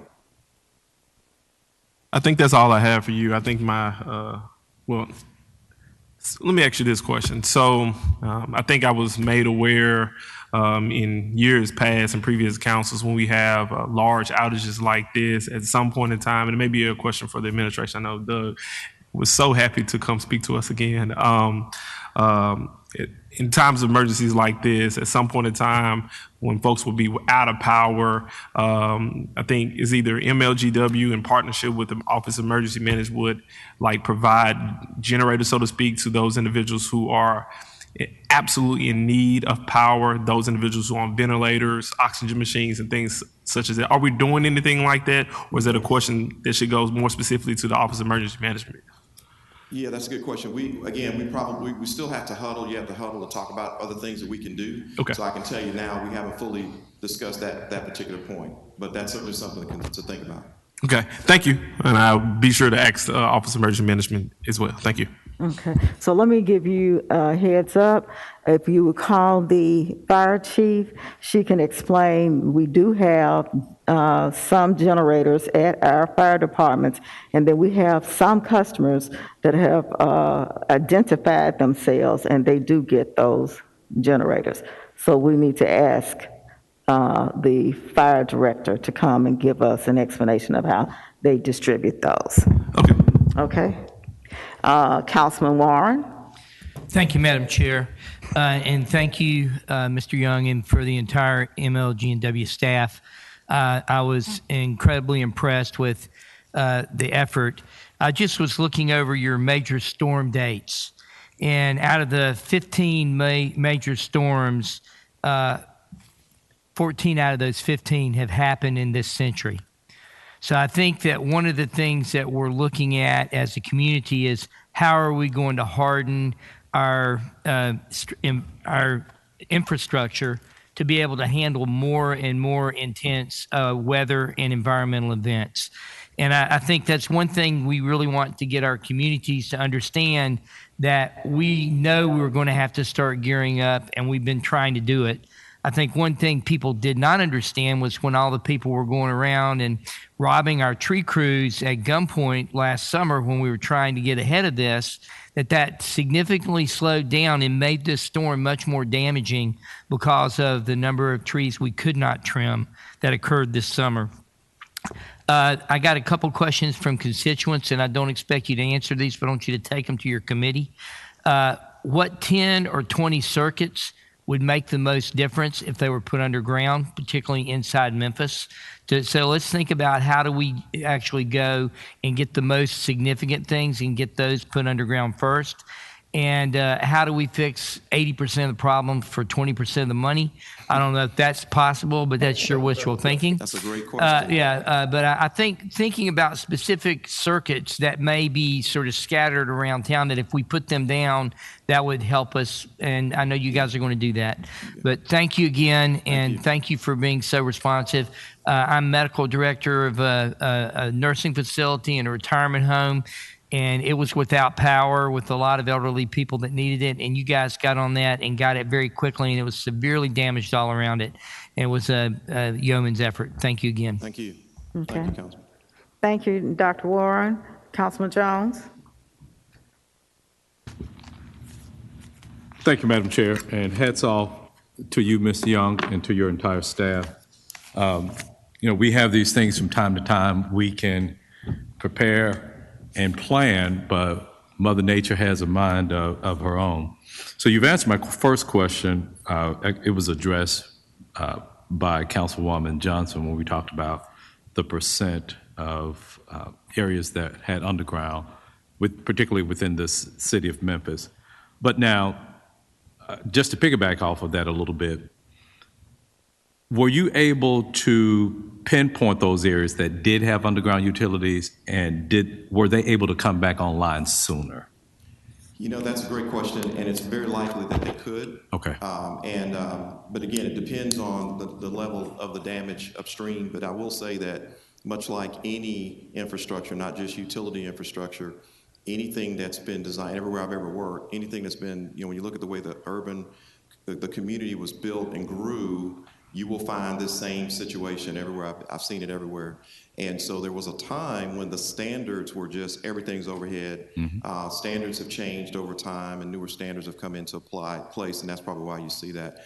But I don't know if we have the time frame on restoration for all the underground circuits. My guess is that they probably did come on a little bit sooner, but I can't tell you for sure that that's the case. And so, as I look back at 36 years ago that I left home, and I look at the growth that has taken place, that has grown out east, and we can just from our mere observation, look at when we go further out east, we don't see the overline of the above ground utilities, and I still talk about the infrastructure and the technology that's associated with something that was built 25 years ago versus where I live, the stuff that was built 65 years ago, and we're going to have those challenges.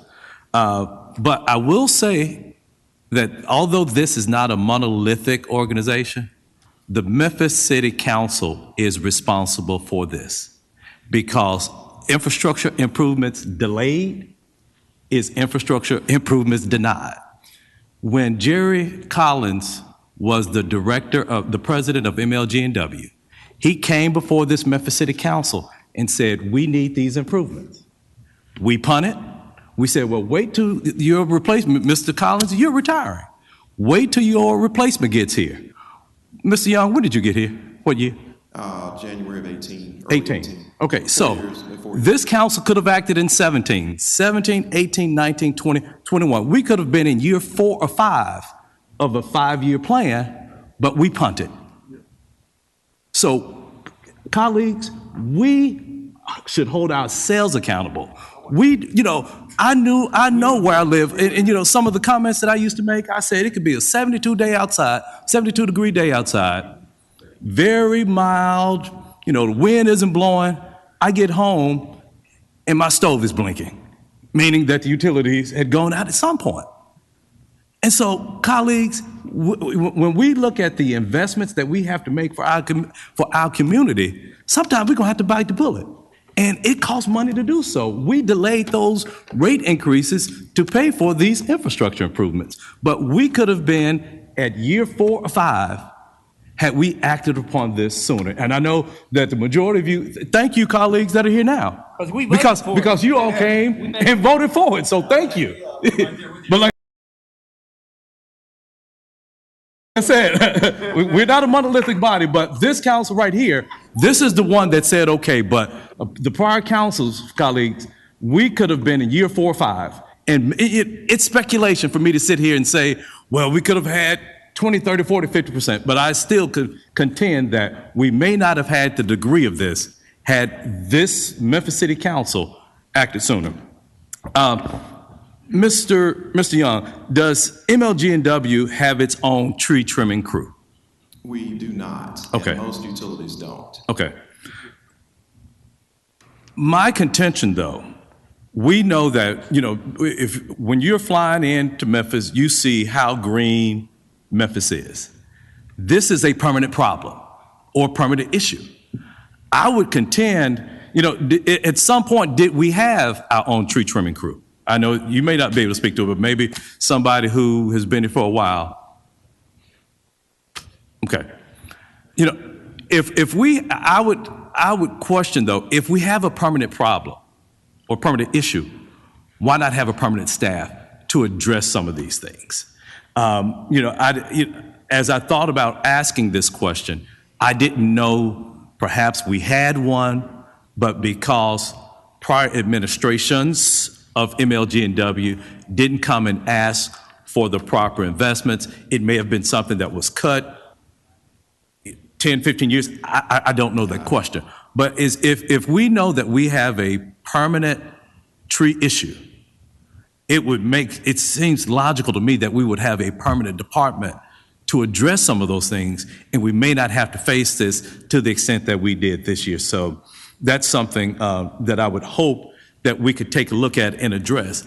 And that's another way of controlling our costs that are associated with that. If we have a permanent staff that's on the payroll, we don't have to worry about the market fluctuations as it relates to contractor A may charge this, contractor B may charge that. So I would like to see MLG&W take a look and see how feasible it would be for us to do so. I know that when someone's power goes out, we can say 90% of the utilities have been restored. But if you're in that neighborhood, 100% of your utilities are out. That's correct. That's correct. We tend to look at things, and this massive winter storm map was enormous, going from Texas to Maine. But what Channel 3, 5, 13, 24 are going to report? They're only going to report Memphis. So just up here perusing the internet, do we subscribe to something called Power Outage US? What it does, it provides a state by state, county by county look. And so we are sitting here saying, well, MLG&W did this or didn't do that. What would be helpful is to say, okay, well, Little Rock is in the same boat we're in. Louisville is in the same boat we're in. Cleveland, Cincinnati, based upon this degree of storm. And so, we can't look at things just in isolation to basically judge ourselves, especially when we talk about a large winter event like this, without taking the entire landscape into consideration. So this poweroutage.us, they have historical, I'm just perusing here. What would be helpful, and this may just be for my edification, to essentially say, on day one, we could have very well have done a better job than other utilities in restoring some of those things. But it's not Channel 5, 13, 24, or the other locales to report what's going on in other places. But until we have that perspective, until we can look at other things, if we're looking at it in isolation or in a vacuum, we don't know how well or how poorly we're performing. So I would just hope that, to look at things in its total perspective and judge ourselves upon that as well. Although, and I appreciate you and your staff saying there are things that we could have done better, but we can't, for some things, you just can't be the outlier. We can't swim upstream all the time when the conditions say that this is a large, huge storm that has affected everybody. Thank you. Okay, thank you. Councilman Covet. Thank you, Madam Chairman. Real quick, Mr. President, you said that y'all were putting together an improved communication strategy. Did you share kind of what a timeline on that might be? So we have not, I think I may have said, we haven't had our full debrief yet, right? So we are planning that, I think it's next week or week and a half from now. So when we get together with, the lessons learned that I shared were preliminary or early, but I have a better answer for you on then, that in terms of the timeline for things like that. We'll share that with you as well, so that you all will be aware of what's going on with that. Okay, so you could come back in 2 weeks and potentially give us an idea. Also, you had mentioned that you had a plan for loans, home storm repair. When do you think we might have that in place? Let me be clear, just to let me clarify. The loans that we're talking about are for customers, and I think this is something that may have been done in the past. And Jim West, you may want to come up and talk a little bit about this, but this would be for customers, and several customers did have damage to their electrical boxes and weatherhead and whatnot. And so our plan right now, and we're looking at some of the details around it, legal and otherwise, is to be able to provide assistance to customers in those settings that had to fork out, I don't know, but the cost for those repairs, we'd like to provide some assistance to those customers, and that's what we're looking at doing. All right, very good. In the interest of time, then, would you give us a preliminary schedule at some, like say maybe 2 weeks, give us an idea of what that package might be and when you might be bringing it to us? We actually hope to have that. You think we'll have that by the end of the week, Jim, finalized? Yeah. Can I go ahead and get your name and address for the record, sir? Yes, I think we're expecting. Oh, I'm sorry, Jim West. I'm Vice President, Chief Customer Officer. I'm at 10135 Crested Lane, Cordova. All right. And so we are actually talking with our partner TVA, and we have some existing funds that were made available to us by TVA for a revolving loan program probably 15 years ago. Much of that has been repaid, and we are investigating whether we can tap into those dollars and make loans to customers to do utility repairs. Typically, this is going to be where the weatherhead needs to be replaced or the meter center might have been damaged. They need to hire an electrician to make that repair before they can actually take power from us.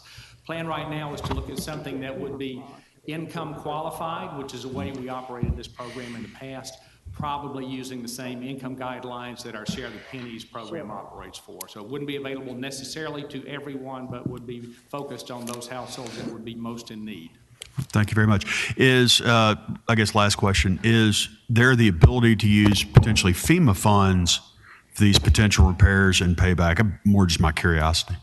So there may be people more knowledgeable about that particular question. In the past, in 1994 and 2003, when we offered something very similar, we first thought that those funds might be reimbursable. Upon investigation, it was determined they are not. And I think the rationale is because that equipment is not MLGW's, we're not responsible for that repair. It's not something that we incurred a cost for. So right now, that's why we're structuring it as a loan, so that customers can get some immediate relief, fund those necessary repairs, and then take some time to spread that repayment out so it's not so burdensome. All right.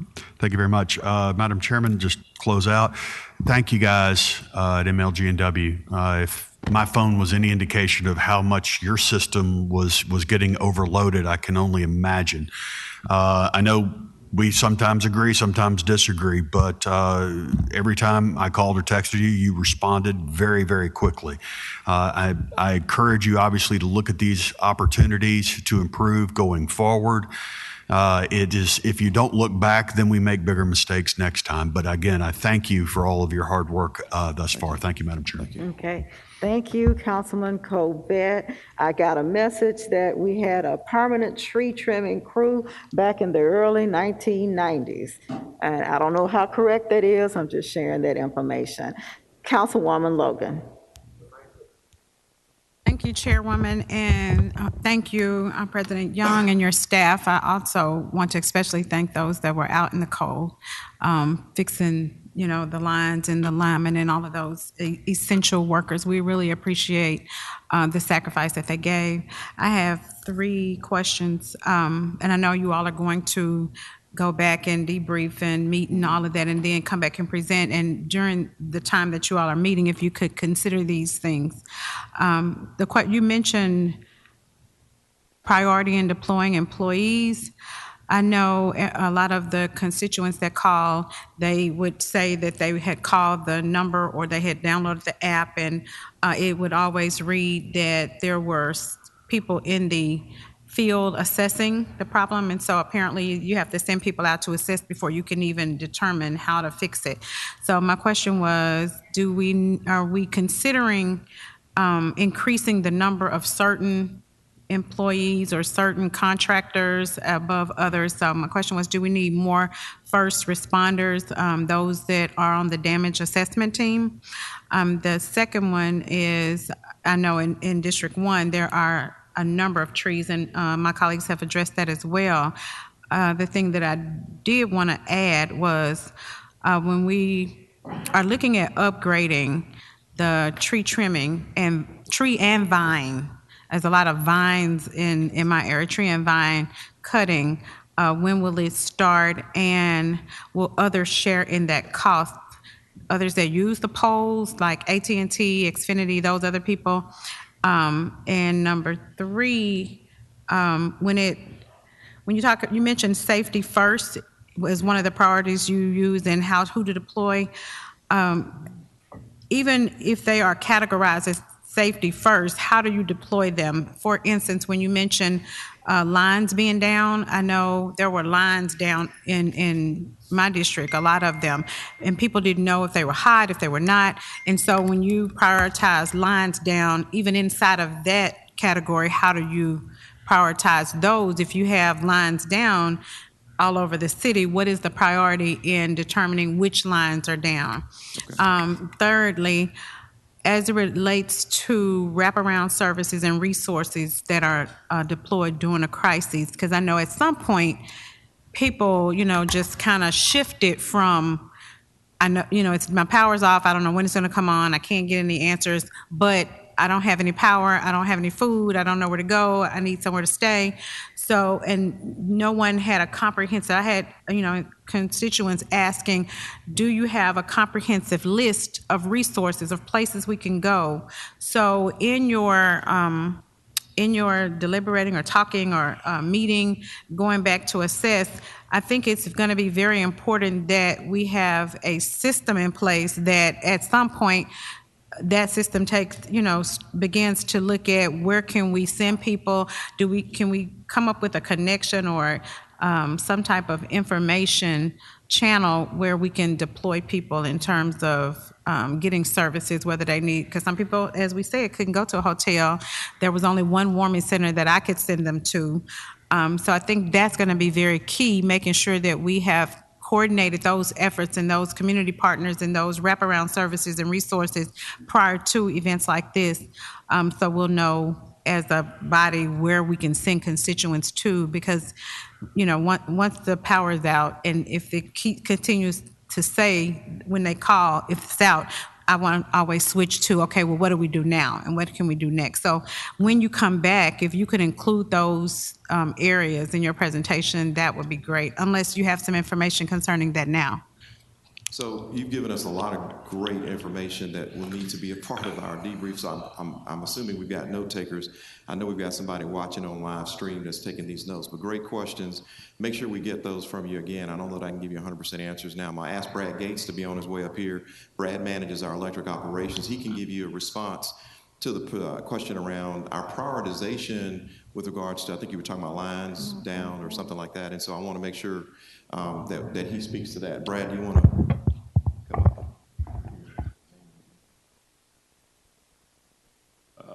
Brad Gates, 1062 below. Thank you. Yeah, like JT stated, our first response, of course, is the immediate restoration of high priority facilities.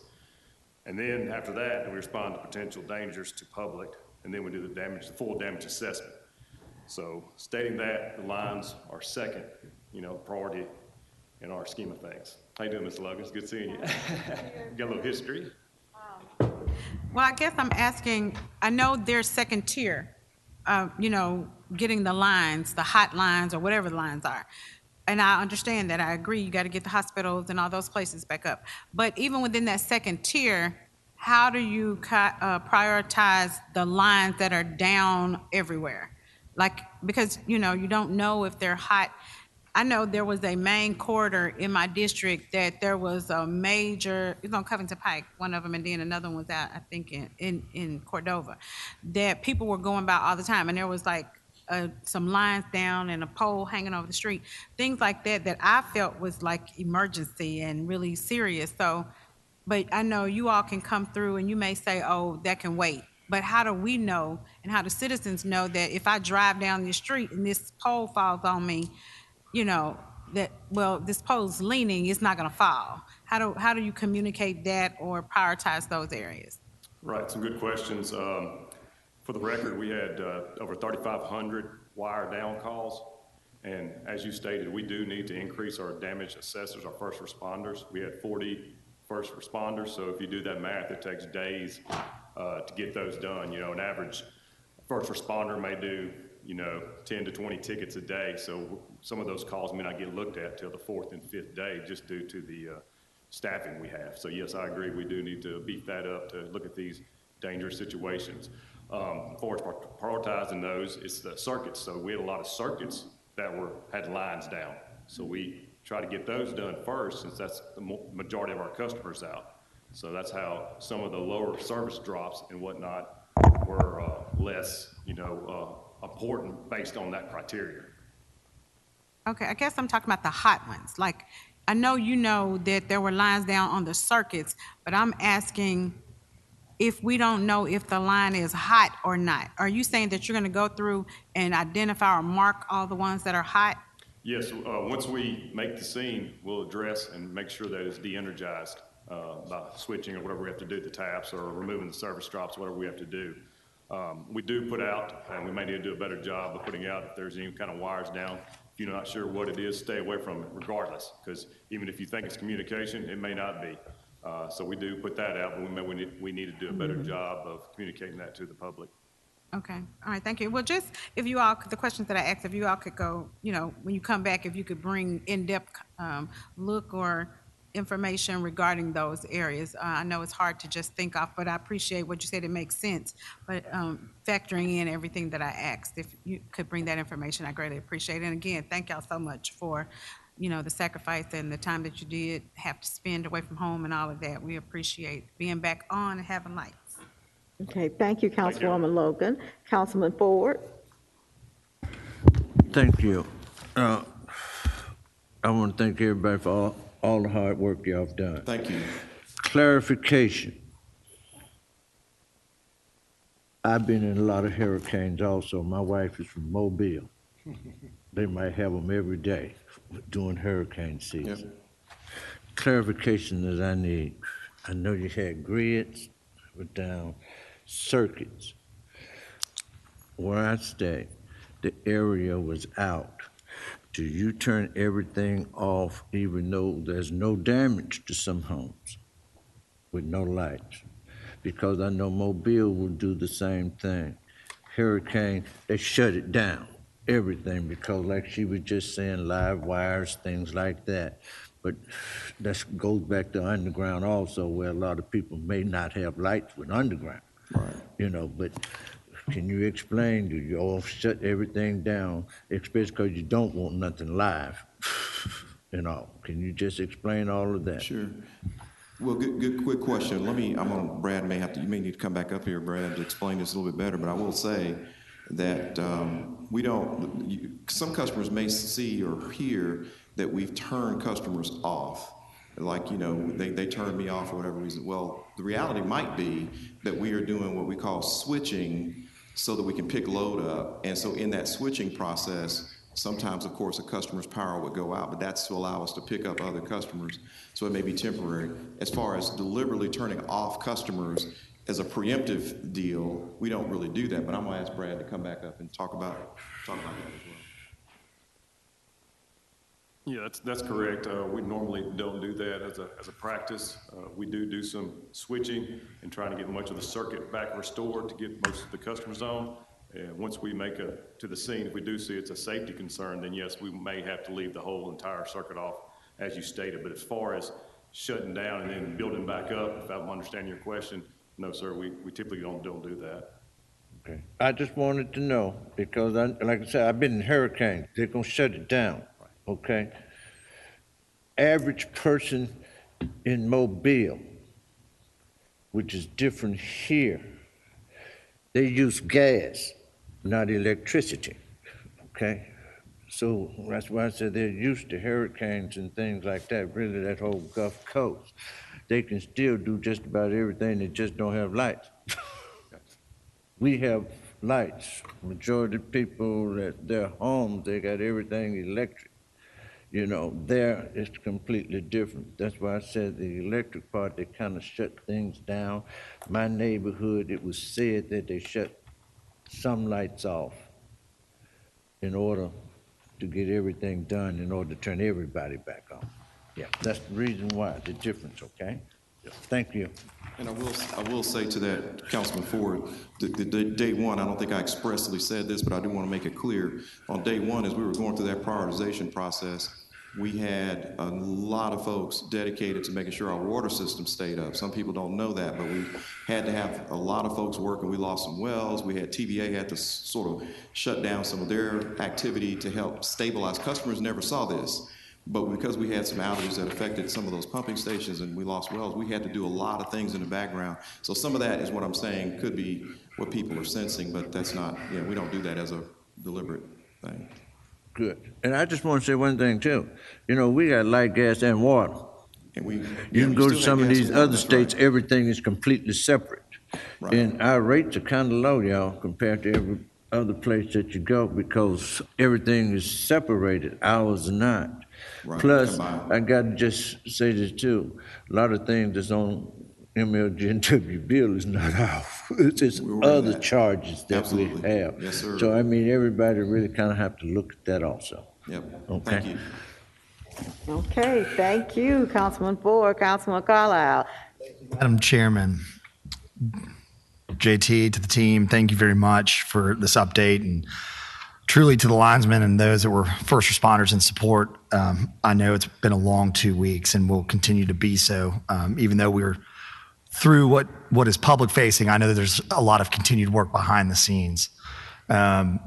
I'm going to try and do this kind of in 3 big buckets, which is OEM coordination efforts, kind of FEMA cost and contracting, and then future mitigation. One consumer thing I will say that is confusing to Gail and the social media team, when you look at My Outage, it gives you your customer number and your outage, and then when you click on the outage map, there's an outage number associated with it, but you have to kind of go back and forth to figure out where you are versus having that outage number on your My Outage so you can track it on the outage map as well. So just a little consumer feedback there.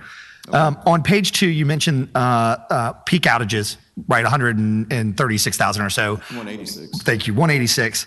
And then you mentioned total touched outages. Are those unique or are they double count? So each the 200 are unique. So if my power went out twice in the storm. No, they're not. Great, thank you. On page 31, and this kind of touches more on FEMA cost and decision-making. How is and what is the process for determining wages and contract rates that MLGW is willing to enter into with contractors coming in and out of town? Obviously, from the public, when you're in dire straits, you don't really care what it costs, but you guys have a responsibility to your ratepayers and your company where that's not necessarily feasible. Can we talk a little bit about that determination?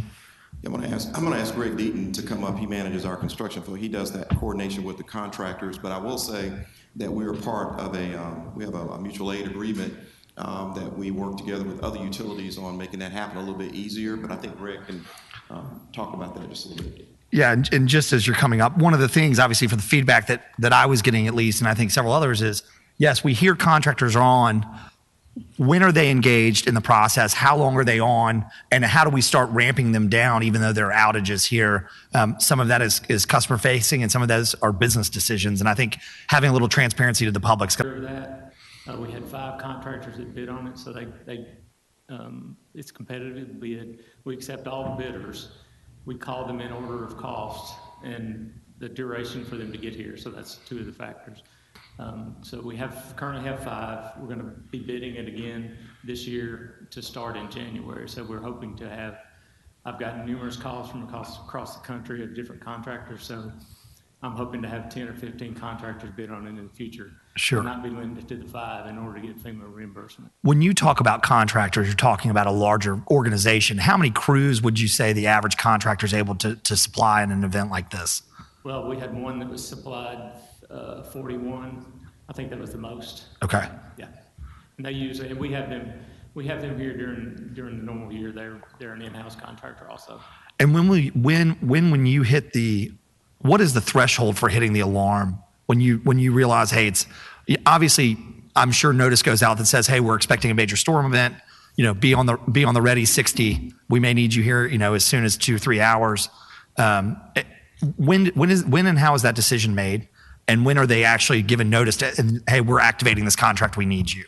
Well, on this particular storm, we activated the 3rd, February 3rd, Thursday the 3rd. We requested 25 contractors that day.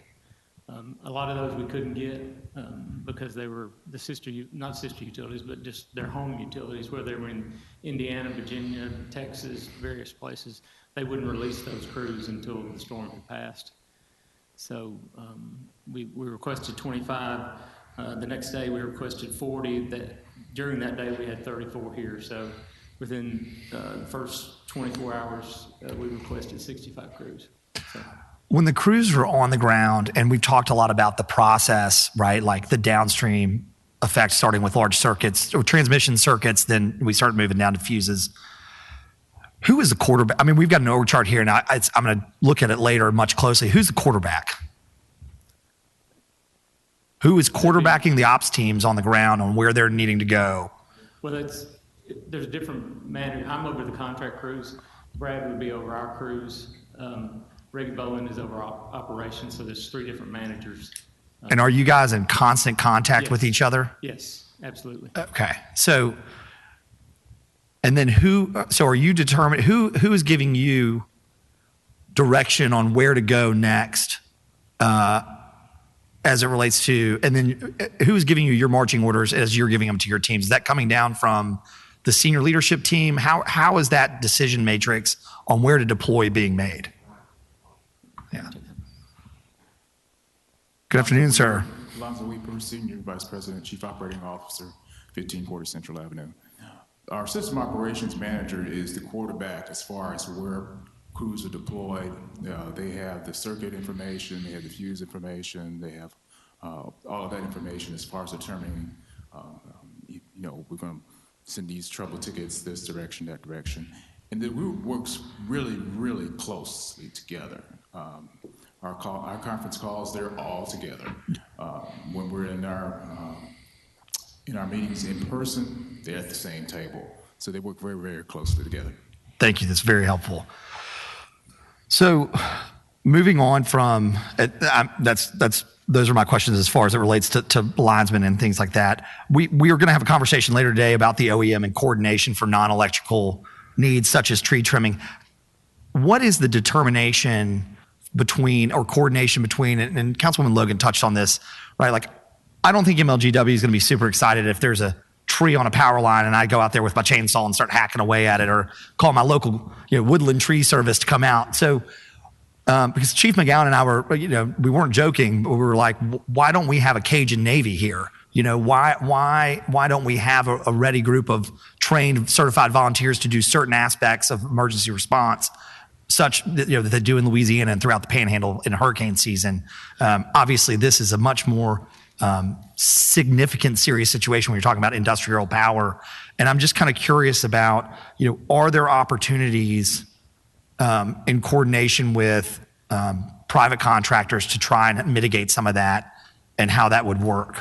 Yeah, is your question specific to tree trimming? It's probably more to tree trimming because, again, we're talking about a highly specialized discipline versus like, hey, we're happy and here to help clear trees away because you guys are wrapped up on major distribution lines and things like that. So there's tree trimming, and then there's tree trimming associated with power lines, and they're not the same. Yeah. And so one of the things that makes it such that we have to have these certified folks do it is because they're trained specifically in trimming trees around power lines. They understand the clearance requirements and all the safety procedures. And so it's difficult, may not be impossible, but I think it's difficult to sort of put that together and have that, because they have to have constant. So if you do it once every 3 years, are you going to be proficient? I mean, I don't know. But we are looking at all aspects of those kinds of things to your point. So, yeah. Thank you.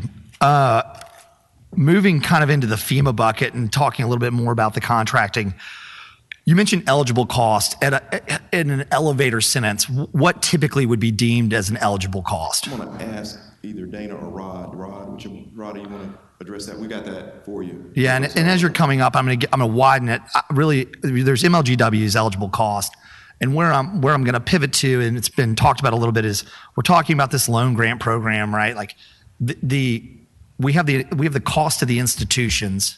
And then we have the loss of economic opportunity for business owners, homeowners. And then in addition to that, we've got their capital costs, right? So everything from my business was shut down and I have a business loss, and maybe I didn't have business loss insurance, or my weatherhead was damaged and I don't have the money and I threw away $300 worth of groceries. And so it's and. But so let's talk about MLGW first, and then if you can expound on any opportunities that are out there, in particular for low to moderate income homeowners, when it comes to things that would not be considered directly related as far as infrastructure to their homes. Right. Rodney Cleek, Manager of Budget Plan Race, Light, Gas, and Water, 731 Barker Woods Code, Bartlett, Tennessee. As it relates to the FEMA eligible cost, as we mentioned in our presentation, we have preliminarily submitted about $14 million worth of cost to FEMA. It's my understanding that across the agencies for the entire county, they've submitted about $28 million across all agencies to FEMA for potential declaration of the disaster. As you know, we have not been declared for the disaster yet. As of today, right now, FEMA is on the ground here in the county doing what's called a preliminary damage assessment of all of the damages in the county. So hopefully that'll be wrapped up by Friday. And then we can get a potential declaration request from the governor to the president and FEMA for that declaration. So in terms of eligible versus ineligible cost, MLGW has been very successful in submitting its costs. So the majority of the costs that we submit are eligible. As far as the homeowners go and the businesses and things of that nature, if we are declared, FEMA will be in to be able to take claims for individuals for things potentially, as we mentioned earlier about the weatherhead damage and meter center damage to the homes. There is a potential for that beyond what insurance might cover already for those homeowners to be able to make a claim with FEMA for the individual homeowners. I'm not specifically an expert on the business aspect of the FEMA claim as it relates to loss of revenues and things of that nature, so I can't speak to that. But certainly when the declaration is declared, there will be funds available not only for MLGW and the local agencies, but also for individuals as well. Thanks, it's very helpful. And I think for us, colleagues, we need to make sure when we have the OEM discussion, we circle back to that FEMA business loss and eligible expenses, because I'm sure many of you have gotten phone calls from people that were out of power for a significant amount of days and very concerned about their employees, et cetera. So, and I hope that many people did have business loss coverage, although I'm not an insurance attorney. I'm sure somebody's going to try and employ force majeure. But moving on to kind of the last bucket, which is talking about future mitigation. Page 48 talks about the over-under. We had great questions from Councilwoman Johnson, Jones, and Robinson just about what percentage of that 40% is really impacting Memphis. And obviously, we have to acknowledge that Memphis is an old growth city. We talk about Blight, which has a huge impact on this, right? Kudzu, but like where it's really problematic is, homeowners that aren't there and, cutting their trees in their yards and stuff. And so, we're going to spend $100 million, $98 million and change, I think, over 5 years in tree trimming to accelerate that cycle. And I know there's a note about underground power lines, but I think, again, just to acknowledge that when power lines are in the ground, I think we're replacing, again, as a part of the same capital plan, power lines that were distribution lines that were underground from 1960s through the 80s are part of being replaced in our 5-year capital plan. Absolutely. Right? So, wires go bad. I think my closing comments are, and I agree with Councilman Jones, these are difficult conversations to have, but when your infrastructure gets to a certain point and governments don't operate like businesses where we keep capital reserves, so to speak, in an account because it's cash sitting around that people want out. So ultimately, you have to eventually pay the piper. And I think for us, my comments would be, we'll never ever have 100%, mitigated event. Burying every power line is unreasonable, and it's not a panacea to use JT's words, but we have to be proactive in finding out opportunities and options to mitigate this going forward. And we, the body, need to stay focused and disciplined and have the fortitude necessary to do what it takes to mitigate when this future committee comes forward. And it's a nice way of saying it's going to cost money. Whether or not we actually entertain the sale of MLGW, I know I wouldn't take the proceeds and dump all those back into, the infrastructure for a firm that's about to take over. It's really would be there. I wouldn't sell a business, improve the business, and then give it to somebody. So that's just me running a company. I don't know about you. But to my colleagues, I am excited that this body's tone and tenor seems to be very interested and excited about finding real solutions instead of just talking about the issues. And this is one that's critically important. Councilwoman Easter Thomas was quipped a minute ago. She just said they don't care. And what she was saying is at the end of the day, our ratepayers and our constituents don't care. They just want to make sure when they walk in that they turn the light on, that the power's there. Now, they want us to be responsible with their rate and how their money is being spent. They do care about that. And it's incumbent upon us to investigate that and to make sure that we're looking after their money. But we also have to have the fortitude to tell them that this is in the best interest and the long-term health and viability. And the last thing I say, and I swear I'll wrap it up, is in a 21st century world, in the middle of a COVID pandemic, we've seen a paradigm shift in how the global economy operates. We are not going back from where we are today. The work at home or work from home environment is a permanent solution. And so when we talk about things like the digital divide, they are completely mooted if people don't have consistent, reliable power to their homes. And so we have to acknowledge that, because if we continue to go down this road, the accrued cost to our local GDP and people's earning opportunity will far outweigh the cost to improve and mitigate future outages in a mass scale. So again, I hope we have the discipline and focus and fortitude to stay with this and stay on it, because I know it's something that people don't want us to react to. They want us to be proactive. So again, to the team at MLGW, thank you for your time. Thank you for your response. I'm really excited that we gave the linesmen a raise this year. So feel good about that. And Madam Chair, I yield the floor and thank you. Okay, thank you. We have two more members, and then Councilman Ford wants to come back. Councilwoman Easter Thomas, and then Morgan. Thank you, Chair. Thank you, President Young and your team, and definitely to all the folks who were on the ground, whether they were doing the food pantry, restoring lines and services, and just being responsive. And even you all going on social media and the public, just being responsive and letting the citizens see you. I only have two questions, and maybe you can lend some to it today, and maybe you can bring that back in your, well, some you are going to have to bring back in the report, but maybe you can lend some today. For the first question, and I know we've talked about this before, as far as the utility poles that we have in Memphis, we know that some are ours and then some are not. The ones that are not ours and that belong to whomever, AT&T, Comcast, or who have you, were those a large burden during this outage? I know, like, for example, I've called about vines and lines and branches and such on a pole, and then being told it's AT&T and we can't do nothing about it. Situations like that, did that add to our issues for our electrical storm? And if it did, how are we putting that into our plan and how to fix that and to hold them accountable if they have poles and lines that are in our neighborhoods? So that's a great question. I think, Brad, you may have, we had as he mentioned, we had several thousand tickets regarding things like pole issues. I don't know that we today have the breakdown of how many of those were not owned by MLGW, but if you want to speak to that, Brad. Yeah.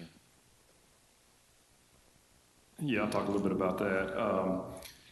Yeah, as far as the down lines calls, we got to take every call serious. So we do spend resources going out, and then we do find out that it's Comcast or a communication line, then our control center will notify that agency to make the repairs. And as far as the poles, if we will clean up an emergency situation, even if it's not our pole. And a lot of times we work hand in hand with AT&T and assist them in setting their poles, or we'll set their poles for them if need be. Okay, and do they reimburse us for that, for sending those folks out and for doing their work, or what happens with it? Yeah, that's correct, they do. Are they on the same emergency timeline that we are, or are they just at whatever will? I really can't speak to that. I think they do have crews working, hand in hand with us, but I'm not real sure about their staffing or their shifts. I think that if y'all can put, this sounds like a lengthy presentation when they come back, but if that can be in this part, if we got a part two, when you all come back, really to see the breakdown of did any of those poles cause a burden in this outage, and how many, what percentage of those were ones that we did not own, and then what type of accountability do they have? Because if we're having, because this stuff isn't going to stop because global warming is here, so we probably going to be seeing something like this pretty soon, or to some other effect.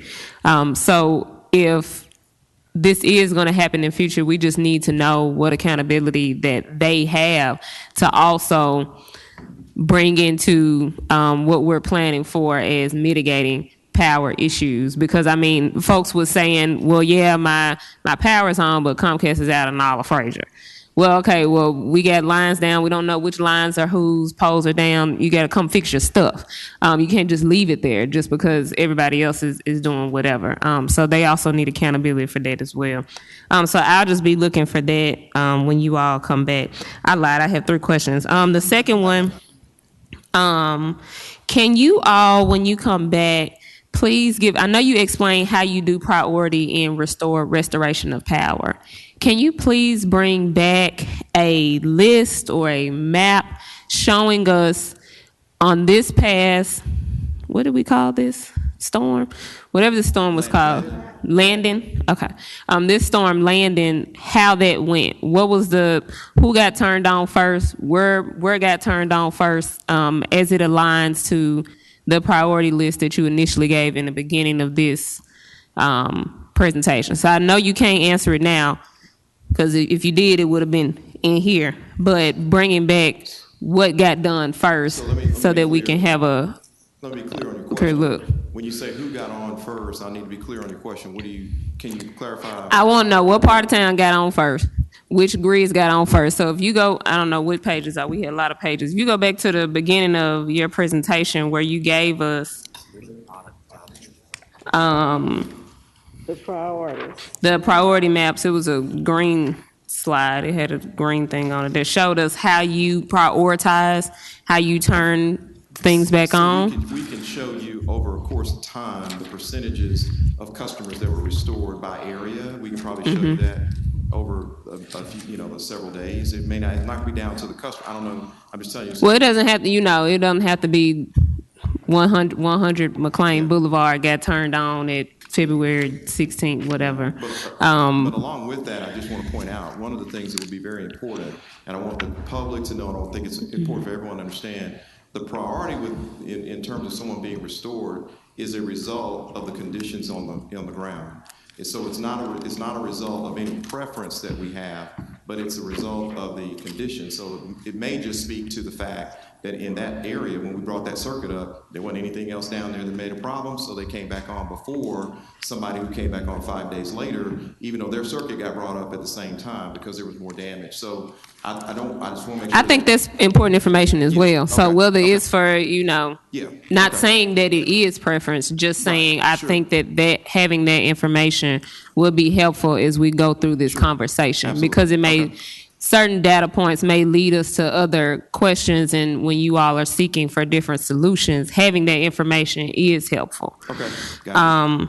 And then lastly, is there anything, and I know some folks may just say, no, we don't need to do nothing but pay our rates. Is there anything that citizens can do when we know that we're probably coming up towards a time where we may lose power or we may have issues with our energy sources, things that we can do in our everyday living and activities that'll help? Like, they say, don't throw your grease down the drain, or don't put all this stuff outside. What simple things can we be promoting as council folks and y'all that may help us in the future?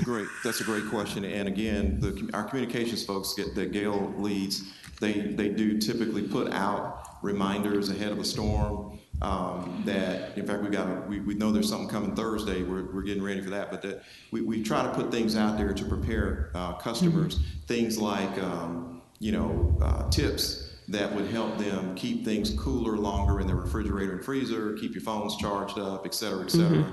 So we certainly try to make, and that list can probably be expanded, but yes, there are ways to do that. Can't help you on the grease down the drain part. I don't know about that. But I'm just thinking of what my grandma told me. Also, let your drains drip. Okay. But yeah, I think that's something that needs to, because it may have been on there, but I didn't see it on a lot of the news channels letting us know how to get ready. Yeah, I think the day before we did that, but we certainly can improve that. We'll deal with that. Absolutely. So yeah, thank you. Thank you. Councilman Morgan. Thank you, Madam Chair. So what went right, what went wrong, and how can we improve? I think this has been a good start to the conversation. Obviously, we're still in the crisis as we stand now. And it's difficult and necessary, and we don't do it on our behalf or for the cameras. We do it for the sake of our customers. We do it for the sake of the people that we're responsible to, the voters. And so part of the conversation is difficult, and I recognize that MLGW management, y'all are put in a very difficult position as we go through talking about responsibility for things that went right and wrong, and that there is probably credit and blame to go around. And some of the blame that is to go around is on those that you would answer to, I think, including this body, as Councilman Jones pointed out. The 2018 budget, y'all asked for 2% for an increase in electrical rates to improve infrastructure, to improve tree trimming, pole replacement, got 0. The next year is 4.6% increase requested, got 0. Next year is 3%, and then 6 months later, y'all got 2.7%. So out of a multi-year plan after that. So this council did delay those infrastructure improvements for 30 months beyond what was recommended by MLGW management and the MLGW board. And I won't go into the roll call vote on that. I think people can look that up for themselves to see how each individual council member acted. The majority of the council that's here now was not the same council that the majority opposed in those 2018 and 2019 budgets. If it had been done sooner, and again, I'm going to put some of the blame and responsibility on this body. If it had been done sooner, for example, a big part of that ask that y'all made was for increase in tree trimming. What was the goal for tree trimming in 2001 in terms of line miles? Was there a number that was set out? Was it 1,400? Just this past year, 2000. So the goal that we're trying to do a 3-year trim cycle is the way we sort of budget for tree trimming.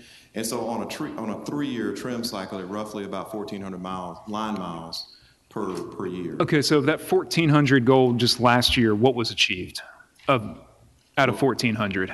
How many did we do? Oh, it was like 625. Yeah, about 625. So about 40% of that.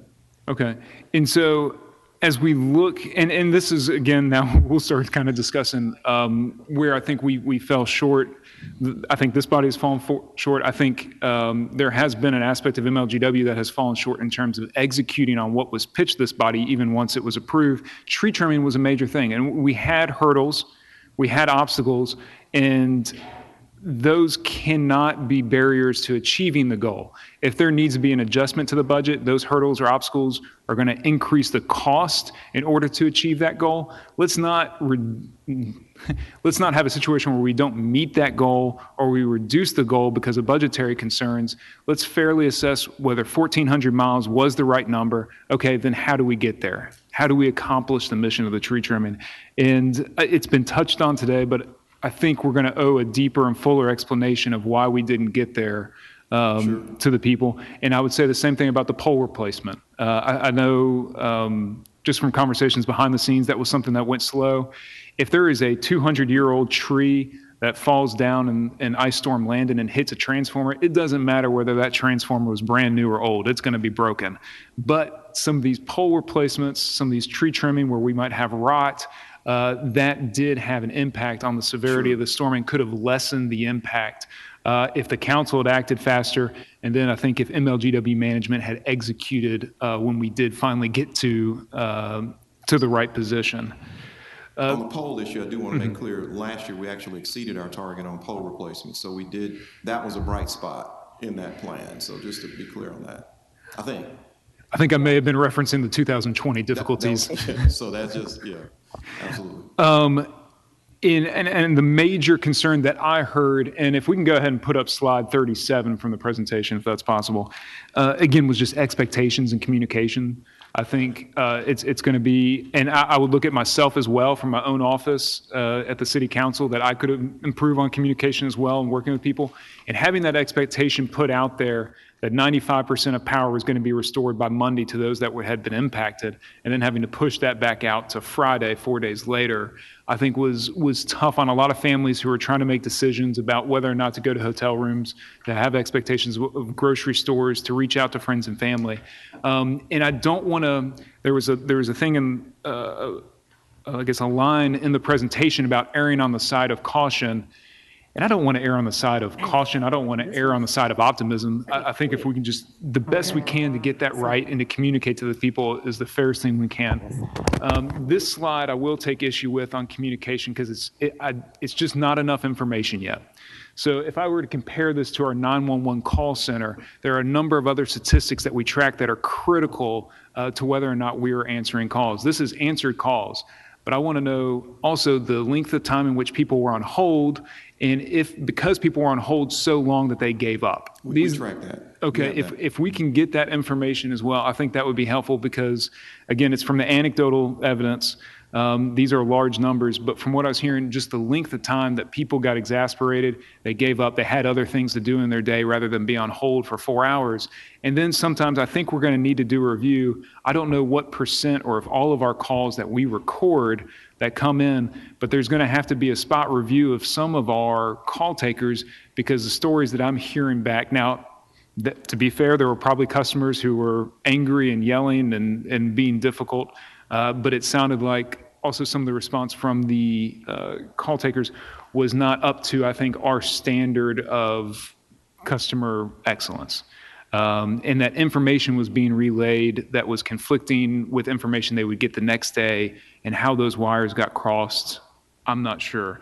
So that would be one of the things I would encourage for review. I do have questions about smart meters, and we're going to be out of time today to discuss later of why our smart meter technology cannot be maybe better implemented to put the burden on MLGW to know who is without power rather than having the customer have to report it. And I tell them to report it on a daily basis through the hotline or through the app because they never know if the circuit repair didn't go all the way downhill to them, and that they might have a fused outage, but the circuit repair didn't connect with them.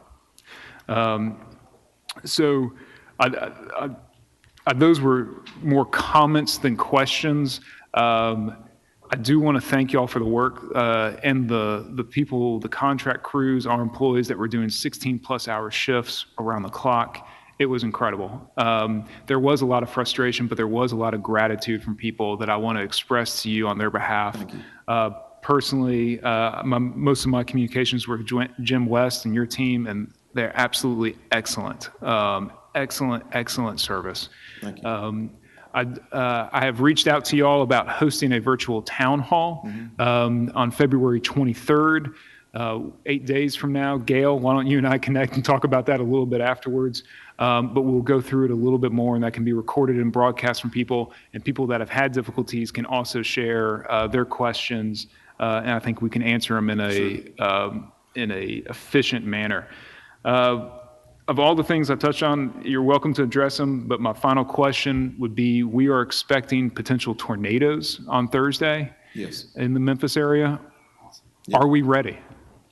Are we going to do better if the opportunity requires it? So what we're expecting Thursday doesn't sound like what we just experienced. So the ice storm is different from what we're expecting on Thursday. But we are in the process of monitoring that, and to the extent that, and you heard Greg came up and talked about how we do with crew alignment and all of that. So in our planning, we are anticipating that it will require things like, having our crews ready, understanding who we need to bring in, anticipating the path of the storm. So we probably need to make later today and early tomorrow is when I think we'll be nailing down some decisions on what's going to happen. But we are monitoring what's to come, without a doubt. All right. Thank you, Madam Chair, and look forward to the extent that any other council person wants to do anything like you just described on the town hall, we certainly are available to assist. Okay, and I'm looking forward to that fuller depth of questions a week from now. Thank you very much. Okay, thank you. Councilman Ford, you said you had a follow-up question? Yeah.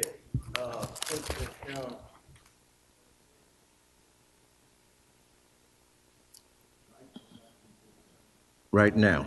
I'm sorry, I didn't hear the first part. Earlier you were saying the different assistance that people can get. Yes. And plus, the lights will not be turned off until further notice. Right. I would like for you to give us a number, because I'm quite sure there's a lot of people listening, a lot of these different associations, because I had them to tune in today. The day is the 15th. A lot of people are on fixed incomes that lost all of their food and everything else, okay? We have the media here. I would like for you to give us a number, and our CAO, he left out, but I need the city to do the same thing, because when they end up reporting, I would like for them to give numbers. That's why I want you to give numbers that they can contact you all, because they might need some food, everything else, which is very, very important, because this is just the middle of the month, okay? So will you do that for me? And I'm asking the media, whatever you put on there, put the number where these people can get assistance right now. Absolutely. Thank you. That's what I wanted, okay? Thank you very much. And thank you very much. Council members, thank you for allowing us the presentation today. Thank you, President Young. Your team did a fantastic job of sharing that information. And council member, give them a hand. They have worked hard over the last week and a half. Thank you. Just really want to commend the whole team behind that, on whose shoulders that we all stand, but they did a great job. And thank you. I know you all have a tough job. Thank you for your assistance and engagement throughout this. We really appreciate it. Thank you for what you do and your service. Thank you. Council members, I believe that we're going to take a 30-minute break. We need you to be back here in exactly 30 minutes. And we have gotten permission. If you need to bring your lunch back with you, you can. No, we got to change. Okay, we're going to do audit and parks and then go to lunch. Okay. Audit parks now. Yes. Audit and parks, come on. Yep.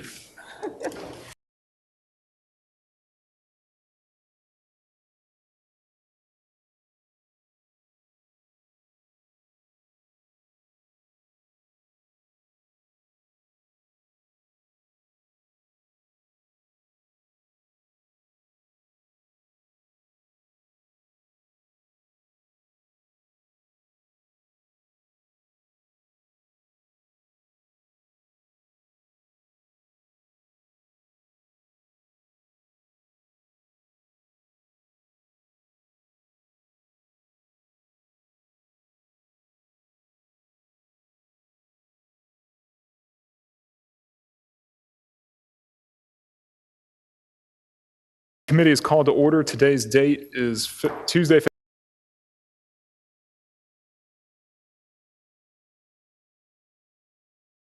February 15th, 2022. Mr. Thompson, will you please call roll?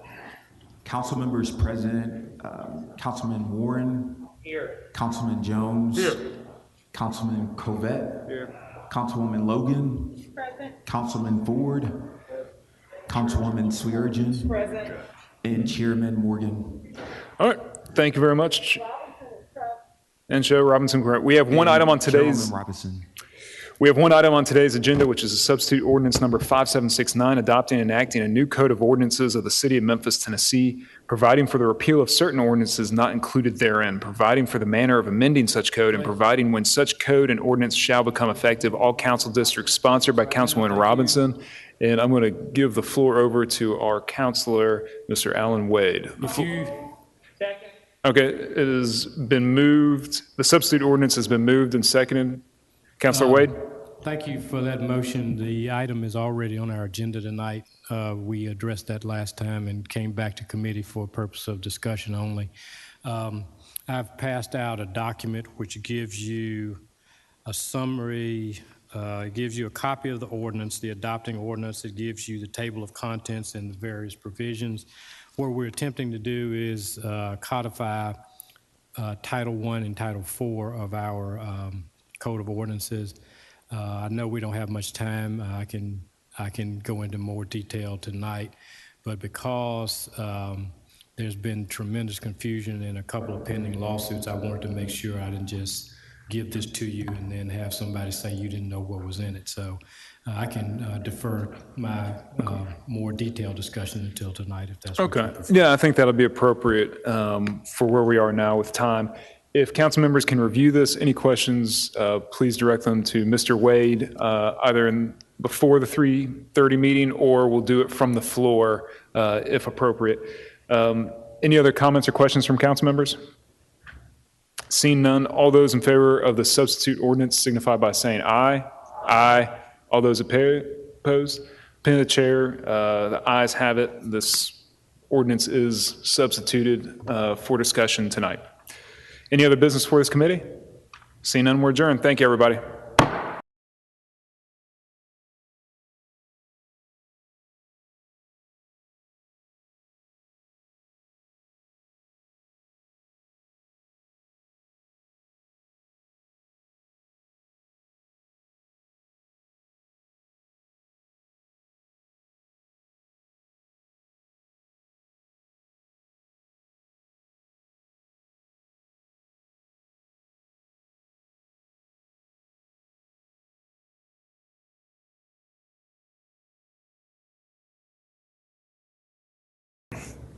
I'd like to call the Memphis Parks Committee to order.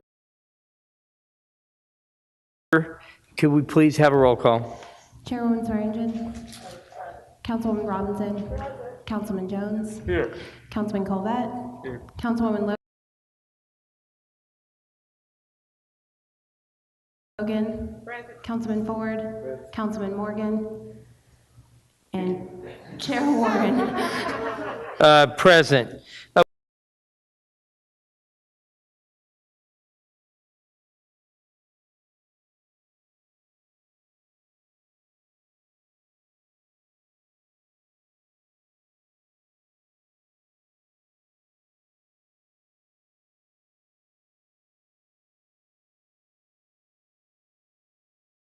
Present.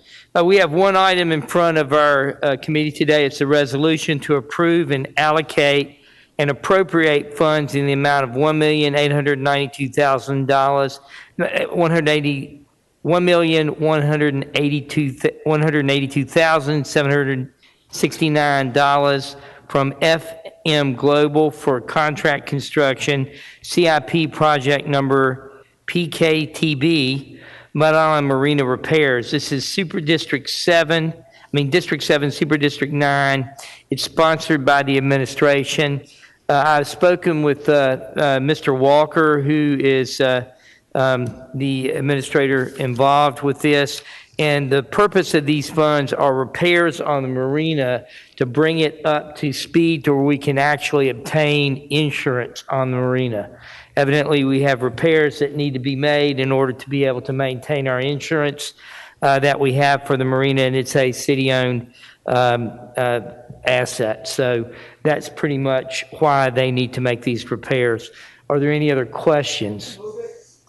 Second. It's been moved and seconded by Chairman Swearingen and Councilman Ford. All those in favor, please say aye. Any opposed? That passes in opinion, and I'm also an aye. And with no further business, we are adjourned.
to order. Ms. Crichton, will you please call the roll? Councilwoman Johnson. Councilwoman Johnson. Councilwoman. Yes, ma'am. Councilman Canali. Councilwoman Robinson. Councilman Warren. Councilman Jones. Here. Councilman Carlisle. And Chair Logan. Present. Thank you. Liza. Colleagues, today we have 4 items on the agenda. Item number 1 is a resolution appropriating $512,000 in GO bonds for project number FSO412, personal protective equipment for turnout ensemble, all council districts, sponsored by administration. May I have a motion and a second? Okay, it was moved by Councilman Warren and seconded by Councilwoman Robinson. Is there anyone from administration to speak to this item? Come on down, state your name and address for us for the record. Gina Sweat, I'm your fire chief, 2053 Oliver. So this is our regular purchase and procurement of turnout ensembles. These are the clothing that our firefighters wear when they go into burning buildings. So this is to replace ones that get damaged throughout the year and to outfit our new recruits as they come on. So this is one of our regular yearly CIP purchases. All right. Colleagues, any questions? Anyone to be recognized on this item? All right, we'll take a vote on item number 1. All those in favor, say aye. Aye. Any opposed? In the opinion of the chair, the ayes have it. Thank you. All right, thank you.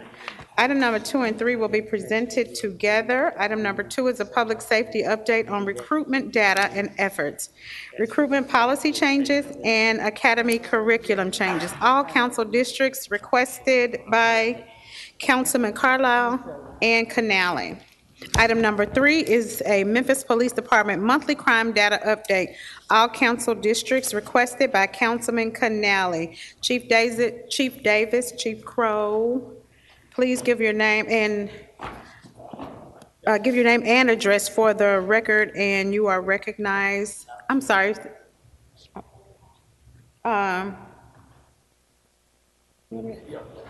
Okay, you're right.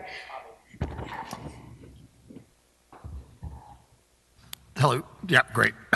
So I know we're about to go through the presentation. I just want to explain why I requested this. Is there was information that went out on, I think, WRAG about certain changes that had been made to what's going on within the recruiting standards, right? And then also, to find out in the news that we were changing the physical fitness requirements and some things like that was a little disheartening. And I would hope kind of going forward that we would get a heads up when those things are going to be implemented versus finding out what's going on in the news.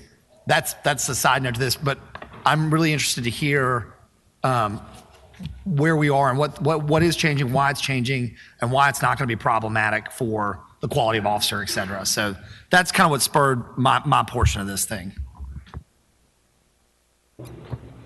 Thank you. And if whoever is going to speak first, everybody give your name and address if you would. Chief Davis, thank you. Chief Cyril and J. Davis, 170 North Main Street. We plan to cover 2 different areas, one on hiring and recruiting, and of course to address the various questions in reference to the changes in our recruitment process. Most of those changes, I will say, and you will hear, are only to improve the process, streamline the process, and ensure we get the exact same candidate that we've always gotten, but just in a shorter time frame. So we've done a little bit of maneuvering as it relates to that process. Chief Jones, Assistant Chief Jones will present on recruiting and hiring, and Assistant Chief Crow will report on our crime data. So at this time, I will bring up Assistant Chief Jones. Thank you. Thank you. Good afternoon. Thank you, Chief Jones. Good afternoon. Sean Jones, 170 North Main. As it relates, I'll be the one reporting on our job fairs and our recruitment efforts as we've made changes within the department. We did a job fair at 170 January 29th, and at that particular job fair, we had 307 people to come out. Our goal, as you know, is very challenging. We want to have 300 people, 300 new police officers to come onto our department. We want to try to run full classes each year. as opposed to running 2. Last year we ran 2. So we want to try to increase that so we can grow the force of the police department. As a part of what we did in terms of being able to recruit, we set up a static display at headquarters so individuals who are potential candidates had an opportunity to see some of the things that we had to offer from a police department standpoint. So when they come on, it's not just that they would be police officers their entire career. Other opportunities will be made available to them as they matriculate throughout their career. As it relates to the attendance, it's pretty much been consistent with some of the previous job fairs that have been held in previous years. We have another job fair that's coming up on the 26th of this month. And basically what we're going to focus on is some of the things that we try to streamline on the front end of this process is doing applicant screening, where we come in, we ask them particular questions, we make a determination as to whether or not they meet the state's criteria as it relates to being a police officer in the state. Then they immediately go to the testing process, and once those who pass the test will move immediately to the background process, which kind of speeds up the process. So any of those changes was really made for the purpose of speeding up the process, streamlining the process, and removing barriers, and as opposed to taking a long time to get people on board because we're competing with other jurisdictions, we're able to get them on board much sooner. Pretty much what we did last year. One of the things that we did as a candidate completes their background, we're hiring them immediately. Before, what we were doing was waiting until the class get ready to start, so it could be 6 months before they come on board. And just from talking with some of the officers from other jurisdictions, we found that they went with other jurisdictions because they called them first.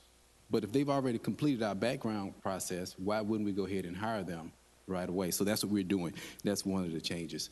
I have some slides. I don't know if if we can put them up. I kind of talked through one. Somebody got it right there.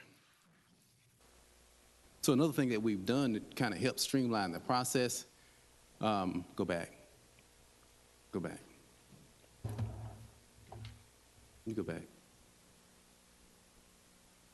Yeah, so you can stop right there. So one of the things that we've done here, you're going to see a QR code that we've added to this particular one, so an individual can begin to register, so we can have some advance notice of how many people we can expect to come to the job fair. That allows us to plan, set up, and cater to them as they come into our job fair from a process standpoint. And it also gives us demographic information, so it allows us just to know more, and the more you know, the more effective you can be at really, attracting the people who are really interested in becoming a police officer in our city. So go to the next slide, please. So some of the things that we've done over the past 6 months is just try to make sure that we stay on track, we stay where we need to be. We have a monthly meeting or a weekly meeting with the mayor, and we kind of talk about everything that we're doing from a process standpoint. What happens is, we get a number of individuals who may hit on our site, and we're from the time they hit on our site to the time that we determine whether or not they can be an applicant or not. These are the things that we're discussing in the process. So if there's any obstacles, we're in a position, with the mayor being in the room to kind of just remove any obstacles that may be in the way. So some of the things that we've done to kind of help streamline and just really to establish some synergy, the recruitment unit at one particular time, they were here, they were downtown working with HR. We brought them back to the academy, and that's been a relationship that existed before. So they're all working, so they're in one common location, the recruiters and the background investigators. So they're on the same wavelength pathway. And we kind of teamed them together with the recruiters and the background staff kind of working together, as well as hiring. We've even hired some retired officers to come back and help us. So all of them are working together as a collective team just to kind of help streamline stuff a little bit better. Everybody know what's going on. If we want to know where that person is in the background process, remember what we want to do is try to bring someone on either with 30 days or 45 days. What we believe that if the person lives here locally in the Memphis area, we can bring them on if they got all of their paperwork and their documents within 30 days, no later than 45 days. If there's going to be more than 45 days, the background recruiter has to tell us, the background investigator has to tell us why it's taking a longer period of time to hire. So everything that we're doing is really to speed up the process and to get people on board and much quicker. We have companies that's working with us. We have marketing companies working with Deloitte 360 Recruiting, and basically what they're able to do is to provide us with information of individuals who would be interested in becoming law enforcement officers in our city. Once we get that information, it kind of touches on the next bullet that I have up there, is that we're able to send them targeted communication to those individuals to draw them in. So like when we're doing the job fair on the 26th, we have targeted communication from radio, TV, social media, et cetera, to be able to reach out to them. We also do a push through our Code Red system to them, giving them specific information as well about the job fair. So all this is done really just to kind of generate more interest, definitely in the area. We make sure that the radio is touching the various demographics in this area, because I know, that's a big issue, is making sure that we can attract individuals who live in Memphis to the Memphis Police Department. Again, we had 307 that came out at our previous job fair, individuals coming from local areas and stuff. So we already know that there's an interest. So we're going to try to pull as many of them as we possibly can to get to that 300 number. So that job fair again was at 170 North Main. Then we started talking about just one adjustment that we made is really in the physical fitness requirement. The physical fitness requirement was 15:30 to complete a mile-and-a-half run. It was removed to 17:30. That was done really for obvious reasons. After time, you look at the data, you're crunching the numbers, and you make adjustments based on what you're seeing the norm is. So we're really just adjusting to the norm as it relates to that particular number, which still gives individuals an opportunity to be Memphis police officers. What we find most times, most officers are not running as much as they're using their brain on the police department. But the adjustment really based on the adjustments that we see to really move us towards the norm. Again, we already talked about hiring people as they complete their background process, and that was really important. I think last year near the end of the year, we hired probably about 27 or 28 people near the end of the year in December. They'll be in our very next class that we set up tentatively. Is set up for June 2nd tentatively, but ideally we want to try to do a class quicker than that. We want to try to do one in March. But so if we continue to have good turnouts at our job fair, and typically, like I said, we had 307, typically get about 10%. If we can get about 40, 45 people, then we can start another class, so we'll have a good rotation of classes moving throughout the police academy. Next slide, please. Next, so as we talk about some of the changes that have occurred, these are actually some changes that have taken place over the years for the most part, and some of them are right in line with the President Obama's 21st century policing as it relates to building trust and legitimacy. I think that was an outtake for that. Basically, these are situations where officers are in the community and we're teaching them in the academy. So when they go out in the community, there's not necessarily a situation where we're making an arrest, but maybe a situation where our cops unit we're out there in a friendly posture as it relates to a crime enforcement posture in terms of building relationships. As we talk about neighborhood watch and things of that nature, these are some of the changes. So we begin to indoctrinate our people at an early age, early on in their career, about how they interact with the public and with the community. So that's one of the changes that we've made. The next one, as it relates to the complex responsibilities and procedural justice, and basically, when the citizens interact with have an encounter with a police officer in the community, they need to know what to expect.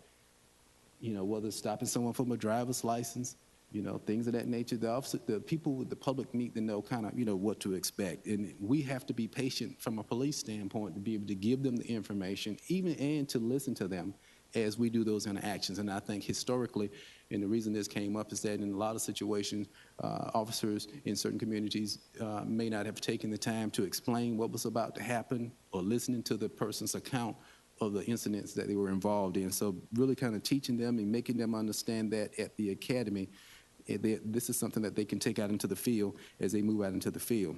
Cops and clergy, the clergy and the cops, we have a partnership. There's an event that we did, I forget the name of it now, shortly after I got here. But basically, it's something pretty much nationwide for the most part, where the police officers and the clergy work together. They work in the community. The clergy helps to bridge that gap between the police departments and the community in order to make for a better relationship and a better interaction between the police as they interact with members of the community. So that's important as well. So we expose them to that at the academy as a part of their basic training. Then quite naturally, cultural awareness. which is something that's understanding the various cultures, regardless of the demographic, whether it's, Hispanic, Muslim, LGBT, whatever the case may be, just understanding everyone that you're dealing with and understanding that the cultures that you may interact with, being a law enforcement officer, is different from maybe your own, per se. And understanding how to interact and what to do when you're confronted with particular situations allows us to be able to be more effective at our role of being law enforcement officers as we interact with the public. And that's all I have for my update as it relates to that. Any questions on the recruitment piece?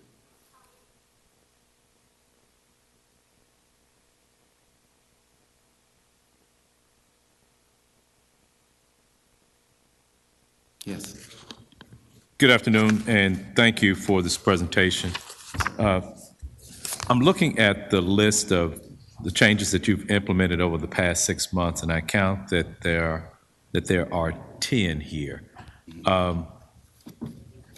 Maybe this isn't an exhaustive list, but are there other things that you've done in addition to this?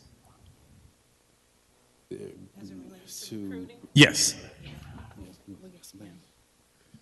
Well, first of all, what we have done is taken time to just really assess and look at the window and the timeline. We spoke a little bit about that. We realized also that we didn't have enough officers that are actually in the recruiting unit. We added officers to the recruiting unit so that we could expand our reach. We also added supervisors. We basically did not have a sworn supervisor that was monitoring the recruiting operation. It was housed under Human Resources, and they were doing an excellent job working with our officers, but officers need supervisors as well. We added a supervisor to manage recruiting. We also added one to make sure that we had background investigations, not just the background investigations that our police officers are conducting every day, but we also brought on the retired officers so that they could continue to work on background investigations as well. We're beginning to test on site. Instead of just doing a job fair, maximizing that time. When that individual comes to the job fair, have them ready to test, have them also ready to do a physical awareness test. We don't call it physical agility anymore because that has a tendency to eliminate applicants that we otherwise could get through our process over a 6-month period. So what we want them to know is be aware of what your physical, limitations are and give them some guidance and some coaching to get through the process. Most of the changes that we've made really are to help applicants to be more aware of the process that they're about to go into. Also, Chief Jones mentioned we're bringing our candidates on board early. That's not just so they can sit around, they're actually getting acclimated to the public safety environment.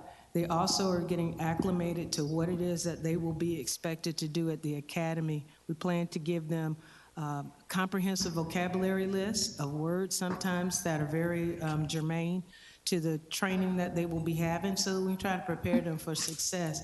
Our success is not in eliminating candidates. Our success will be in how many people we can actually get through the process and actually graduate from the academy.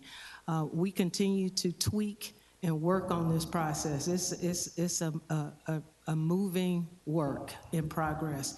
So we continue to look at it and figure out ways that we can streamline it more, we can get more information and get more individuals in through the police academy. Chief, bravo, kudos for everything on here. Is it safe to say that these things were not done prior or previously? Let's say we're just enhancing the process, yeah. Because, even from the standpoint, I'm thinking about, I'm a recent college graduate, okay? Yes. Am I gonna wait 6 months for a job and I just graduated? So these are just common sense things that are, I'm not a recruiting expert, surely not a public safety, but I just applaud these 10 steps. And like I said, it may not be exhaustive, but the things that you've done to bring some practicality to job applications. I apply for a job and if the old practice was having to wait 6 months to start, who's going to do that? And I got bills to pay. The student loan folks are calling me. Well, the premise is to keep the applicant engaged. Yes. At all times, and to have continuous touch points with the applicant. That's why we're using QR codes. This younger generation now, everything is on a phone. Now they, excuse me, now they can actually get information ahead of time, know what to expect, know how to dress for the, no more suit and ties at the beginning. We say wear some sneakers and a warm-up suit, because we want you to be able to leave feeling like you're closer to getting through this process. So we will continue to tweak, council member, on this process, and we want to streamline it to a point that we still get the best, most qualified people for the job. I know there may have been some concern about the news piece that came out, council member Carlisle, but we haven't done anything to lower our standards at all. We want to make sure that our applicants still meet minimum requirements.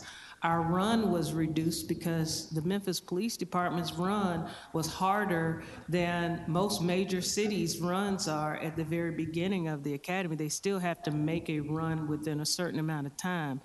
But that's why we got away from physical agility tests. It's physical awareness to make sure that the applicant can conduct essential job functions.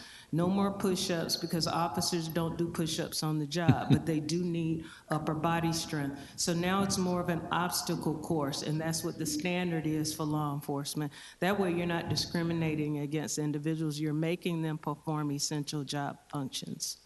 Well, like I said, just great job in implementing these things as a way to address the talent shortage, particularly, and like I said, they just seem like some practical things that can help address our shortage. Thank you, Chief. Thank you. Job well done.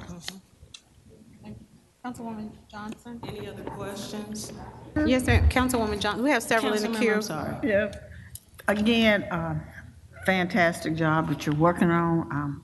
I'm so happy you know, last time we spoke, I told you individuals were complaining about that time frame. Yes. And that was just too long to keep them engaged and interested in the job. I'd like to know more about that interview that you had, and you had 300 people. Yes. That particular experience, how many people have you identified so far out of 300? And if you had to eliminate some, why? So there were a number of reasons. Chief Jones has more of the details as far as that entire process. He can update you on that. So out of that 300, as of last week, we were able to test about 69 of them on the actual written test because of the availability of the applicant to test. 44 of those of that particular group has moved forward. 44, okay. So we still have to schedule others to take the written test. Then we'll know how many move forward. So those that move forward are in the background process. What seems to be the reason why they could not test or you couldn't schedule the testing? Well, some of them have jobs, other jobs. So, so we did a test Saturday before last, and then we did a test last Wednesday. So we, yes. Right, so we also talking about doing, as Chief said, doing tests in the evening. But moving forward, we want to test when they come to the fair. Okay. So we automatically got that testing out of the way, moving them to the process a lot sooner. Now, we're going to get to all of those 300. We're going to stay with them, keep them engaged until we can get them tested as well. Okay. What type of test is it? Well, it's a written test. It's a written test. It's like a little academic test to test whether or not you can do some of the basic functions, whether it's math, reading, things of that nature, and other type of testing. Have you taken the test? I took it when I became a police officer. Have you taken it lately? Yeah. I'm serious about that. I took a test when I came here. I don't know which one. I think you ought to take it I took because some sometimes tests. you may realize, this, hey, wait a minute, this is not Yeah. written right, Yeah, or I it took doesn't some sound the way it should sound now. So I was strongly recommend that you take it again, Right. just to I've get a taken feel some for tests. what I took a people. lot of tests when I first got here, so I don't know. Yeah, but just, we're talking about that test. Yeah, so as Chief said, most of these tests are, I think, around the 9th or 10th grade level Okay. from a testing standpoint. Okay, well, that's, okay, work on that. You have an idea, and I know we don't ask age, but do we have an age bracket or what group we're aiming, or how did you get people to come? That's quite a few people actually came. How did you draw them in? That's Right, that was amazing. definitely a collective effort from the marketing team, the advertising team, the HR team, and from social media, television. There was a lot of commercials on television. There was certain, if you have Netflix and you hit on it, and if you had queried on something law enforcement related, when those commercials come up on Netflix and other social media mediums like that, a commercial will pop up as well. Okay. In those areas. So when you advertise in regards to the interview, do you tell them about a written test that they have to take, or this So physical? that's one of the things that we're doing now. In fact, we met. We talked Monday. That was yesterday, and we talked about letting people know on the front end that there will be the testing part again, but that's to move them further in the process. But you do have to test, and you do have to pass that test to move in the process to move along. Okay. So we are advertising that now, going forward. So if you got people that's interested in joining the force and they don't quite make it as a police officer, are you making any provisions for them to become a PST? Yes, ma'am. So not just PST, we are doing the PSTs, but also we have dispatch positions as well. So if they can meet some of the basic requirements, we can move them into those job positions as opposed to having to start all over and do some recruiting for those positions. Yeah, so as Chief said, we've been approved to have 50 permanent PST positions. I think we have about 125 in totality, and those typically augment and eventually go into law enforcement roles, those who want to try to move forward. And even if they don't complete the academy, sometimes they have the opportunity to go back and become a PST because they serve a function to help relieve the officer from some of the 911 calls they would ordinarily have to respond to. Are you going to have openings for interviews for PST, or are you going to wait until your police go through and you get the fallout? No, ma'am, that's a part of our campaign this week, yes, ma'am. So for the one that's on the 26th, that is a part of it, the PSTs as well. Okay. All right, I should appreciate what you're doing. I think we can get that 300 and not have to go outside the city of Memphis or Shelby County. Thank you.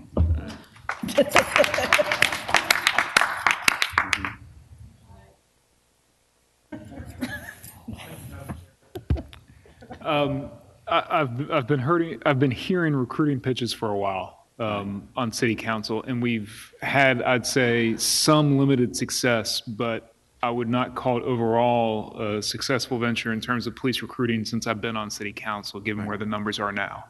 So if what is being proposed in terms of these changes and the efforts that we're putting forth and the goals that we're putting out there in front of the public, how quickly can we recognize whether or not we are or are not going to meet that goal, and what is the next step? What's the accelerant that we can put on top of this? What's plan B? Because I don't want to come back this time next year and say we put forth our best efforts, but we just didn't get 300.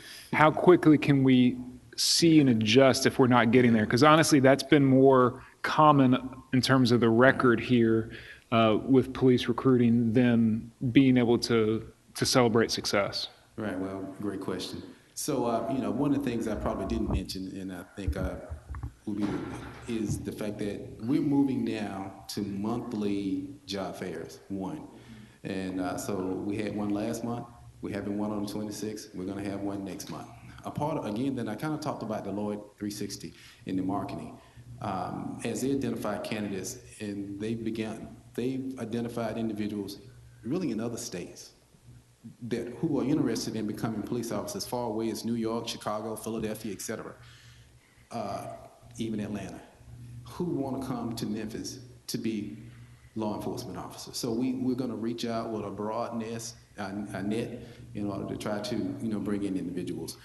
Keep in mind this. I think last year may have been an anomaly for the most part. There was about 150 people that left. Well, quite naturally, if you lose 150, you would have to hire 150 just to be at zero. But then you have to hire beyond that. So that's why our goal is very aggressive. So as a part of that, our recruitment campaign is pretty much every day, every week, every month to the end of the year in order to be able to get those numbers. And the other key part of that is not keeping them out there, lagging out there, and bringing them on board as quickly as possible. Even for the candidates who are out of state, we're trying to set it up so that when they come from out of state, they can do pretty much 99% of what they need to do on that one single visit. And their next visit would be to actually get a gun and, you know, go to our academy, go through our police academy. So we're just trying to streamline that entire process. We have an aggressive effort. We're not here to fail. We have an aggressive effort. We're going to make sure that the team understands that. We've been preaching that to the team. They understand it. Some of them adjusting. Some we've had to make some changes as a result. But those who stay on board will help us achieve that objective. Okay. When does our next class begin? So it's scheduled for June 2nd. That's when the next class is scheduled. But ideally, we want to do one at the end of March. But it's going to be contingent upon what happened. So the ones we got for December that we hired, the ones we'll get from this 300, and hopefully the ones that we'll get from this February class could constitute a class. That's why we have our hiring like 30 days if you live in the county or the city, locally, 30 days to bring you on board, or 45 days if you're from out of state. So that'll give us an opportunity to put that class on earlier. Okay, and with each of the 4 classes, 300 a year, if you divide it out, that's 75 you'd hope to graduate per class. Should we expect that it's going to be relatively even, or is there going to be some classes that are going to be larger than others? Or are we really trying to get between 90 and 100 recruits for 4 classes a year, graduate 75? Well, because the second part of that question is, again, I want to make sure if we can recognize and pivot quickly if we're not going to meet our goal. If we're seeing that these classes are coming up short and it's really 50 or 60 candidates that we feel are qualified are coming in, what accelerant do we need to put into this? What conversations and resources as a council and as a city do we need to put into this where we agree maybe this is good, but we can't fail to meet this goal. We can't come in light again. So, you know, to answer your question, we're not saying that we're not going to meet the goal. We're saying we're going to meet the goal. And we're going to continually evaluate, and we have two phone calls each week. And we evaluate what's happening each week in the process. So we're able to make adjustments real time in the process to our goal. Okay? We're not it's not a lag, it's not, well, we don't meet for weeks or whatever. No, we're meeting every single week. We're having conversation, what worked, what didn't. For example, when we did the job fair on the 29th, we went through the whole aspect of it. Every single aspect of the job fair, what worked, what didn't, what could we have done better in order to try to make it better for the next time. So we don't want to get to a position where something is not working when we can make the adjustment real time. Yeah. And I'll just say, I'll beg y'all to be ready just in case, we're not there to meet the goal. And y'all have just arrived. Y'all have not been here that long, but I'd say about 25% of the time I could say, mission accomplished. We got the right number of recruits in the class. And the other times, the other 75%, it just hasn't been enough. And we're seeing the consequences of that. And y'all see it more than we do every day and have to deal with it. And just want us to be as best as we can on this. And whatever support you can do, please ask it of us. Right. And then the burden is on us to make that, I think, deliberative and diligent and for lack of a better word, politics of conviction rather than convenience. Some of these budget decisions are not convenient, but we have to have the conviction in order to protect the people. So put it to us, and we will be happy to have that conversation on how we can help. All right, we'll do. Thanks. Thank you, Councilman Morgan. We're going to wrap up with Councilman Jones. Did you have? Yes. So. I'm sorry, go ahead. Currently, we are having out-of-state applicants. Yes, we'll get out of state. Okay, so under the current rules, they are applying with the understanding that they have to relocate here to Memphis and Shelby County. Okay, thank you. Thank you. I want to thank you so much for, okay. Oh, yes, you recognize. I'm sorry, go ahead, Canale. All right. Thank you. How many commissioned officers do we currently have? So we read at right under 2,000, right under 2,000. So not 2,500. Excuse me? So not 2,500 officers. 2,500, no. So not 2,500 officers. If we could expand our ability to recruit officers and offer everything under the sun, including the ability to live wherever they would that accelerate our ability to reinforce our ranks to get to 2,500 officers? It could very well be a factor. Thank you. I yield the floor. Okay. Thank you. All right, Councilman Smiley. Got you. Officer, you said it would be a factor, but you did not say accelerate, did you? Chief Davis, or either one. I'm So- sorry, sir. A factor doesn't necessarily mean accelerate, does it? Not necessarily. Thank you. No further questions.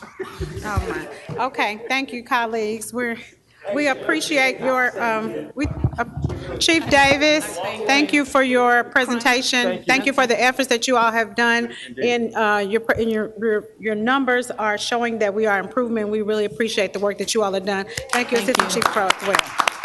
Thank you. And we And at look this forward to time- seeing you all back next month. Okay, did you want our crime presentation? Really Oh, quickly? yes, I'm sorry. It won't be long. We're going to give Absolutely. you a good crime update. Chief Crow, are you going to operate from there? Yes, ma'am. All right, thank you all. Good afternoon, everyone. Don Crow, Memphis Police Department, 170 North Main. It's my honor to share with you an update on the crime data. So first, we want to start with the calendar year 2021. As you know, when we talk about crime rates, we talk about Part 1 crime. Part 1 crime is the serious crime. So it does involve all the violent crime, but it also involves burglaries, auto thefts, larcenies, things of that nature. Part 1 crime rate does not include misdemeanor crime, vandalism, simple assaults. Those are all considered Part 2 crimes. So when we speak of crime numbers, crime rate, we always talk in terms of Part 1 crime. As you can see at the bottom of this chart, in the year 2021, there were 44,479 incidents of Part 1 crimes reported in Memphis, compared to 46,005 crimes in 2020. So that is overall crime reduction of 3.3% in Part 1 crime incidents. And so Memphis Police Department, we divide the city into 9 working stations, 9 stations. And as you can see, 7 of the 9 stations reported a crime decrease during 2021. That crime decrease was led by Airway Station with a 16% reduction in crime, followed by Rain Station with a 10% reduction in crime. You can also see from this chart that 2 stations did show a crime increase, North Main Station and Appling Farm Station. So just to give you a comparison of where we're at now, we have data for the last 28 days. So far in 2022, we have 3,553 Part 1 crimes, and comparing that same 28-day period in 2021, there were 3,570. So about 200 less crimes. I'm sorry, about 20 less crimes. We talk about violent crime. This is as of January 31st, the violent crime numbers for 2021 compared to 2022. And as you can see, in 2022, I think our numbers are backwards here, but in 2022 so far, violent crime is down 5% for the first month of January. And so violent crime is a compilation of homicides, forcible rape, robbery of businesses, robbery of individuals, and aggravated assaults. Aggravated assaults really drive our violent crime numbers. When you look at violent crime, aggravated assaults are about 75% of the violent crime rate. So some of the strategies that the Memphis Police Department has implemented in the last part of 2021 into 2022, first and most prominent is the creation of the Scorpion Unit. Scorpion being the acronym for Street Crime Operations to restore peace in our neighborhoods. And probably the most profound thing we can say about this, these officers are not subject to calls by the dispatchers. So as you well know, our patrol officers at the precinct, they spend about 80% of their time just responding to calls for service where citizens have called. These officers are not subject to the dispatcher's calls. Their job is to identify the target area, flood that area with officers, and suppress crime in that area, mostly by visibility. Just being present and having the officers there, it sees an impact on it. They try and remain in these hot spots for 3 weeks, so it's not just a one-day touch and feel. It's about trying to sustain it.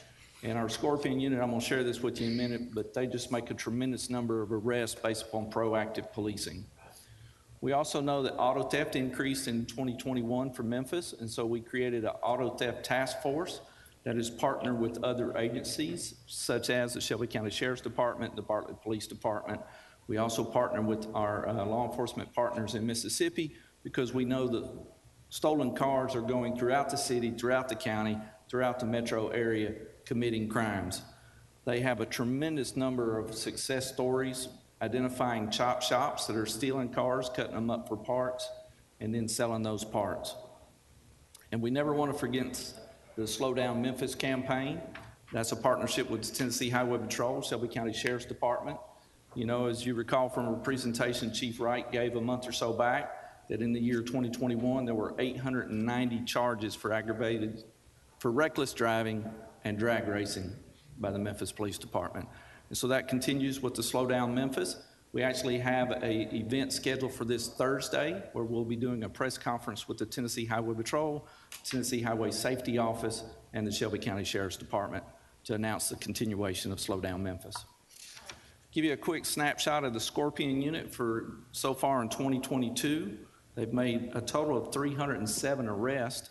Out of those 307 arrests, 230 of those are felony arrests, 38 misdemeanor arrests, 38 misdemeanor citations, 2 juvenile summons, and then 1 arrest based upon a warrant. So the strategies we want to continue with is the Scorpion unit, but as you know, each precinct has a task force set up. You might call it a mini Scorpion unit. So that task force is responsible to the precinct commander, and that task force adjusts their hours, their days of the week that they work, and they're responsible to the precinct commander.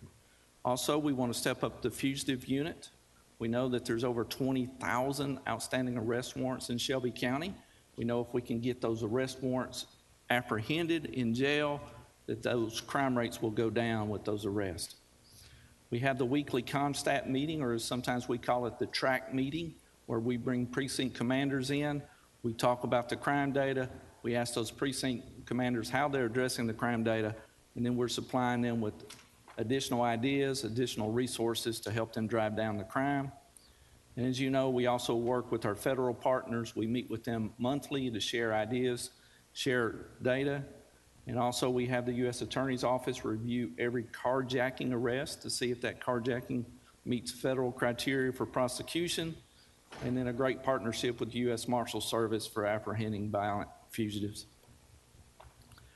What we want to do rolling out, one thing is a communication strategy. We hear this over and over that the Memphis Police Department is doing great things, and we absolutely believe our patrol officers, our detectives, our supervisors are just doing a tremendous job each and every day.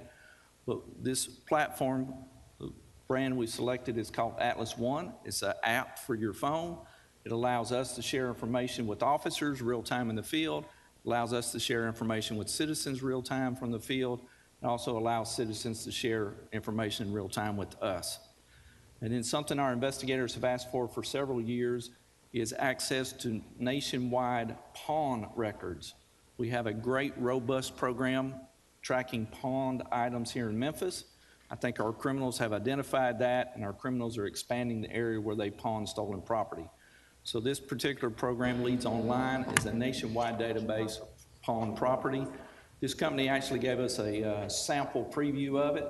We were able to solve a robbery from here in Memphis where the stolen Rolex watch was pawned in Atlanta, Georgia. And so we are seeing the benefits of that.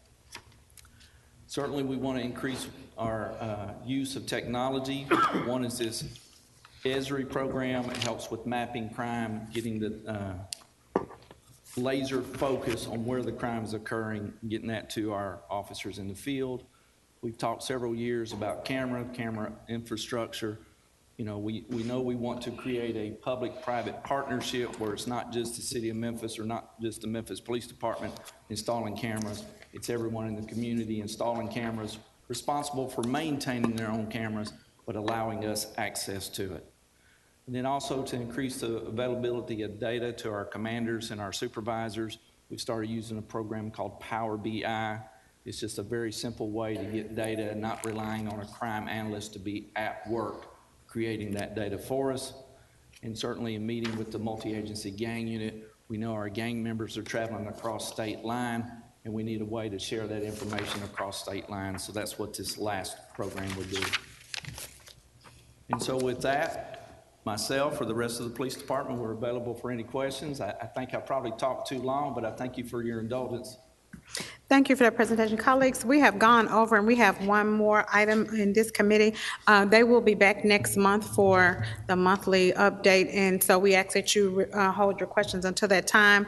We want to give space for the presentation on the Office of Emergency Management current protocol and processes for city emergencies. All council districts requested by council members Cesar Thomas, Logan, and Smiley. Is there someone from administration to give this presentation? If you would come forward, give your name and address. Thank you, colleagues, for your understanding.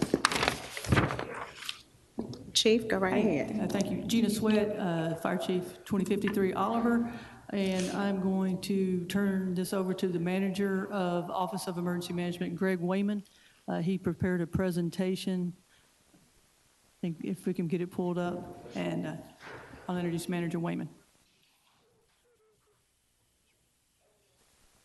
Okay. For next. Okay. All right.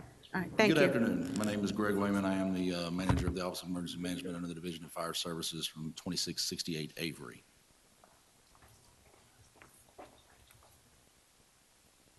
All right, so I know there were specific questions the council had concerning what OEM does, and then I was also asked to kind of provide an overview of how emergency management fits into the national response framework. Emergency management is not new per se. It's been around for 40 or so years, and in its current iteration for the last 25 years.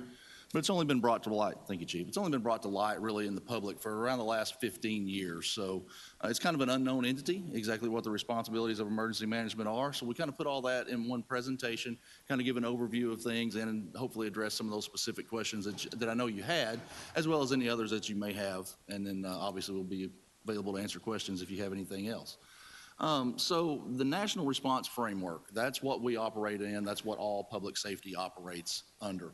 And a big part of that is the National Incident Management System. That came about in 2004 under Presidential Policy Directive number 8, and that provides guidance for all response systems from the very local municipal level all the way up to the federal level on how they respond to emergencies and prepare for incidents in terms of preparation and coordination.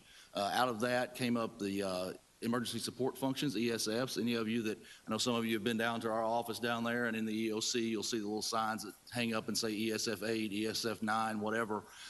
Those are the SMEs, if you will, for those areas. So we bring in public works, MATA, engineering, police and fire, health department, those type of entities, because they are the experts in those subject matters. So when a response is happening out in the street, we have representatives from those agencies in our office that's able to take those calls that says, hey, we've got this going on and we have plenty of resources, or we've encountered this situation and we need you to reach out for others to assist us. And that flows through our office, and then we're able to help with that. And from our perspective, we kick it up to the county, it kicks up to the state and on. So again, the National Response System and the NIM system is all about coordination and partnerships.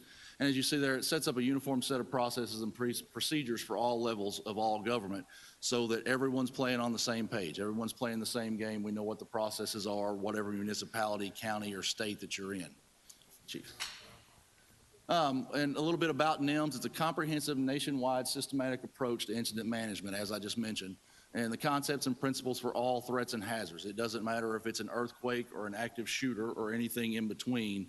This is the set of guidelines that we all use to respond to and mitigate and recover from any type of incident. You see there that it's scalable, flexible, and adaptable. We use it from everything from potentially a traffic stop to a house fire to, we implemented this during the MLK 50 planning and event celebration we had, all the way up to storm responses, tornadoes, those types of things. It's scalable and flexible. It just grows and contracts as needed depending upon the situation and what your response is. You talk about standard procedures and it's designed to do the most good for the most people as a systematic response. And I will compare it to this, and I hope I'm not speaking out of turn. I know there's been a lot of discussion about power outages, and certainly that was an issue that we faced as a city. In MLG trying to restore power, they look at what will do the most good for the most people. They can spend a few hours working on this circuit and return power to 20,000 people, or a few hours working on this circuit and return power to 2 or 12 people. what's going to get the most bang for the buck? That's kind of what NIMS looks at from a public safety response standpoint, is where do we get our most bang for our buck? How can we help the most people the fastest, and then we move on down the line? We would love to get everyone at the moment that it happens, but the fact is, whether you're a municipality or the federal government, resources and staffing are finite. And then when you have a widespread event, you have multiple entities competing for those resources, because it's just not physically possible for every agency to have all the resources they may need for whatever may come about. That's why this exists. You have that coordination piece already in existence, and you know how to reach out to if you need additional resources for whatever that particular area may be. And the important piece down at the bottom, implementation of NIMS is required at the local level to receive state funding. That's part of the mandate from the federal government. If you don't operate with NIMS, you're no longer eligible to receive federal government funding for whatever the case may be. So where does emergency management and the Emergency Operations Center fit into NIMS specifically? Collecting, analyzing, and sharing information, supporting needs, allocating requests, and coordinating plans and determining needs. Back when FEMA first came about in 1979, it transitioned from the old civil defense system. And that happened in the state of Tennessee in the mid-1980s. And at that point in time, they were still doing some response type things in that area. Some of those hazardous material events, things that were uncommon. But as time has gone on, and agencies such as police departments and fire departments have expanded and grown their capabilities, those types of responses have been turned over to the professionals who deal with those type situations every day. And in the mid-1980, or in 2004, I guess it was when NIMS really came into be, and emergency management was turned into a coordinating, managing resource request body and not a response agency. Chief. So to give you a little history of the emergency management system, as I said, FEMA is the federal system that came about in 1979. In 1984, FEMA dissolved the old Civil Defense Agency, and it became the Tennessee Emergency Management Agency, which writes the State of Tennessee Emergency Response Plan, the Tennessee Emergency Management Plan, as they call it. Then you have the county agencies. In Shelby County, it's the Shelby County Emergency Management and Homeland Security Office currently. Funding. Federal government provides grant funds to the state. Those are for mitigation, for preparation, for resiliency. And then the state sends those down to the county as part of their funding. And then, of course, you have the ability to have municipal emergency management agencies, but they're not required. So Tennessee Code 58.2.110.1 mandates county emergency management agencies under the jurisdiction of TEMA in the state of Tennessee. And those county agencies are required to establish and maintain a countywide emergency management plan, which is what Shelby County is. Shelby County Emergency Management and Homeland Security is for us here locally. They developed the County Emergency Response Plan, which here they call the Basic Emergency Operations Plan. That's done in conjunction with all municipalities and independent Shelby County government leaders. Their funding comes from both Shelby County and some of those Tennessee grants that are passed through from FEMA. And then when we request resources from the county, or whatever municipality may request resources, the county then requests that from the state, and it goes on up to the federal level until we find those resources that we need. We may have the resources available in the city of Memphis through another division or through existing partnerships or contracts, but we may not. And if we don't, then we request it from the county, and that gets kicked all the way up until we get those resources that we need. And OEM, the City of Memphis Office of Emergency Management, as I mentioned, municipalities are not required to have an emergency management agency, but the TCA does allow for those municipalities to enact an emergency management agency. And if they do, they must have an emergency management plan. In the City of Memphis, we have the emergency response plan for the city. That is done in coordination with the county. We engage all of our divisions and our non-government organizational partnerships, such as the Red Cross and things like that, in writing this plan. Details out who's responsible for what in the event of emergency, should we need resources, who's responsible for those, who are the secondary agencies, and then we leverage those relationships with those people's existing relationships to bring in resources as we need them. Our agency is 100% funded by the City of Memphis. We do not get any pass-through grants. We do not get any federal funding. The City of Memphis, through the budget of the Division of Fire Services, funds the city's Office of Emergency Management. And just some of the things we do, monitoring weather and events around the city and the nation on a daily basis. It sounds mundane, But, you know, we have, if you don't know yet, and Chief McGowan and others will get this email coming forward, we do have the potential for some severe weather Thursday. So we're going to stand up and monitor that and be prepared to respond. We also monitor other events. I'll take you back to the elections. You know, as we saw things happening with election cycles across the nation a year or so ago, we looked at the potential of what could happen here. So we met with police, we met with fire, we met with city leadership, and we developed contingency plans on how to work that. Should something like that be brought to the city of Memphis, we were prepared to mitigate that and respond to it. And again, you know, I talk about contingency plans with public safety and others. That's a good example. Assisting in the development of private business emergency plans, developing public safety plans to coordinate staffing and resources for special events and events of significance. Special events being everything from the Elvis Vigil to Cooper Young Fest, Memphis in May. I mentioned MLK 50. Yes, ma'am. We're going to need to wrap up at 3:15. I Okay. do apologize Oh, no that problem. you're having to rush. It is great information, and we definitely were going to have you come back again as well. But if you could find a place to wrap up. Absolutely. And then I can run through we'll this in get just you to a couple come back. minutes. Okay, thank you so much for your Chief, understanding. if you want to go ahead on to.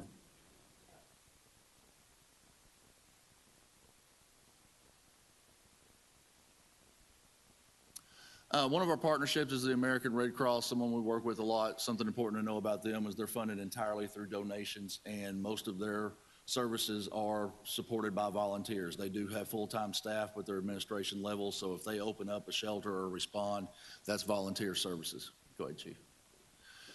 Disaster declarations. I know that was one question. Disaster can be declared through the Stafford Act by either an emergency declaration or a major disaster declaration. That frees public assistance funding and individual assistance funding. The public assistance comes back to the government for those mitigation processes that took place. We submitted about $1 million worth last year. We submitted in excess of $10 million worth this year. FEMA's in the process of evaluating that for a federal disaster declaration. Go ahead, Chief. I know there was a question about municipal emergencies and the mayor's declaration of a state of emergency. The mayor has the right under a TCA to declare a state of emergency in his city, as well as the county mayor. What that does, big picture, is opens up and starts the ball rolling on the county declaring an emergency, the state declaring an emergency, and requesting federal assistance. Locally, what that does in the immediate term is allows the mayor to suspend some of those purchasing policies and things like that that allows for emergency purchases for the assistance and the mitigation immediately. So you don't have to go out for bid. You don't have to sign contracts, that type of thing. If he needs resources, he can get those resources in to deal specifically with that problem. There was also some questions about how citizens get assistance. I think the one right before that, Chief. There was a press release put out. This one came from Shelby County government on February 3rd on calling in if you had any damage to their number. OEM reposted that. The city of Memphis reposted that. That went to news agencies. There's also help volunteer organizations with Tennessee ice storms. That number was posted and reposted on social media and other venues. And then the warming and cooling centers. Would you like me to speak to that, or you need to wrap up, Councilwoman?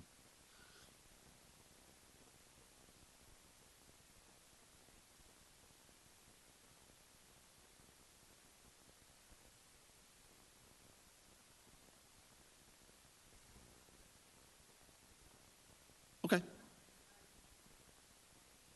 Yes, ma'am. Thank you.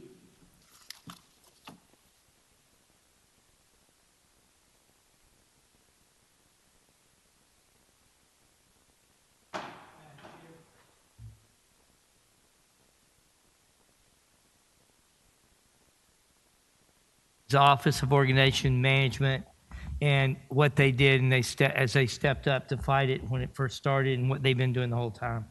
So we've had that going for us.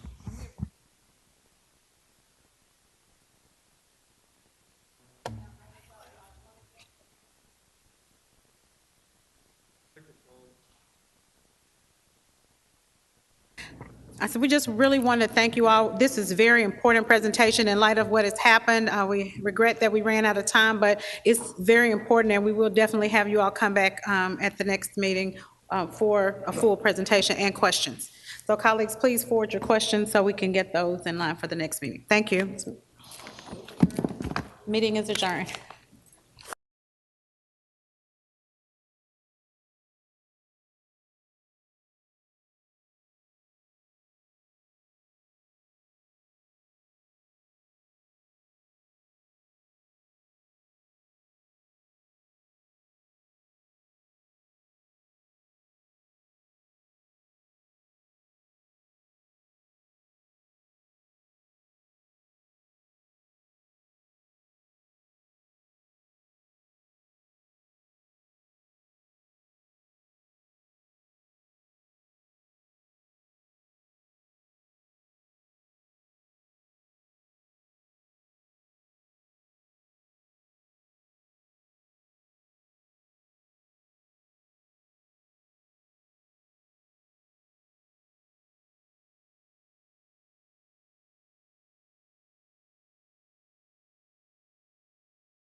Councilman Morgan. Councilman Ford. Councilwoman Easter Thomas. Councilman Smiley. I'm here.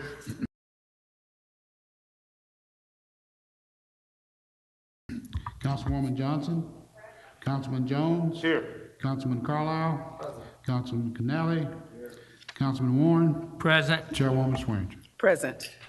Colleagues, before we get on an agenda item, I'd like to recognize Memphis Parks Director Walker, who would like to make a request for same-night minutes on a resolution heard in the Memphis Parks Committee this afternoon. Please share your name and address for the records. You look good today. Thank you. I've been chastised enough by random council members. Nick Walker, Parks Director until I leave, maybe. 2599 Avery. Earlier today in the Parks Committee, there was a request for an appropriation of money from FM Global. Just want to clarify, this is the money that we are receiving from an insurance claim related to the fire at the marina a year and a half ago. We have to appropriate the money in order to be able to set up a PK number so that we can pay the contractors to do the work. So that is the request for same night minutes so that we can fund the account to do it. So thank you. May I have a motion, a second So to add moved. this? Second. Okay, moved by Councilman Smiley, seconded Yes. by Carlisle. Seeing no more questions, I don't have anybody in the queue. All those in favor of adding this to same as an add-on, please be recognized by saying A. A. Any opposed, say nay. All right, in my opinion, the ayes have it. Colleagues, we have one more executive committee add-on to this item. This item is an ordinance to amend the Code of Ordinance of the City of Memphis pertaining to contracts and salaries of Memphis Light, Gas, and Water Division to raise the limits of the contracts and salaries or compensation for employees and other requiring City Council approval of $500,000 and $180,000 respectively. All council districts sponsored by MLGW.